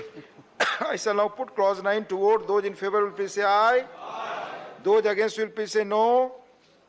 I think the ayes have it, the ayes have it, the ayes have it. Clause 9 is adopted. Clause 10 stands part of the bill. There is one amendment, number 11 by Sri John Britas. Amendment moved. Those in favor will please say aye. Aye. Those against will please say no. I think the noes have it, the noes have it, the noes have it. The amendment is negative. I shall now put clause 10 to vote. Those in favor will please say aye. Those against will please say no. I think the ayes have it, the ayes have it, the ayes have it. Clause 10 is adopted. Clause 1 stands part of the bill. There are two amendments, number 12 and 13 by Sri John Britas. I move, sir. Amendments moved. Those in favor will please say aye. Aye. Those against will please say no. I think the noes have it, the noes have it, the noes have it. The amendments are negative. I shall now put clause 11 to vote. Those in favor will please say aye. Those against will please say no. I think the ayes have it, the ayes have it, the ayes have it. Clause 11 is adopted. Clause 12 stands part of the bill. There is favor. Those in favor will please say aye. Those against will please say no. I think the ayes have it, the ayes have it, the ayes have it. Clause 12 is adopted. Clause 13 stands part of the bill. There is one amendment, number 14 by Sri John Britas. I move, sir. Amendment moved. Those in favor will please say aye. Those against will please say no. I think the noes have it, the noes have it, the noes have it. The amendment is negative. I shall now put clause 13 to vote. Those in favor will please say aye. Those against will please say no. I think the ayes have it, the ayes have it, the ayes have it. Clause 13 is adopted. Clause 14 stands part of the bill. There is one amendment, number 15 by Sri John Britas. Amendment moved. Those in favor will please say aye. Those against will please say no. I think the noes have it, the noes have it, the noes have it. The amendment is negative. I shall now put clause 14 to vote. Those in favor will please say aye. Those against will please say no. I think the ayes have it, the ayes have it, the ayes have it. Clause 14 is adopted.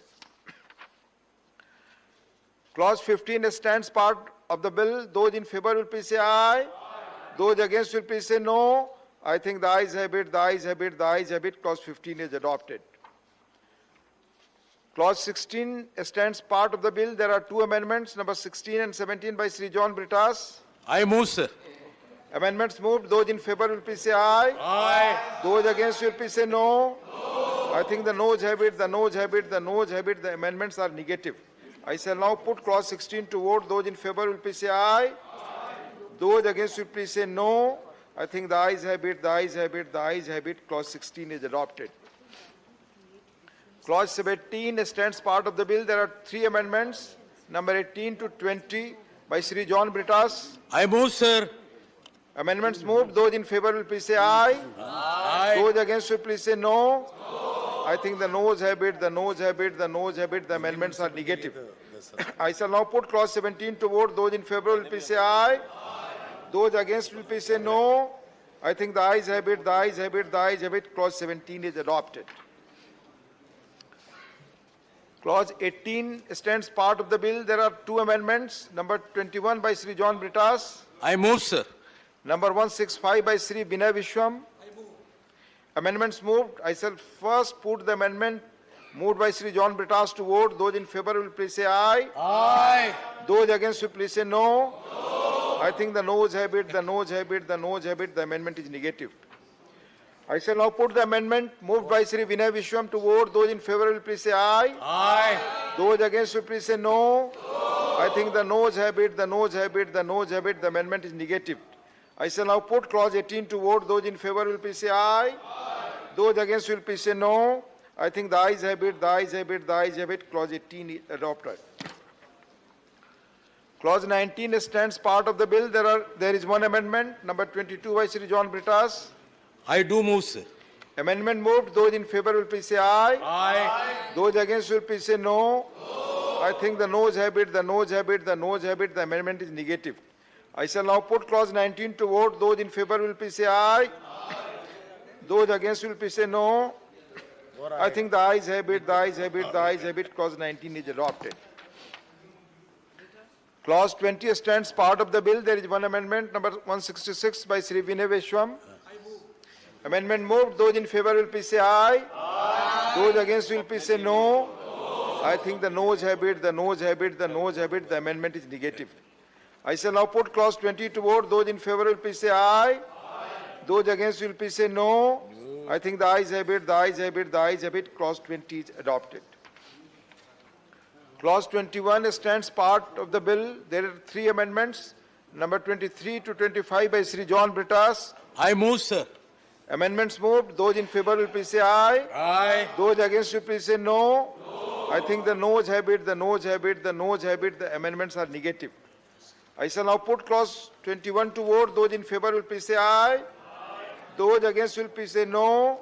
I think the ayes have it, the ayes have it, the ayes have it. Clause 21 is adopted. Clause 22 stands part of the bill.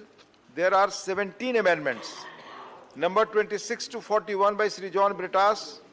I move, sir. Number 167 by Sri Vinay Vishwamji. Amendments moved. I shall first put the amendments moved by Sri John Britas to vote. Those in favor will please say aye. Aye. Those against will please say no. I think the noes have it, the noes have it, the noes have it. The amendments are negative. I shall now put the amendment moved by Sri Vinay Vishwam to vote. Those in favor will please say aye. Aye. Those against will please say no. I think the noes have it, the noes have it, the noes have it. The amendment is negative. I shall now put clause 22 to vote. Those in favor will please say aye. Those against will please say no. I think the ayes have it, the ayes have it, the ayes have it. Clause 22 is adopted. Clause 23 stands part of the bill. There are 16 amendments. Number 42 to 56 by Sri John Britas. Number 168 by Sri Vinay Vishwamji. Amendments moved. I shall first put the amendments moved by Sri John Britas to vote. Those in favor will please say aye. Aye. Those against will please say no. I think the noes have it, the noes have it, the noes have it. The amendments are negative. I shall now put the amendment moved by Sri Vinay Vishwam to vote. Those in favor will please say aye. Those against will please say no. I think the noes have it, the noes have it, the noes have it. The amendment is negative. I shall now put clause 23 to vote. Those in favor will please say aye. Those against will please say no. I think the ayes have it, the ayes have it, the ayes have it. Clause 23 is adopted.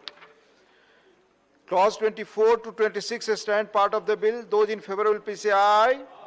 Those against will please say no. I think the ayes have it, the ayes have it, the ayes have it. Clause 24 to 26 are adopted. Clause 27 stands part of the bill. There are two amendments, number 59 and 60 by Sri John Britas. Amendments moved. Those in favor will please say aye. Aye. Those against will please say no. I think the noes have it, the noes have it, the noes have it. The amendments are negative. I shall now put clause 27 to vote. Those in favor will please say aye. Those against will please say no. I think the ayes have it, the ayes have it, the ayes have it. Clause 27 is adopted. Clauses 28 to 41 stand part of the bill. Those in favor will please say aye. Those against will please say no. I think the ayes have it, the ayes have it, the ayes have it. Clauses 28 to 41 are adopted. Clause 42 stands part of the bill. There is one amendment, number 61 by Sri John Britas. I move, sir. Amendment moved. Those in favor will please say aye. Those against will please say no. I think the noes have it, the noes have it, the noes have it. The amendment is negative. I shall now put clause 42 to vote. Those in favor will please say aye. Those against will please say no. I think the ayes have it, the ayes have it, the ayes have it. Clause 42 is adopted. Clause 43 stands part of the bill. There is one amendment, number 62 by Sri John Britas. Sir. Amendment moved. Those in favor will please say aye. Aye. Those against will please say no. I think the noes have it, the noes have it, the noes have it. The amendment is negative. I shall now put clause 43 to vote. Those in favor will please say aye. Those against will please. Clause 44 stands part of the bill. There is one amendment, number 63 by Sri John Britas. I move, sir. Division चाहिए क्या? Amendment moved. Those in favor will please say aye. Those against will please say no. I think the noes have it, the noes have it, the noes have it. The amendment is negative. I shall now put clause 44 to vote. Those in favor will please say aye. Please. Those against will please say no. I think the ayes have it, the ayes have it, the ayes have it. Clause 44 is adopted. Clause 45 stands part of the bill. Those in favor will please say aye. Those against will please say no. I think the ayes have it, the ayes have it, the ayes have it. Clause 45 is adopted. Clause 46 stands part of the bill. There is one amendment, number 64 by Sri John Britas. I move, sir. Amendment moved. Those in favor will please say aye. Those against will please say no. I think the noes have it, the noes have it, the noes have it. The amendment is negative. I shall now put clause 46 to vote. Those in favor will please say aye. Those against will please say no. I think the ayes have it, the ayes have it, the ayes have it. Clause 46 is adopted. Clauses 47 and 48 stand part of the bill. Those in favor will please say aye. Those against will please say no. I think the ayes have it, the ayes have it, the ayes have it. Clauses 47 and 48 are adopted. Clause 49 stands part of the bill. There is one amendment, number 65 by Sri John Britas. I do move, sir. Amendment moved. Those in favor will please say aye. Those against will please say no. I think the noes have it, the noes have it, the noes have it. The amendment is negative. I shall now put clause 49 to vote. Those in favor will please say aye. Those against will please say no. I think the ayes have it, the ayes have it, the ayes have it. Clause 49 is adopted. Clause 50 stands part of the bill. Those in favor will please say aye. Those against will please say no. I think the ayes have it, the ayes have it, the ayes have it. Clause 50 is adopted. Clause 51 stands part of the bill. There are two amendments, number 66 and 67 by Sri John Britas. I move, sir. Amendments moved. Those in favor will please say aye. Those against will please say no. I think the noes have it, the noes have it, the noes have it. The amendments are negative. I shall now put clause 51 to vote. Those in favor will please say aye. Those against will please say no. I think the ayes have it, the ayes have it, the ayes have it. Clause 51 is adopted. Clause 52 stands part of the bill. There are three amendments. Number 68 to 70 by Sri John Britas. I move, sir, strongly. Amendments moved. Those in favor will please say aye. Aye. Those against will please say no. I think the noes have it, the noes have it, the noes have it. The amendments are negative. I shall now put clause 52 to vote. Those in favor will please say aye. Those against will please say no. I think the ayes have it, the ayes have it, the ayes have it. Clause 52 is adopted. Clause 53 stands part of the bill. There is one amendment, number 71 by Sri John Britas. To move, sir. Amendment moved. Those in favor will please say aye. Those against will please say no. I think the noes have it, the noes have it, the noes have it. The amendment is negative. I shall now put clause 53 to vote. Those in favor will please say aye. Those against will please say no. I think the ayes have it, the ayes have it, the ayes have it. Clause 53 is adopted. Clause 54 stands part of the bill. There is one amendment, number 72 by Sri John Britas. I move, sir, strongly. Amendment moved. Those in favor will please say aye. Aye. Those against will please say no. I think the noes have it, the noes have it, the noes have it. The amendment is negative. I shall now put clause 54 to vote. Those in favor will please say aye. Those against will please say no. I think the ayes have it, the ayes have it, the ayes have it. Clause 54 is adopted. Clause 55 stands part of the bill. Those in favor will please say aye.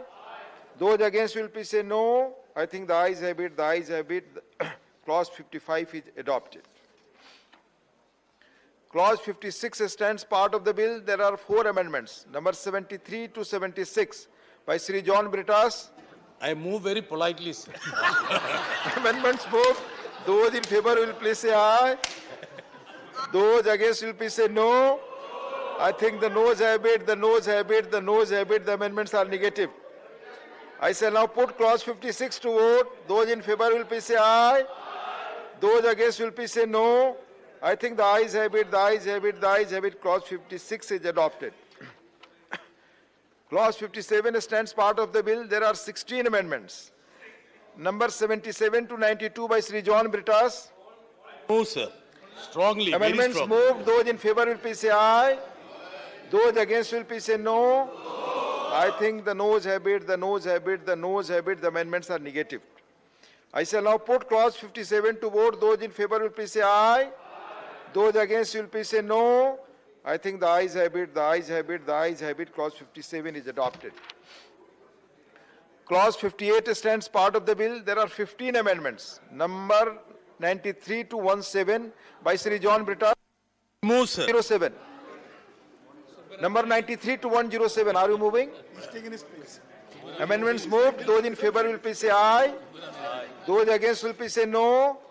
I think the noes have it, the noes have it, the noes have it. The amendments are negative. I shall now put clause 58 to vote. Those in favor will please say aye. Those against will please say no.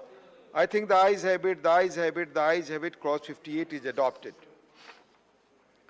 Clauses 59 to 61 stand part of the bill. Those in favor will please say aye. Those against will please say no. I think the ayes have it, the ayes have it, the ayes have it. Clauses 59 to 61 are adopted. Clause 62 stand part of the bill. There are two amendments, number 110 and 111 by Sri John Brittas. I move, sir. Amendments moved. Those in favor will please say aye. Aye. Those against will please say no. I think the noes have it, the noes have it, the noes have it. The amendments are negative. I shall now put clause 62 to vote. Those in favor will please say aye. Those against will please say no. I think the ayes have it, the ayes have it, the ayes have it. The clause 62 is adopted. Clauses 63 to 67 stand part of the bill. Those in favor will please say aye. Those against will please say no.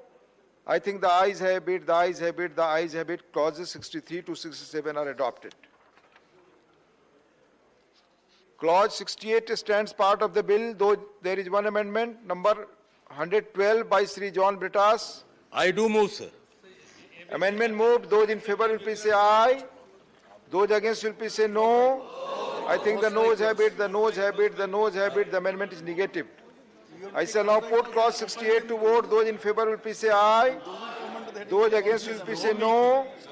I think the ayes have it, the ayes have it, the ayes have it. Clause 68 is adopted. Clauses 69 to 74 stand part of the bill. Those in favor will please say aye. Those against will please say no. I think the ayes have it, the ayes have it, the ayes have it. Clauses 69 to 74 are adopted. Clause 75 stand part of the bill. There is one amendment, number 113 by Sri John Brittas. I move, sir. Amendment moved. Those in favor will please say aye. Aye. Those against will please say no. I think the noes have it, the noes have it, the noes have it. The amendment is negative. I shall now put clause 75 to vote. Those in favor will please say aye. Those against will please say no. I think the ayes have it, the ayes have it, the ayes have it. Clause 75 is adopted. Clause 76 stands part of the bill. There is one amendment, number 114 by Sri John Brittas. Move, sir. Amendment moved. Those in favor will please say aye. Those against will please say no. I think the noes have it, the noes have it, the noes have it. The amendment is negative. I shall now put clause 76 to vote. Those in favor will please say aye. Those against will please say no. I think the ayes have it, the ayes have it, the ayes have it. Clause 76 is adopted. Clause 77 stands part of the bill. There is one amendment, number 115 by Sri John Brittas. I move, sir. Amendment moved. Those in favor will please say aye. Those against will please say no. I think the noes have it, the noes have it, the noes have it. The amendment is negative. I shall now put clause 77 to vote. Those in favor will please say aye. Those against will please say no. I think the ayes have it, the ayes have it, the ayes have it. Clause 77 is adopted. Clause 78 stands part of the bill. Those in favor will please say aye. Those against will please say no. I think the ayes have it, the ayes have it, the ayes have it. Clause 78 is adopted. Clause 79 stands part of the bill. There is one amendment, number 116 by Sri John Brittas. Since the minister has promised to review it later. Please, are you moving? I'm not moving. Are you moving? Not moving. I shall now put clause 79 to vote. Those in favor will please say aye. Those against will please say no. I think the ayes have it, the ayes have it, the ayes have it. Clause 79 is adopted. Clauses 80 and 81 stand part of the bill. Those in favor will please say aye. Those against will please say no. I think the ayes have it, the ayes have it, the ayes have it. Clauses 80 and 81 are adopted. Clause 82 stands part of the bill. There is one amendment, number 117 by Sri John Brittas. Are you moving or not? Further not moving because they are very tired. Please, be specific. Not moving. Not moving, sir. I shall now put clause 82 to vote. Those in favor will please say aye. Those against will please say no. I think the ayes have it, the ayes have it, the ayes have it. Clause 82 is adopted. Clause 83 stands part of the bill. Those in favor will please say aye. Those against will please say no. I think the ayes have it, the ayes have it, the ayes have it. Clause 83 is adopted. Clause 84 stands part of the bill. There are two amendments, number 118 and 119 by Sri John Brittas. I shall now put clause 84 to vote. Those in favor will please say aye. Those against will please say no. I think the ayes have it, the ayes have it, the ayes have it. Clause 84 is adopted. Clause 85 stands part of the bill. There are three amendments, number 120 to 122 by Sri John Brittas. Not moving, sir. I shall now put clause 85 to vote. Those in favor will please say aye. Those against will please say no. I think the ayes have it, the ayes have it, the ayes have it. Clause 85 is adopted. Clause 86 stands part of the bill. There is one amendment, number 123. John Brittas, are you moving? I shall now put clause 86 to vote. Those in favor will please say aye. Those against will please say no. I think the ayes have it, the ayes have it, the ayes have it. Clause 86 is adopted. Clause 87 stands part of the bill. There is one amendment, number 124 by Sri John Brittas. Moving, sir. Amendment moved. Those in favor will please say aye. Aye. Those against will please say no. I think the noes have it, the noes have it, the noes have it. The amendment is negative. I shall now put clause 87 to vote. Those in favor will please say aye. Those against will please say no. I think the ayes have it, the ayes